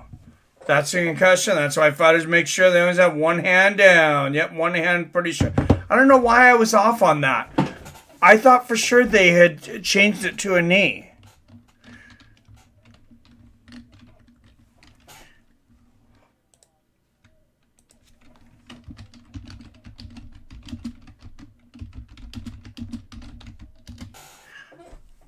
They may not even let him finish if he wants to.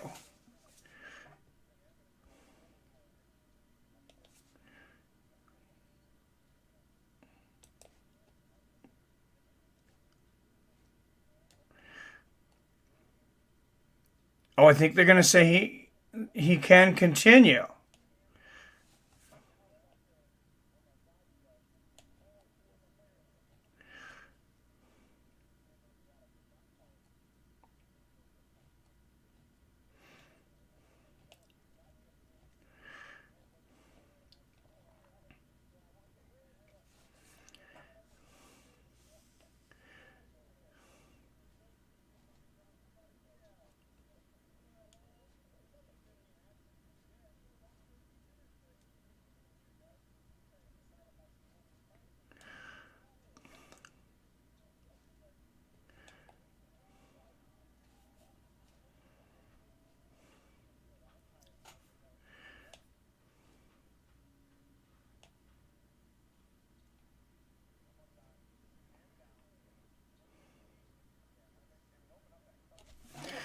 So, man, that is so close.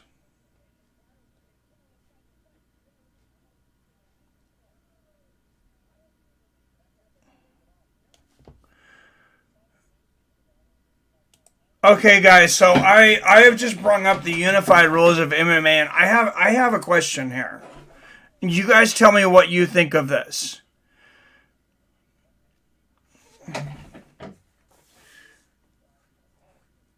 He said we'll go to the judges' scorecards. And I cannot blame Gadzhi for not going on at all.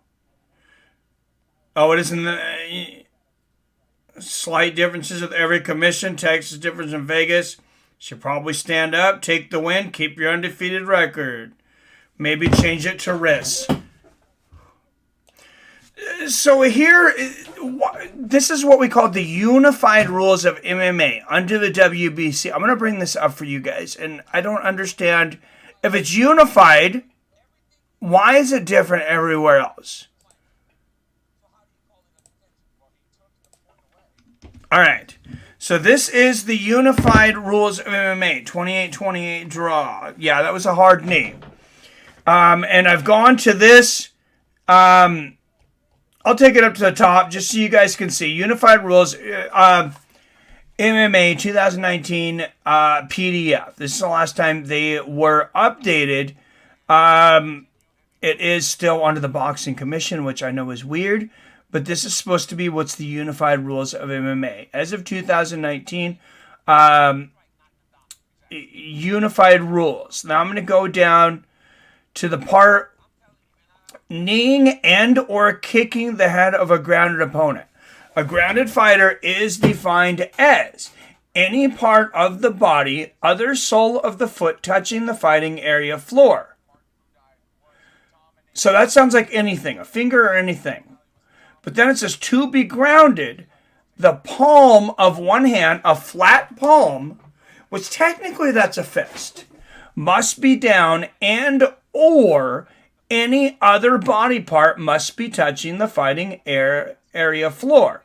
A simple knee, arm, not fingers, makes the fighter grounded without having to have any other body part in touch with the fighting area floor. At this time, kicks or knees to the head will not be allowed. I'm not even clear on what that says. Kneeing and or kicking the head of a grounded opponent, a grounded fighter, is defined as any part of the body, other sole of the feet, touching the fighting area floor. To be grounded, the palm of one hand, a flat palm, must be down. Technical unanimous decision, Caio Borralho. I'm guessing they scored the third round. I didn't hear it, but it's too bad that ends up being a controversial decision here. I don't know. You guys tell me what you think of that.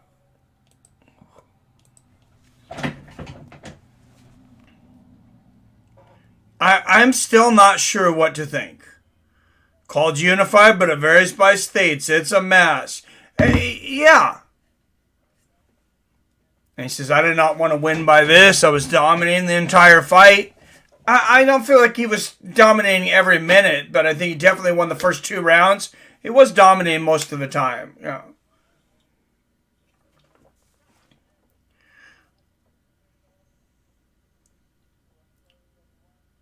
And he says, I'm sorry to everyone, I didn't see his knee. It wasn't his knee, it was his fist.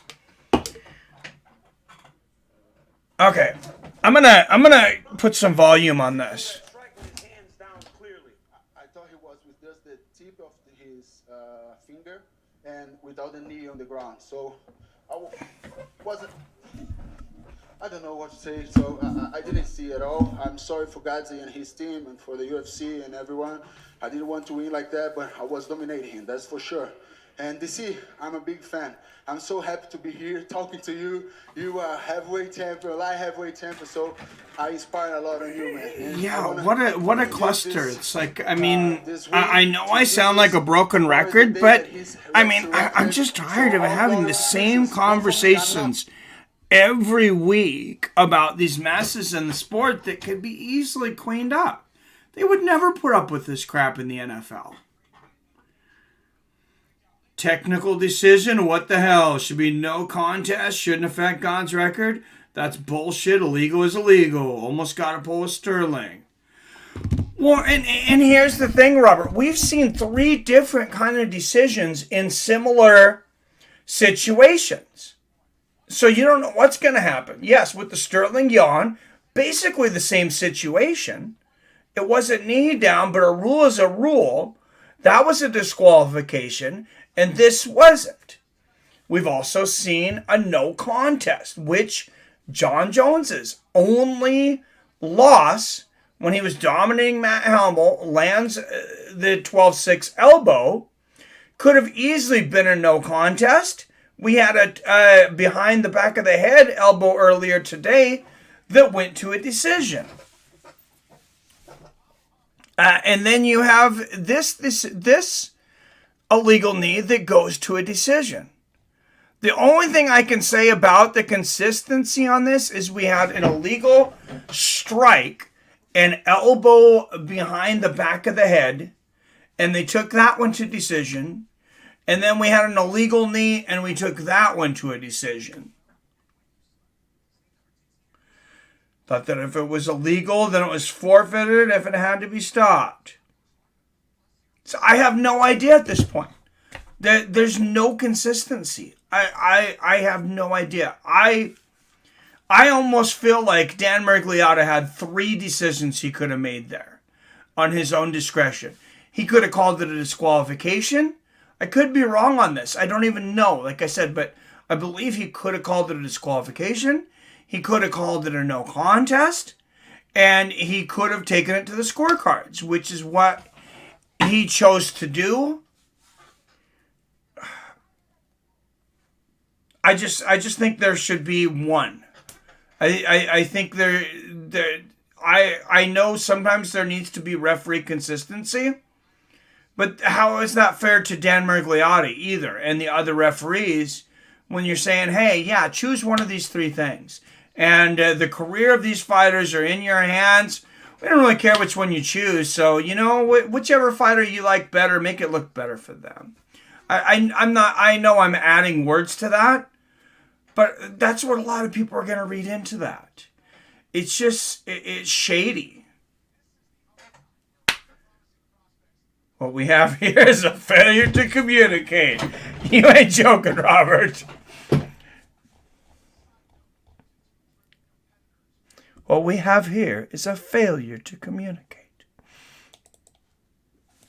All right, guys. Main event coming up next. Let's not take that away from... That was a hell of a fight. I wouldn't mind seeing him do it again. I think both of those guys are going to be incredible additions to the UFC, though.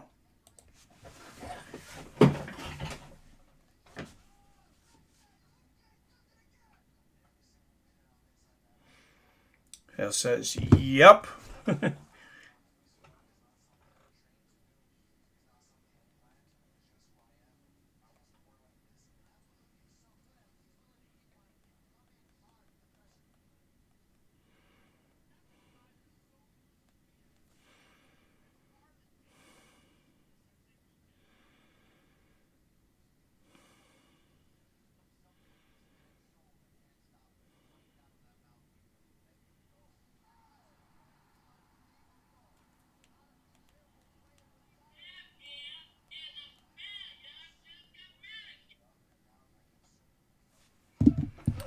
All right, main event up next, guys. Put your picks in.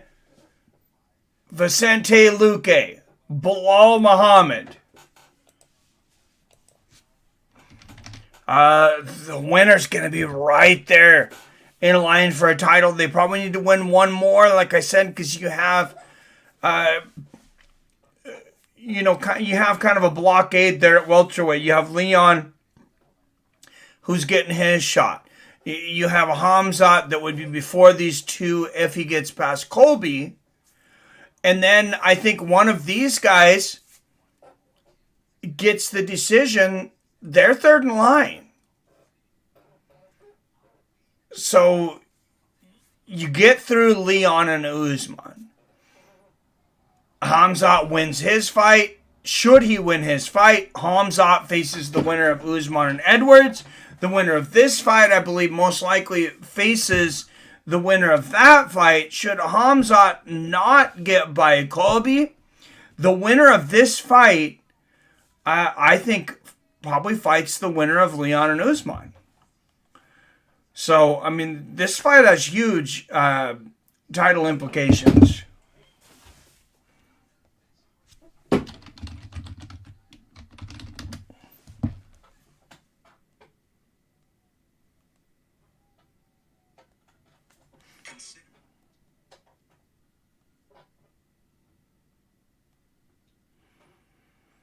Cruz defeats Gamboa in 5th round. Errol Spence next, but you know they'll take forever before they even walk out. Yeah, that should time out great with the main event in UFC coming up right now.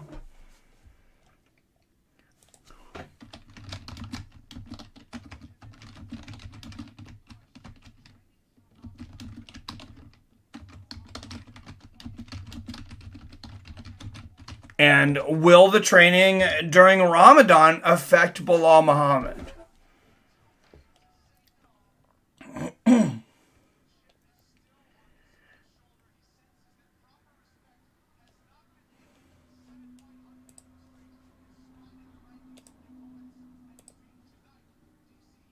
And here you go, Robert.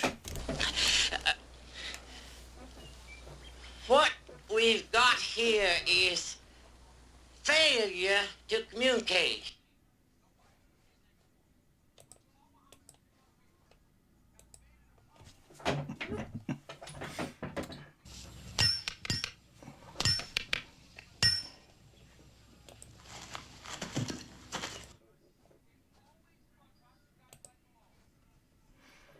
Hope Luque remains upright. Don't want Muhammad hugging dudes on ground.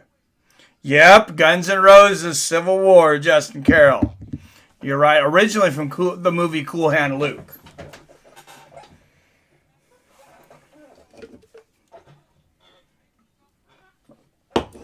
But that's how he wants it. Yep, reminds me of Use Your Illusion. Oh, man, I remember listening to Use Your Illusion 1 and 2 on cassette tape. I got all those cassette tapes from Columbia House because they were stupid enough to let teenagers to give them tapes. And then I think it was CDs later. But they would give you 12 tapes for a penny. And then they keep sending you tapes waiting for you to pay for them. And I think I may have paid for one, but I was like, I don't know what to do. I'm like 15 years old. They just kept sending me stuff. I just kept keeping them. Ramadan didn't seem to hurt Kyrie Irving the other night. Yeah, I mean, it seems like most people are able to get through it fairly well. They just eat at night. And, I mean, one thing we have seen the benefits, a lot of people, not just athletes and fighters, are starting to do, what do you call it? Intermittent fasting. So, I mean, basically it's a long intermittent fasting, but you're doing it every day. I don't know. Khamzat didn't do too bad. No, he didn't. I remember the first time I remember really seeing is Hakeem Olajuwon in the finals during Ramadan. And I believe they won a finals during Ramadan.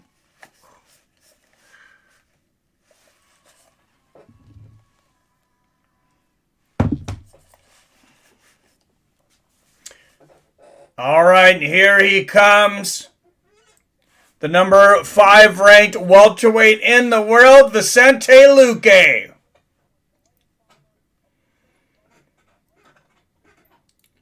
This guy oozes of entertainment in the cage. And he oozes of violence.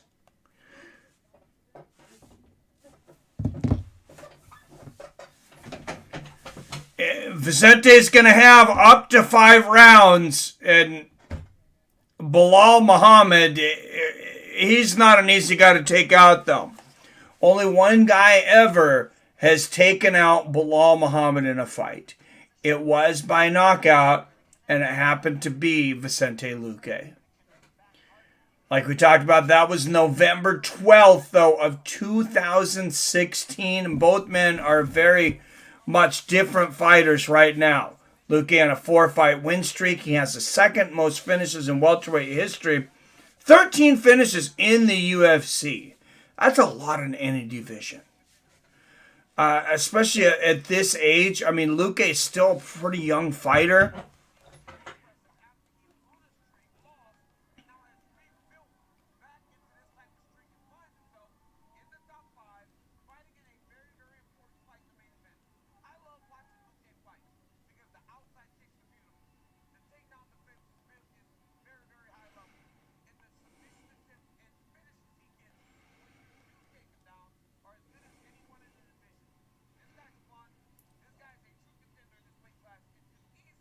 He is 30 years old. Vicente is. Just now got fights with friends. Oh, are you kidding me? Oh, my goodness. Oh, I'm glad you found it, man. Belal Muhammad, 3 years older at 33. Both men 5'11", but Luque will have a 3.5-inch reach advantage at 75.5 inches. Good night so far. 270 off $25 free bets tonight. Damn. Well, congrats, PR. That's a hell of a night. And congratulate PR, everybody, on his new child coming. I think that $280 should buy a nice crib.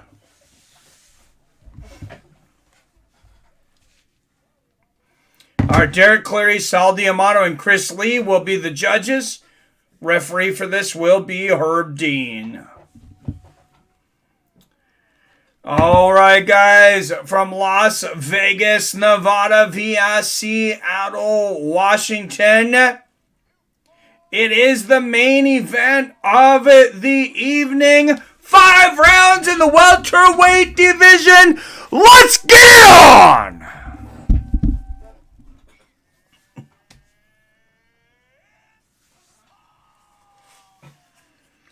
UFC on ESPN 34 from the Apex in Las Vegas, Nevada. Representing Chicago, Illinois, out of the blue corner. He is a plus 155 underdog with 20 victories against 3 losses and 1 no contest. Presenting the number 6 welterweight in the world, Belal Muhammad. Life's funny sometimes, yep.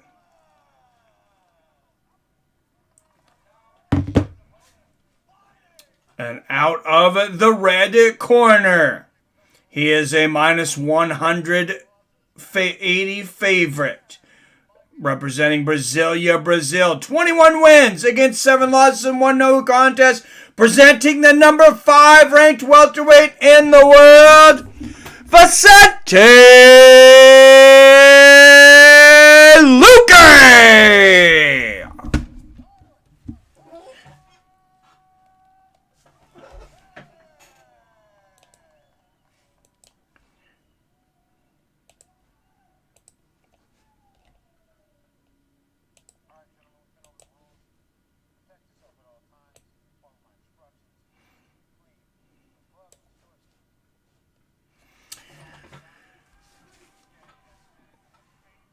Ben, I'm gonna be a dad. I'm excited for you, PR. I can tell you're excited.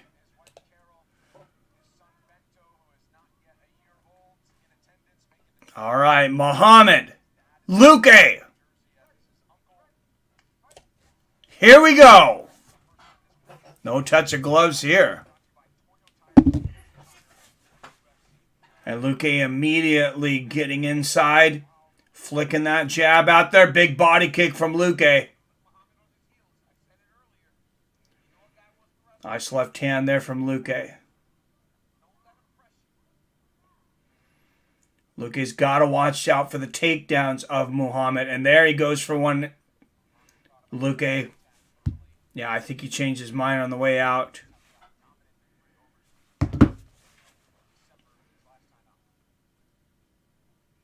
Oh, good body kick from Luque. Left hand lands from Muhammad.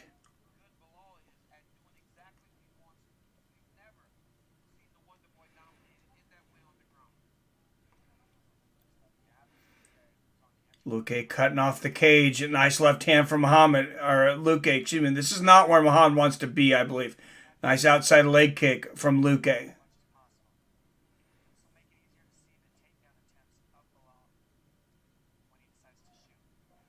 Good left hook there from Luque.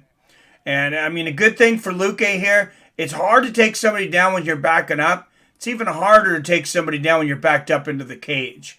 Good body kick from Vicente.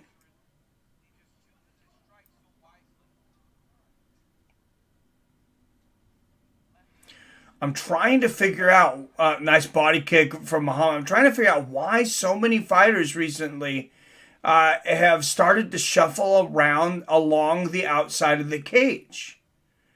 It just kind of seems like you're doing your opponent's work for them. Nice right hand there from Muhammad. Luque catches that body kick.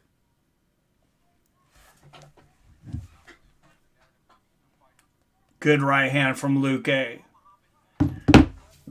There's a left hand from Vicente. Good body kick from Muhammad and a right hand afterwards.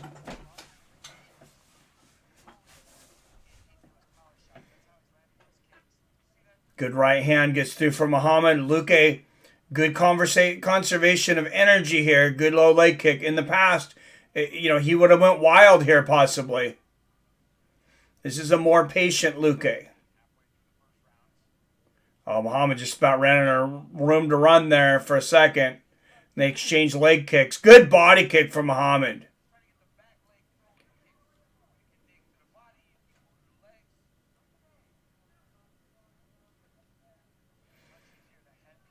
A lot of feints here for Luque. And now Muhammad shoots for the takedown, and he gets it inside the guard of Vicente here. Big takedown here for Muhammad.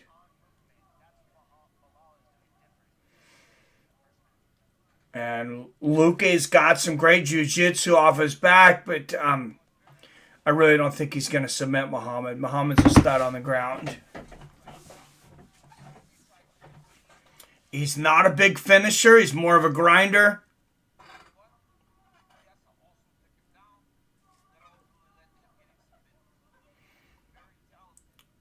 Muhammad now trying to move to side control. It's at half guard now. Nice right hand on the ground and pound. Muhammad trying to pass the guard of Luque.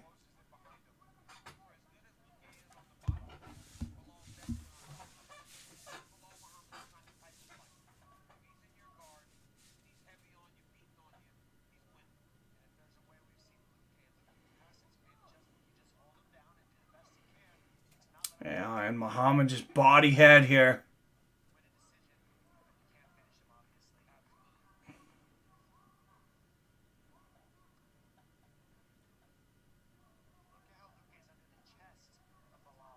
Oh, good shots here from Muhammad. Getting the back of Luque. He's got one hook in. 40 seconds left here in the first. Luque standing up. We'll see if he can escape. And now Luque, good job reversing into the corner. Lands a left hook to the body. Yeah, you didn't want to end this round on your back. That was a big moment for Muhammad, though. Back to the center of the cage. 10 seconds left. We'll see if somebody pulls it on here. They both shots.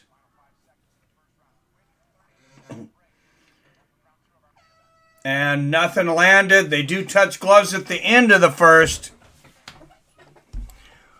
Close round. I'm going to give that one to Luque 10-9, but it could have went to Muhammad with the takedown. Sarah Bob says 1 for Belal.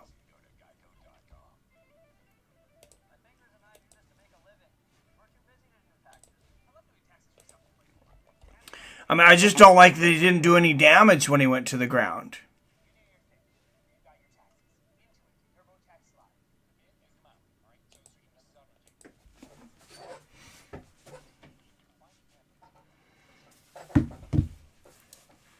All right, so I am outnumbered. 2 10-9s for Belal. 1 10-9 for Luque from me. I think this will be the story of the night. Yeah, and I mean, that's why I said if you're going to bet on Belal, what somebody did, I was like, bet decision. He's almost never finished his fights. I think he's got like 2 finishes in his career, but it was plus 250 for Muhammad by decision.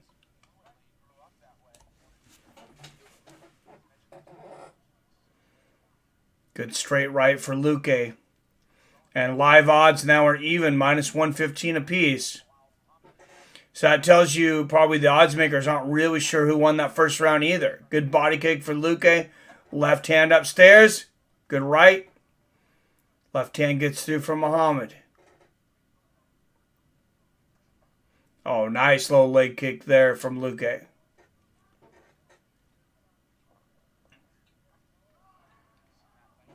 And the other side, the leg kick from Luque. Left hand gets through from Muhammad there.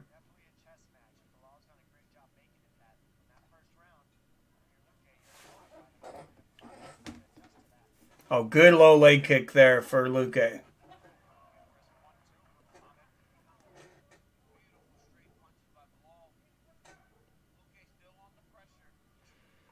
Four minutes left in the second. Good right hook from Muhammad.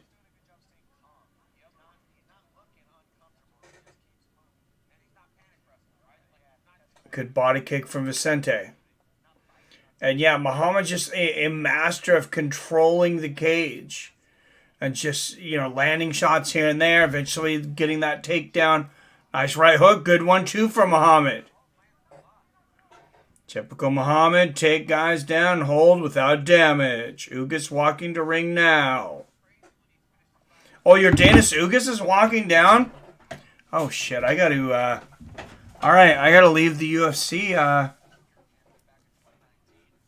Oh, nice left hook there.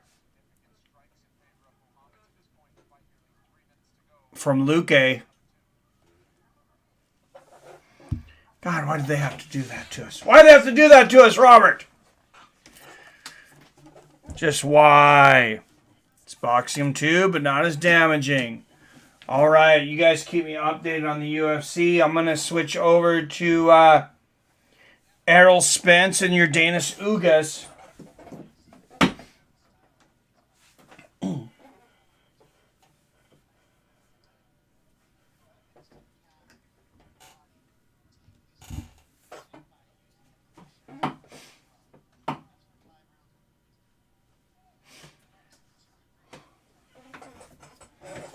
Actually, what do you guys want? Do we want to finish this one, or do we want to go over to Errol?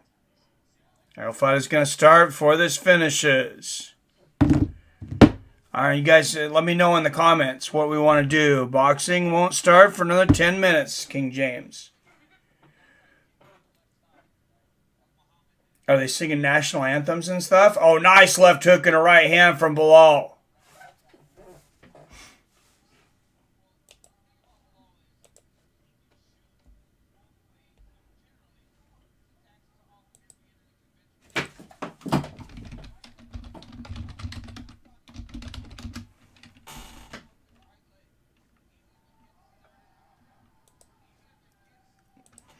And Muhammad with another takedown.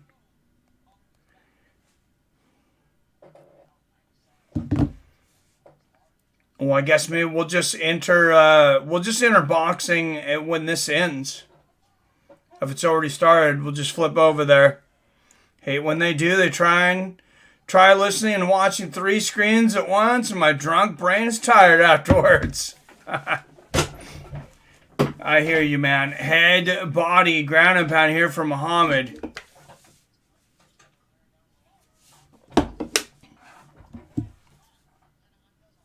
Ugas, the dude that beat Lopez. I believe he beat Lopez. I know a lot of people are picking Yordenis to have a great shot against Spence. I mean, I'm not one of them. Your show, Mike. I'm riding either way. All right, let's finish this since we started it, and then we'll flip over.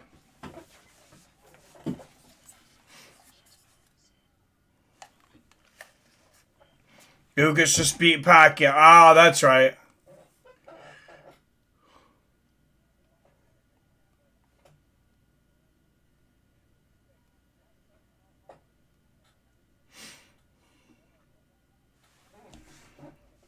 Oh, sorry, and I didn't even put my... Oh, I do have my time clock up. All right.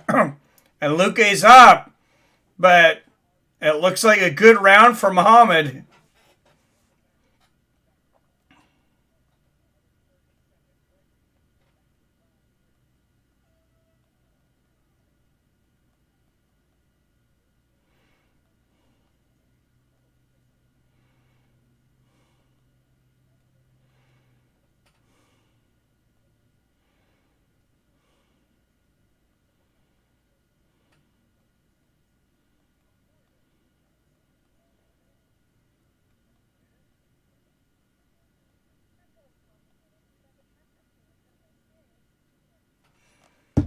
All right, round 3 coming up.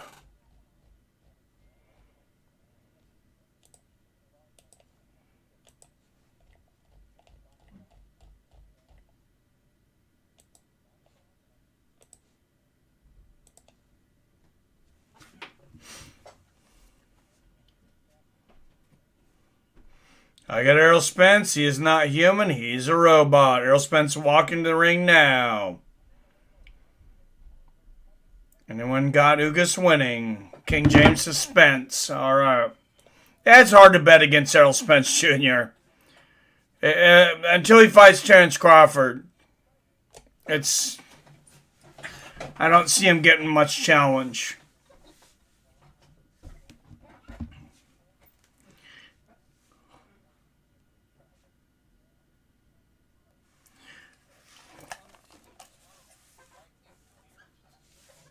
All right, live odds now minus 330 in favor of Muhammad. I mean, not really surprising.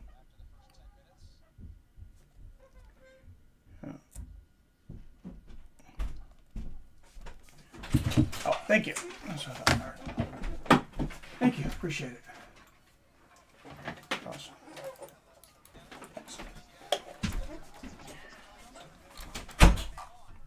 Oh, nice knee to the body there for Luque.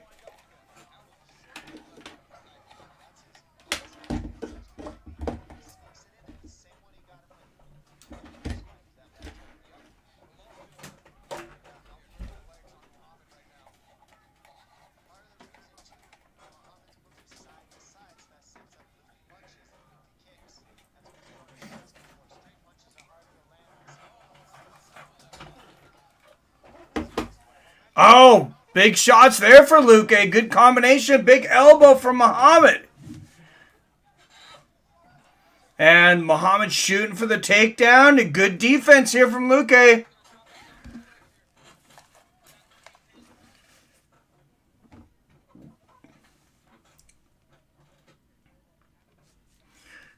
"27 fights, 21 knockouts. Come on. Crawford and Spence would be worthy." Oh, absolutely. That's the fight. Oh, yeah.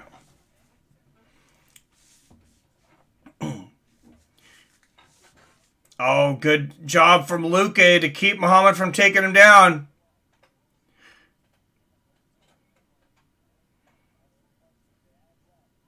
Good left from Muhammad.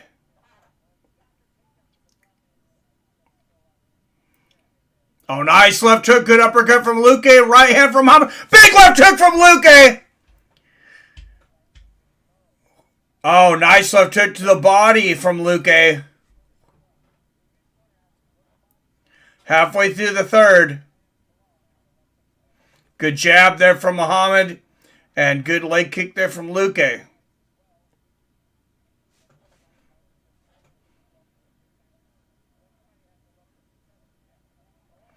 Oh, and Luque jumped right into that takedown.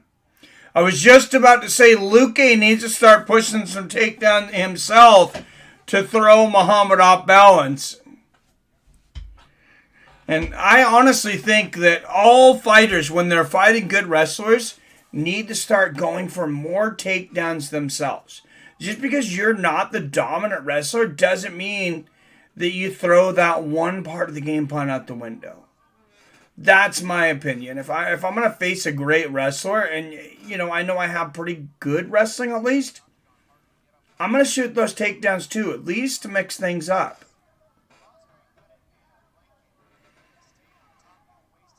And Muhammad on top, pushing Luque down. Oh, good defense from Luque. He's up.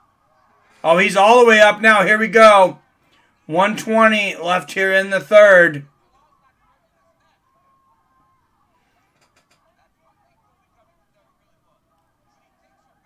Oh, great defense there from Luque, ducking under big shots from Belal. Oh, spinning elbow lands from Muhammad. Luque just kind of gives him a look like, okay. Good left hand there for Vicente. Close round, counter left hook there from Muhammad and a straight right. Luque cannot give up these striking exchanges. Oh, nice left hand there from Vicente.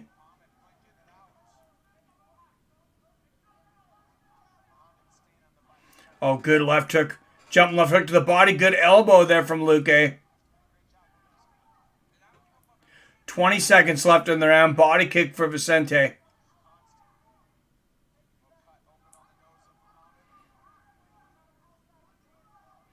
Ten seconds left. See if anybody... Oh, nice body kick there from Muhammad. Flying knee for Vicente. Razor close third round.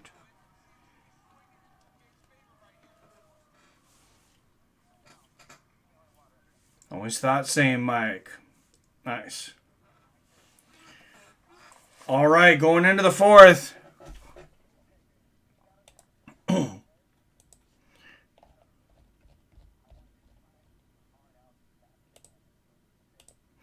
Yeah, and unfortunately, I think UFC purposely had 14 fights this week so they would run into the boxing pay-per-view. It's kind of crappy, honestly.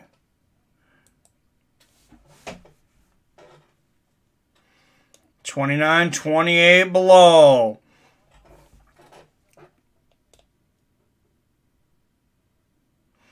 And I have it $29.28 Luque.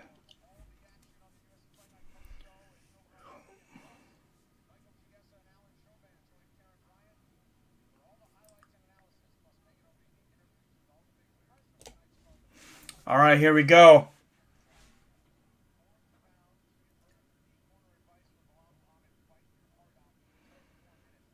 Good straight right there from Luque. Oh, big body kick from Vicente.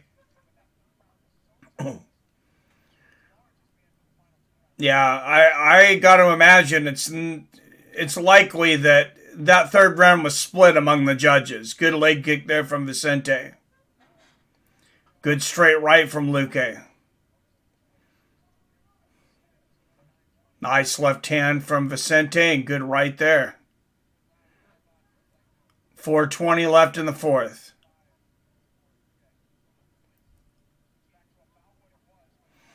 Good outside leg kick from Luque. Good straight left.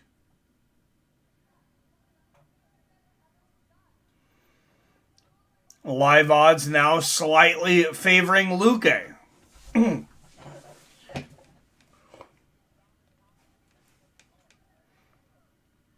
Errol face off right now. Touch gloves starting. Oh, nice jump left. Couple left hands there from Luque. All right, well, we shouldn't miss too much of the fight.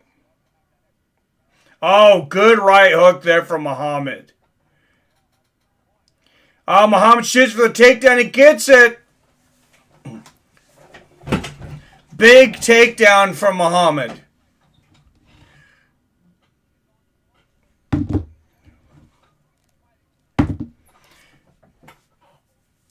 Yeah, takedown every round here from Belal.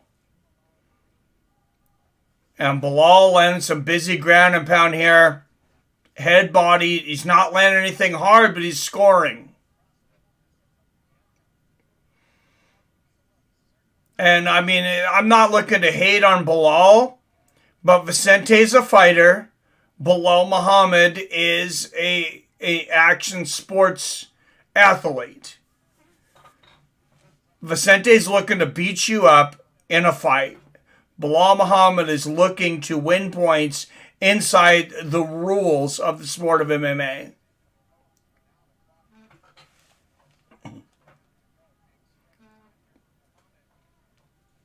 Halfway through the fourth.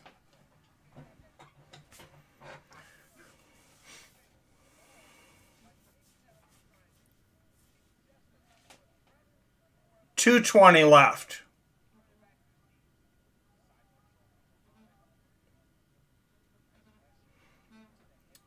Good side control from Belal.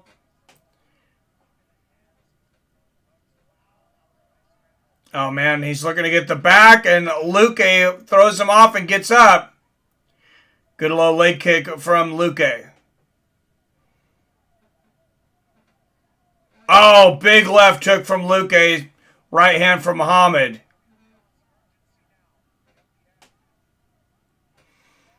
And this is a big Muhammad round. Good right hand from Belal. Low leg kick from Luque.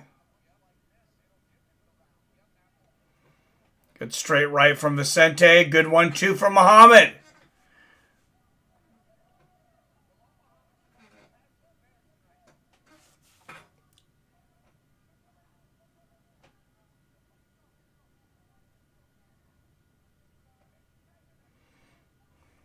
Oh, good body kick from Muhammad. And a 1-2. Muhammad's starting to come on here in the fourth. Ramadan doesn't seem to be affecting him. 10-9 Errol, Robert.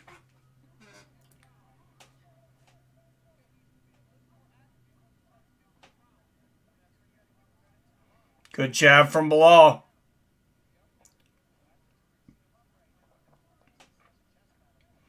Good right hand from Luque. Nice low leg kick from Vicente.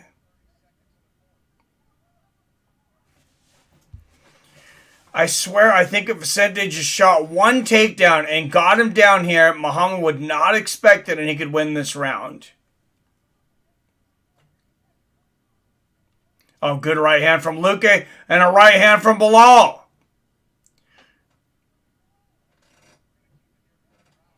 Good left hook from Vicente. There's a right hand. You got to give that one to Belal. So Muhammad could be up 3-1 right now. Most likely at best case scenario for Vicente. Most likely 2-2. And Vicente's corner's telling him, you know, you need to win this round. It might be 3-1. It might be 2-2.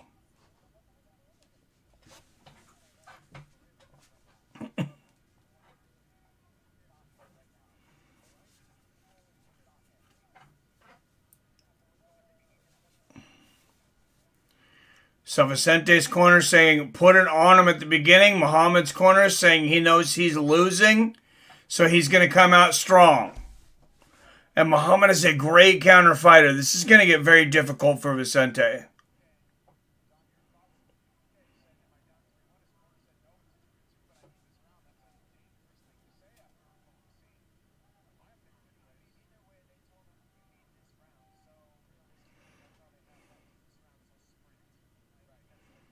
Yeah.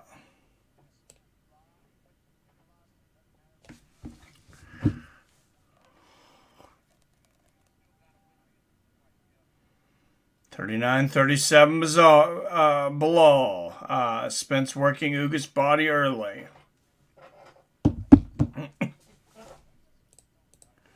All right, here we go.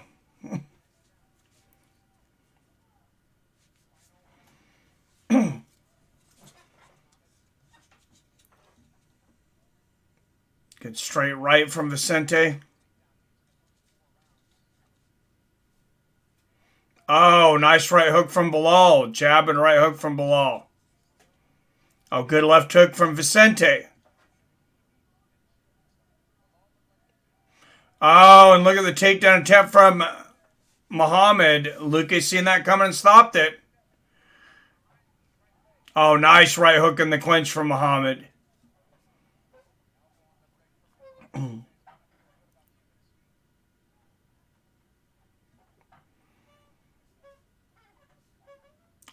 Oh, good body kick from Muhammad. But I feel because Muhammad's given Luque more to think about, now Belal's starting to win more of these exchanges standing. Straight right from Luque lands. Low leg kick Vicente. Oh, that was a nice right from Vicente, but a right hand lands from Muhammad. He's going to shoot for the takedown again. Vicente defends it.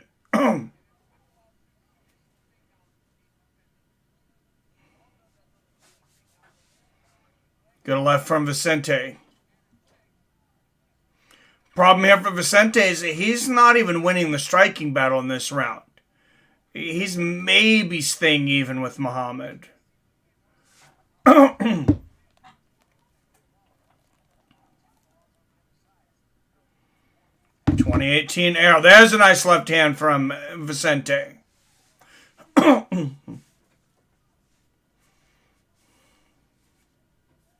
Oh, good left there from Muhammad.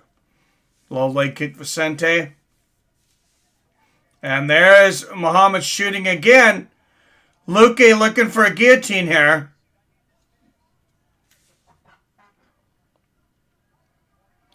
I think Vicente needs some kind of finish.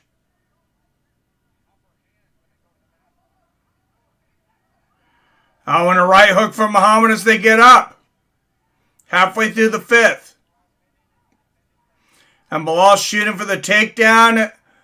Oh, and Vicente gets Vicente down to a knee. Muhammad getting the back here, landing ground and pound. Belal Muhammad. A genius game plan right now.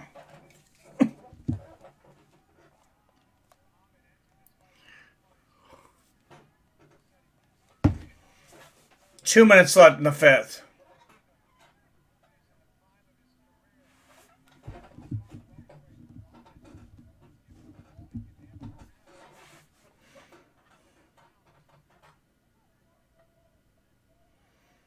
And Muhammad just trying to drag Luque down to the ground. And Muhammad's more than happy to sit here in these stalemate positions. And now Muhammad's got the upper hand, going for a sleeper hold here, going for the RNC. This would be a huge submission if he submitted to Luque. I don't think he will. 110, Luque's going to get up, he's out. All right, Vicente Luque, you want a title shot. You got 1 minute to finish this fight.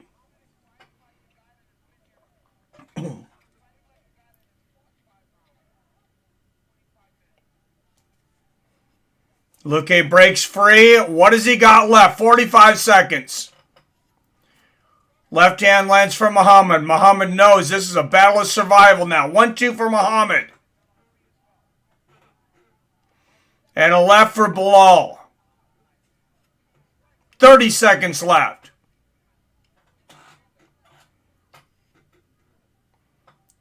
Overhand right for Belal. Vicente needs a miracle. Oh, straight left there for Muhammad.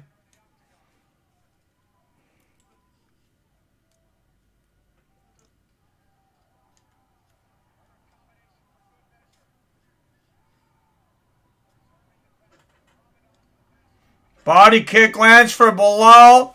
And it is all over. Belal Muhammad defeats Vicente Luque, unless we have one of the wackiest scorecards of all time. It's going to be Belal Muhammad moving up in the rankings.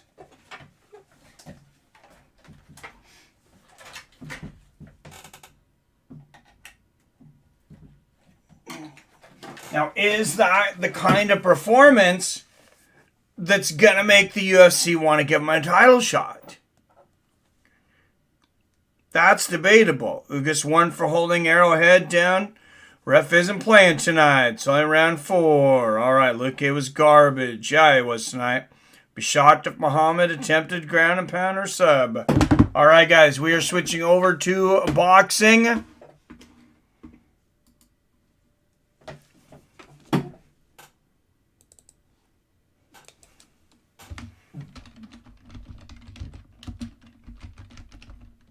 Errol Spence Jr. and Yordenis Ugas.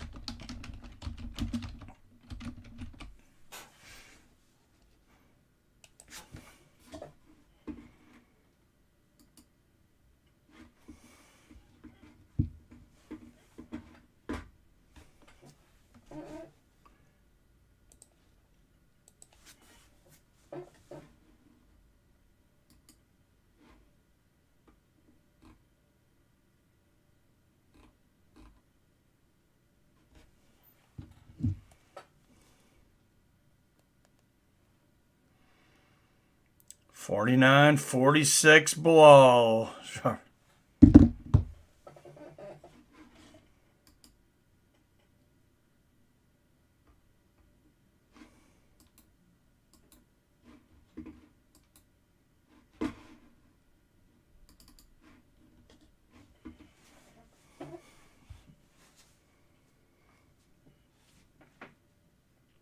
Look at zero game plan. Yeah, it's not good.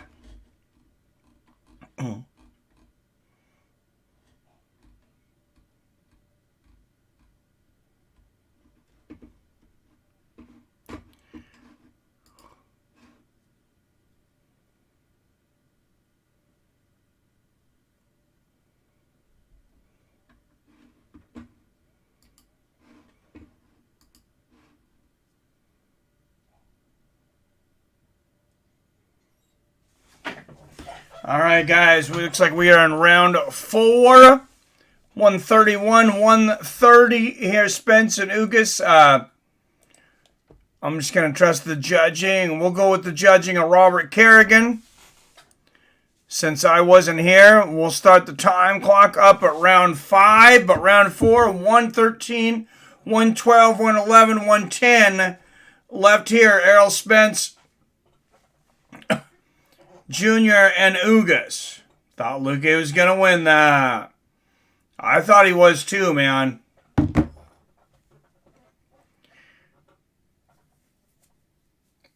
Nice left hook and an uppercut there from the Truth.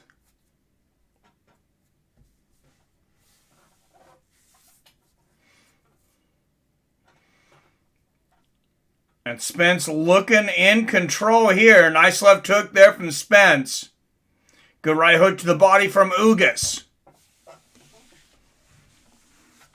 And a left hook upstairs from Spence.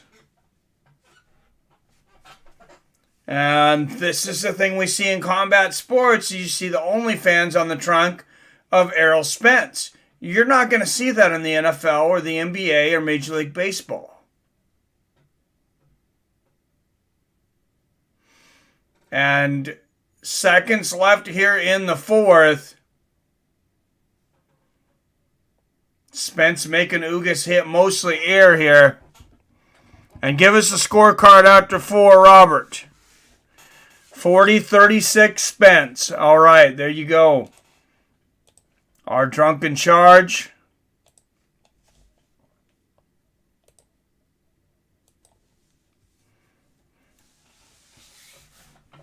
Has every round for Errol so far.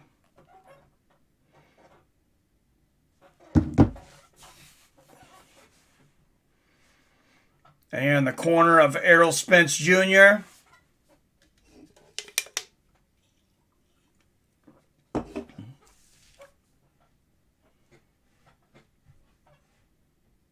Tell him use your body and your shoulders more.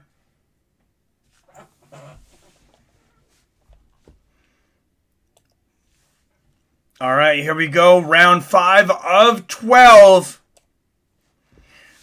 Errol Spence Jr., Yordenis Ugas, Welterweight Championship Unification. This is for the undisputed welterweight championship. Oh, beautiful combination in the body from Spence. Oh, nice left hook to the body, left hook upstairs. Lands for Spence. Good left hook from Ugas. Straight right there from Junior. I believe I'm also on channel 3. Yeah.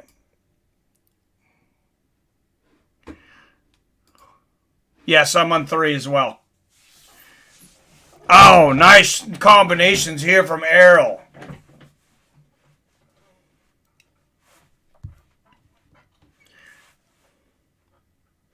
Oh, big right hooks to the body and a left, and a right hook upstairs from Errol. Left uppercut. Errol Spence putting it on him here in the 5th.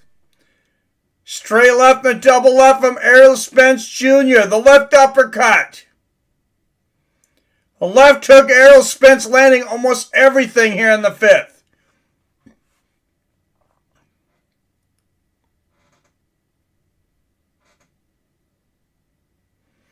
Oh, big left uppercut from Errol and a left hook upstairs. There's another left uppercut. Dig into the body with the right hands. And there's a right hook and a left uppercut from Ugas. Oh, double uppercuts here from Spence, though, and a right hook to the body. Errol Spence Jr. putting on a clinic here. And a little shoe shine to the body. Big right uppercut.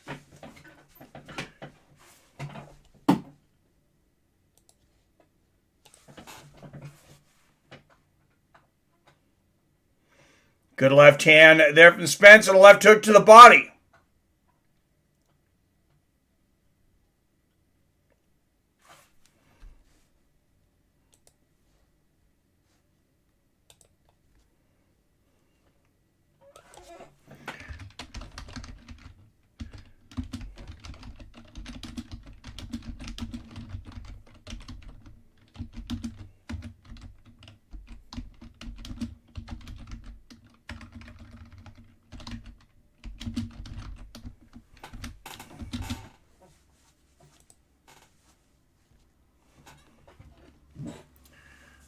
Oh, nice right hook to the body and a left uppercut from Spence after a combination from Ugas. 1-2 and to the body, head for Ugas. Right hook to the body for Ugas, and they are battling. Right uppercut Spence and a straight left at the bell for Ugas. Still got to give that round to Spence. A black Cuban guy, Ugas is good. How did Ugas luck into this payday?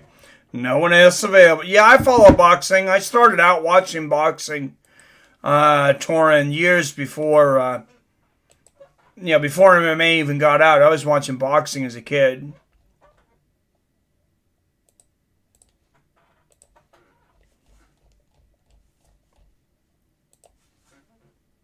I fell in love with boxing at like 8 years old.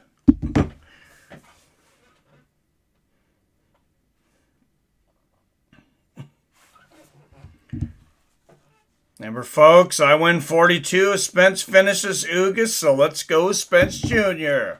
PBR too, right? All right, so we hope he gets a finish.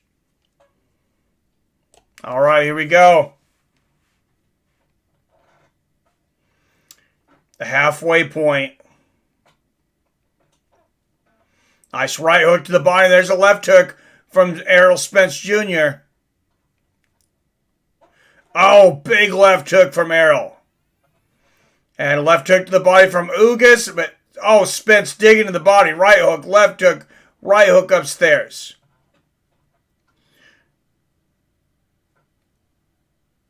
Good right hand there from Errol. Oh, good left hook to the body from Ugas. Spence just puts on a blistering pace, though. Good left from Ugas. Oh, good left hook to the body from Spence. That was right on the hip. Oh, big left hook upstairs from Errol and a left uppercut.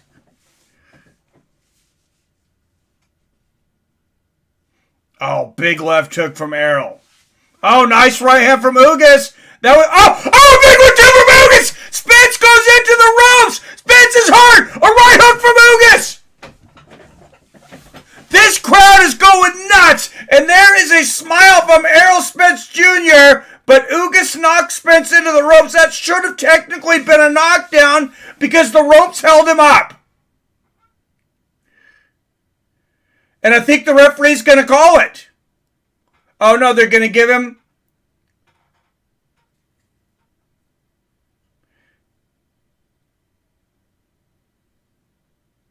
What the fuck is going on here? They just gave Errol Spence 30 seconds to wash off that mouthpiece. That is insane. Oh, big left uppercut and a right hook to the body from Ugas. Left uppercut there from Errol. That was a legit knockdown from Ugas. Left hand upstairs there from Ugas. Live odds. Spence still minus 1,000. Ugas plus 500. Spence even a bigger favorite than he was at the beginning of this fight because he's won every round. Until now. Left uppercut. Good right uppercut there from Errol Spence Jr. Oh! Right hook and a left hand there from Ugas. That was a criminal job by the referee. Giving Spence so long to wash off that mouthpiece, though. And now a big combination from Spence. A big right hook from Spence. And combination of the body from Spence. 3-punch combination. And Spence seems to have recovered. Combination of the body, right hand up to the head. Oh, digging to the body. With shots from both sides of Spence.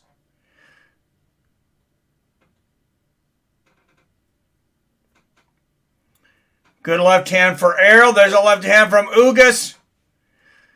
Got to give that one to Ugas. I don't think they legitimately called that a knockdown, though. Finish should come anytime after 6. This can get 59-55 Errol.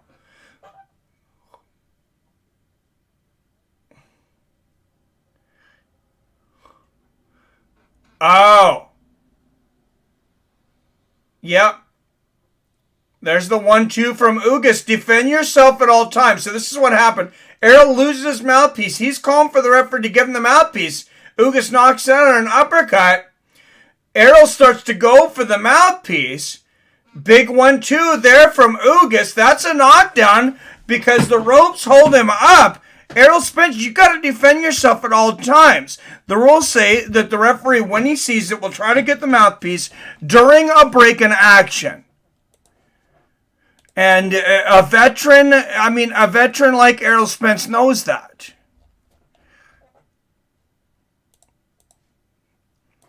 So a lapse in judgment there for Errol Spence and a weird decision there from the referee to take so much time to let them wash off that mouthpiece. Oh, good right hook there from Spence. And Steve Farhood has it the same way as our own Robert Kerrigan. A couple of big shots to Spence to the body. Has it 5-1 in favor of Spence. Oh, nice left hand there from Spence. Oh, big right uppercut from Errol. And a couple more left hooks. Ugas might be hurt now. Big left uppercut from Errol Spence. The left hook to the body. Spence doing a great job keeping Ugas from holding. Left uppercut and a left hook. Pushing Ugas off him. And another left uppercut from Errol Spence. Nobody in modern boxing history is better at keeping a fighter from holding them while they are hurt than Errol Spence Jr.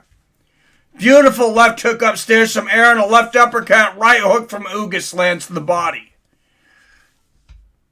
And Ugas might be getting tired. He smiles at Errol.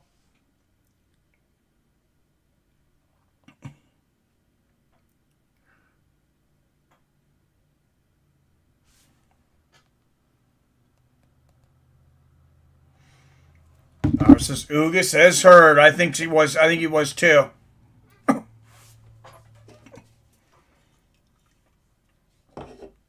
Left uppercut lands for Spence. And another.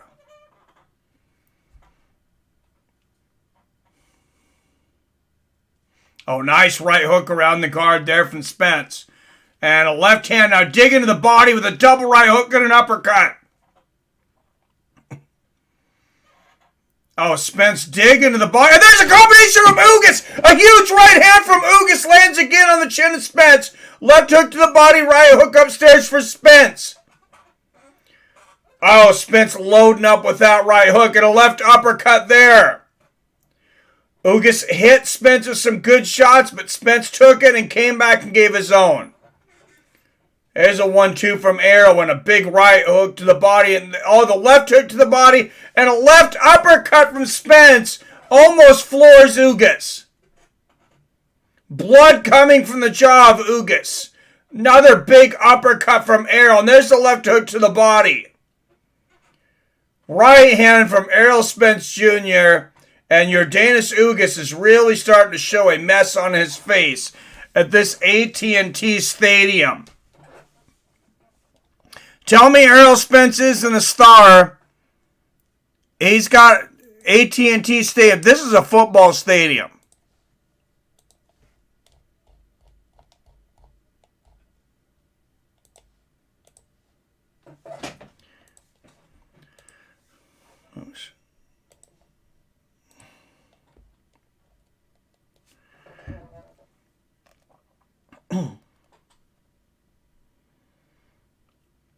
All right, 17. Ugas better than I realized. 69-64 Errol. Says Robert. Billy has the same. Yeah, and since I've started watching, I've just given the 1 round to Ugas as well. All right, round 8. Can Spence shut down the show? Can Ugas come back? Left uppercut for Spence and right, and then a left hook to the body for Errol Spence.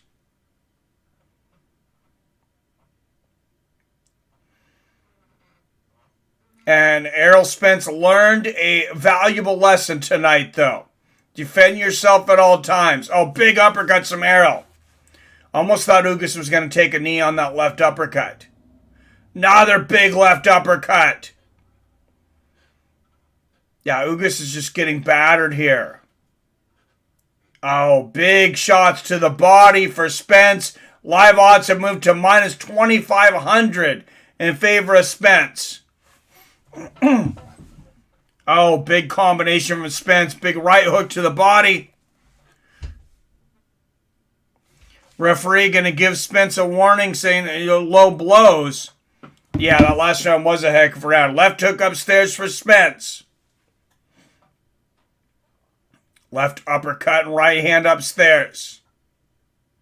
Oh, nice left hook for Errol Spence Jr. And a combination upstairs.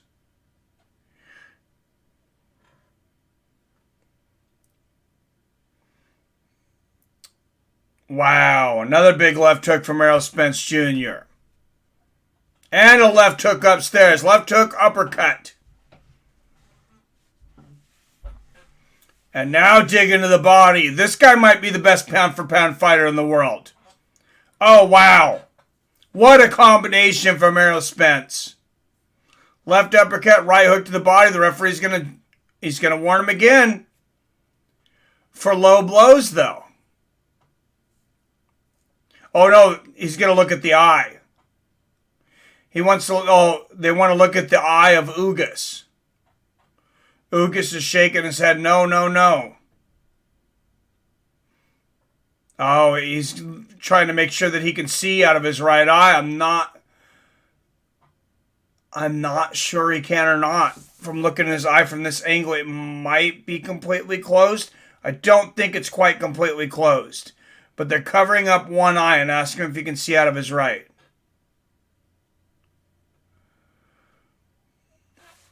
And they're saying, yes, the doctor cannot stop the fight. but he will advise 50 seconds left. 49, 48, 47, 46, 45 in the 8th. Oh, big left uppercut from Errol. Big right uppercut from Spence. And dig into the body with the right hook. And now turning defense into offense. Big left hook to the body for Errol. All Errol Spence Jr. right now. Yeah, this referee's on crack, man. What a joke of a card next Saturday. Amanda Lemos and Jessica Andrade. Yeah, that's a stupid main event. There's some good fights on that card, but yeah. Oh, beautiful left hook there from Spence.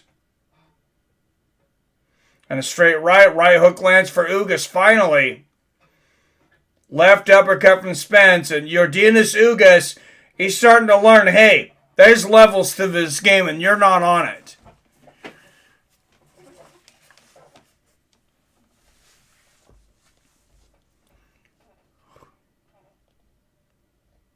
Michael Irvin in the crowd cheering on Errol Spence Jr.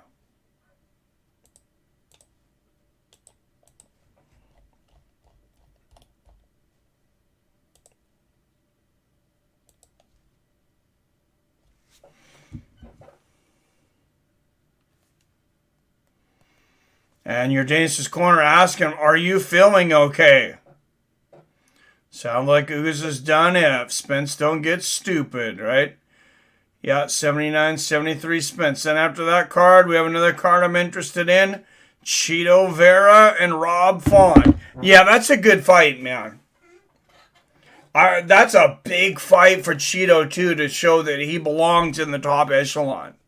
That's a step up in competition for sure. Nice left hand there from Spence. Oh, and a beautiful left uppercut from Spence. Oh, digging the right hook to the body is Errol. And another one. And the left hook to the body. There's a combination of the body from Ugas. There's a good right hook upstairs for Ugas. Ugas is, his offense has been few and far between, though. Good right hook. Oh, good combination in the body for Ugas.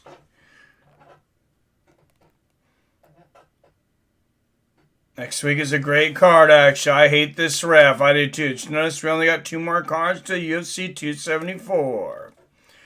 No, it's a good card. The main event may not be the best, but there's a lot of good fights. That whole main card's solid. Good combination there from Spence.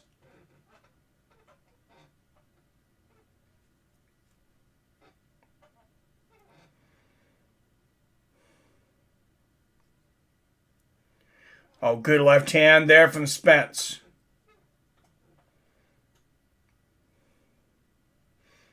Oh, great right hook from Errol. And the right uppercut. Dig into the body with the right hook. Big right hook from Ugas. Oh, big uppercuts for Errol. That was a big right hook to the body from Ugas, so...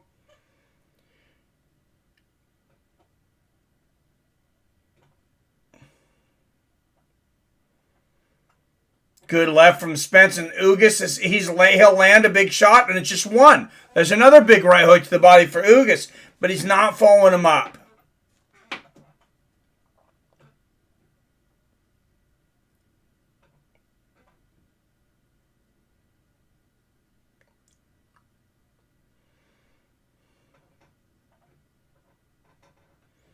Oh, big right hook to the body for Spence, and Ugas answers with one of his own.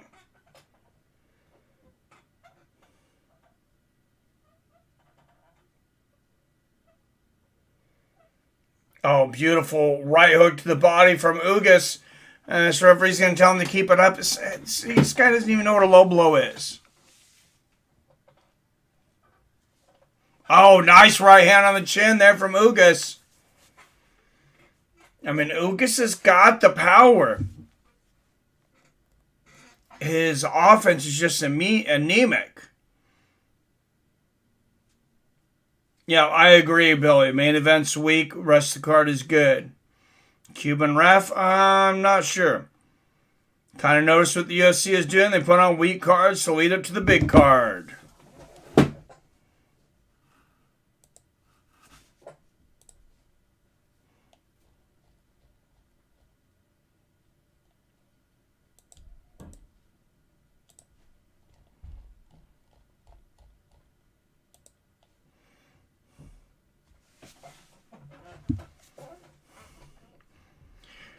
Well, remember, I don't know if you ever watched WWE wrestling back in the day, Torrin, but yeah, that's what they would do is they would have, like, everything was a build-up to their pay-per-view card.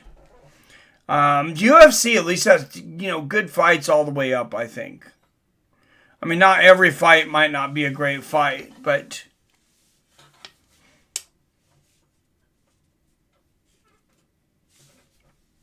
All right, round 10. Can Errol finish it? Can Ugas return? We got 8 rounds to 1 in favor of Spence.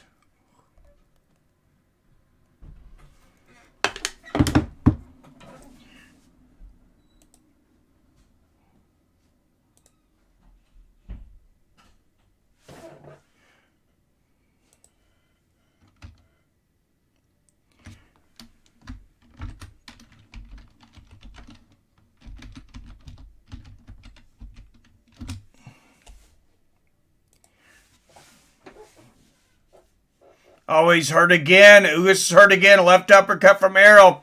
Good right hand to the body. Left uppercut there from Errol Spence Jr.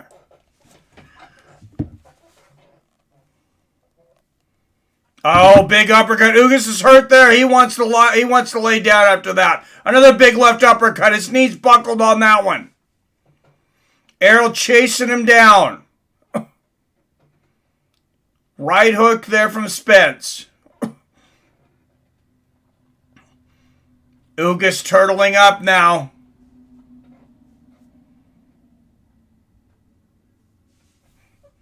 Yeah, Ugas almost 100% defensive now. Big right hook to the body from Errol.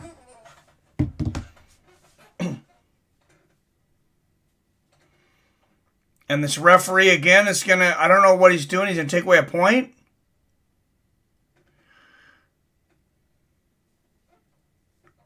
Oh, he's going to look at this eye again.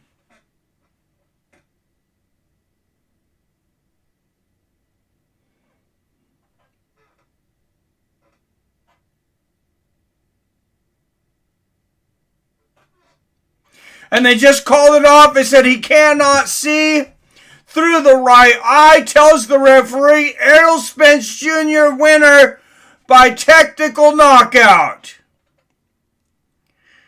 That eye is open 1/8 of an inch. He can't see. Nope. 89-82 Errol. All right, Errol Spence Jr. wins by knockout.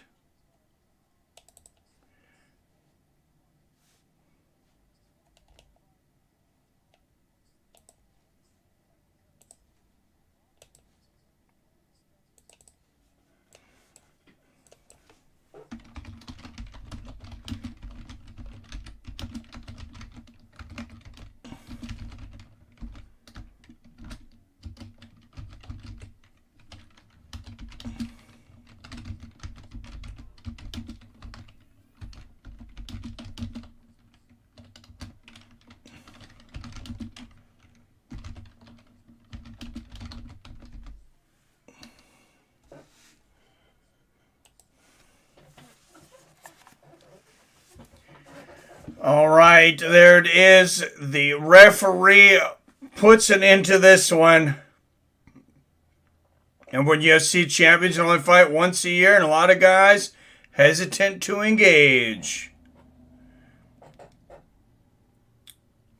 All right, domination. Mighty night, ladies. That's a win for me. Boom. Spence Jr., thank you. Congrats, Billy. Congrats, PBR. Did you bet on... I thought PBR said he bet on Spence too by finish. So yes, much busier, dominant performance here for Errol Spence Jr. And there's levels to this game. And like I said, Errol Spence Jr. is on it. Yordenis Ugas just was not.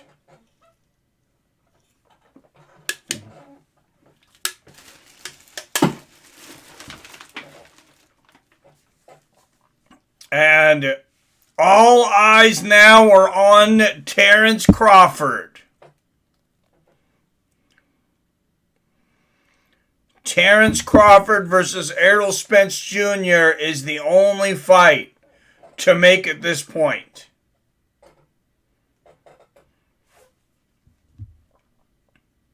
What's the mega fight for Spence Jr.? I think it's Terrence Crawford.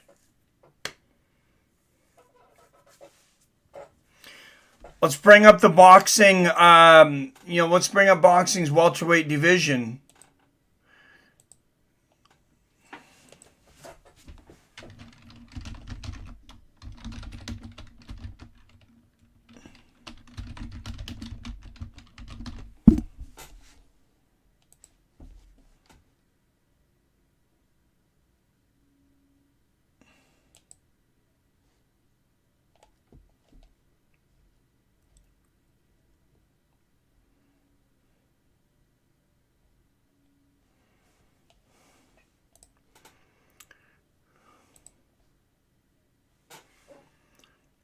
All right, so here we go. We're going to bring up the rankings here in the welterweight division.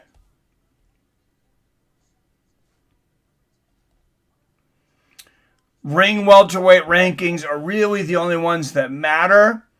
Ring welterweight champion, they have it as vacant. I'm not sure what that means.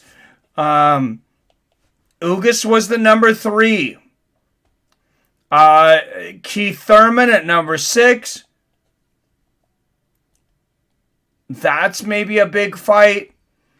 Ennis Ortiz Jr. are big fights, but I don't see any of the fights being bigger than Crawford and Spence Jr.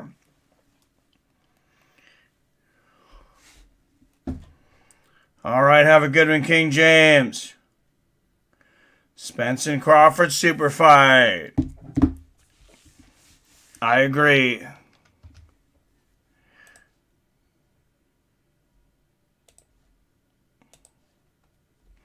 And Errol Spence, how many fighters in boxing can fill up AT&T Stadium? Can even fight at AT&T Stadium now?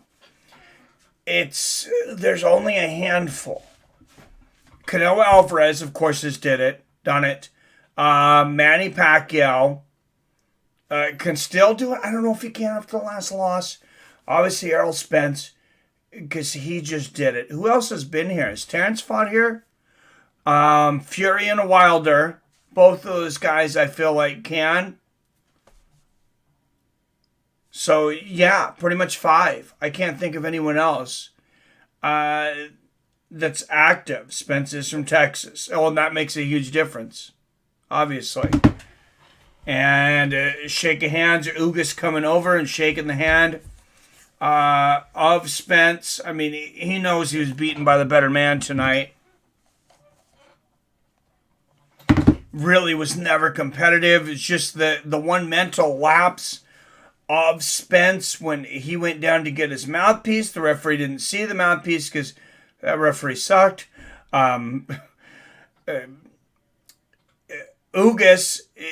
to his credit, is defend yourself at all times. He had an open man in front of him, leaned down and hit him with the right hook that bounced him off of the ropes. Technically, that should have been a knockdown. Anytime the ropes hold you up, the referee could have called that a knockdown, but that referee was just... I don't know. Maybe you get nervous when you're in that big of I can't imagine what it is, I guess, to referee on that big of a stage, but I just don't feel like he did a good job tonight. Ryan Garcia may be able to in the future. In the future, Ryan Garcia would be awesome against Spence. I think Spence would destroy Ryan Garcia. I like Ryan Garcia. I like the kid. I think he loses to most of the top fighters in the world around his weight. I think Teofimo Lopez beats him. I think George Kambosos Jr. beats him. I think Lomachenko beats him. I think Devin Haney beats him. Who's your other big guy at lightweight right now?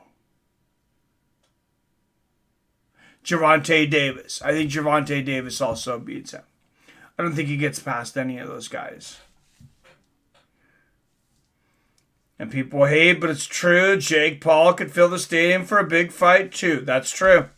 I hate when refs make the fights about them. Yeah, did you notice even the commentators said, the referee wants to make sure he gets his full share of the attention tonight, too.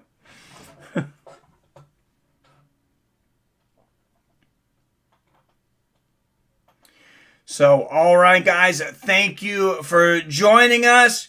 UFC, finishing off with boxing. Big UFC card next week. Like I said, the main event, not the biggest, but let's just look at the main card for next week's card just real quick. I'm gonna bring it up, and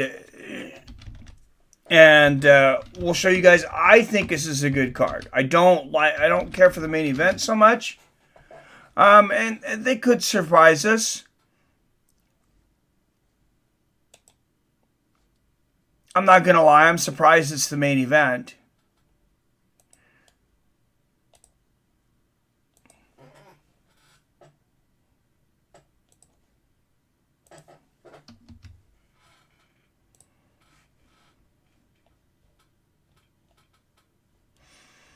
All right, so here's your main card. There was a few decent fights on. Actually, Spence Jr. just called out Terrence Crawford, which he should. And if anybody's not gonna duck, it's Terrence Crawford. So if he thinks they can get that fight together too, God willing, hopefully they will. Marcin Prachnio versus Felipe Lins, former PFL champion. Felipe Lins. Marcin's a great fighter as well. He's the favorite on that one. That's a good one. At light heavyweight, Tyson Pedro and Isaac Villanueva. That's a good fight. Dwight Grant and Sergey Kondosko. And Jordan Wright and Marc-Andre Barriault. Some decent fights on the prelim. Main card, pretty solid. Manuel Kopp, former Ryzen flyweight champion. I think one of the greatest prospects in the flyweight division. Taking on Sumaraji.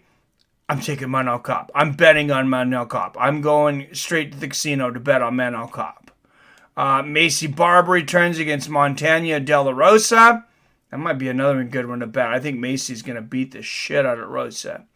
Lando Venata and Charles Jourdain, both those guys always entertaining. Speaking of always entertaining, the Carpenter, Clay Guida, taking on Claudio Puelles. Tanner Bozer at heavyweight, taking on Alexander Romanov. Look at the odds on Bozer, plus 375. Well earned there, though.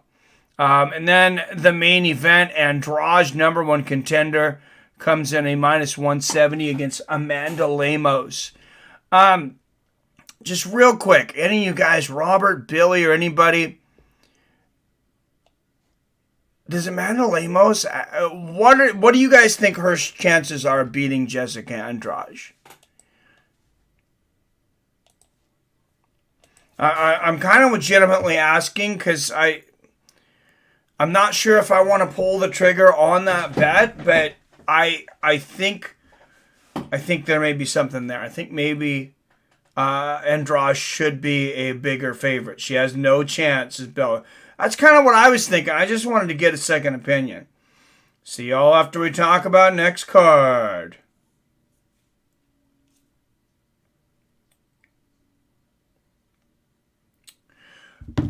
Okay, all right. That's next week's card. Yeah, I might put some money on Andrade too then, Billy.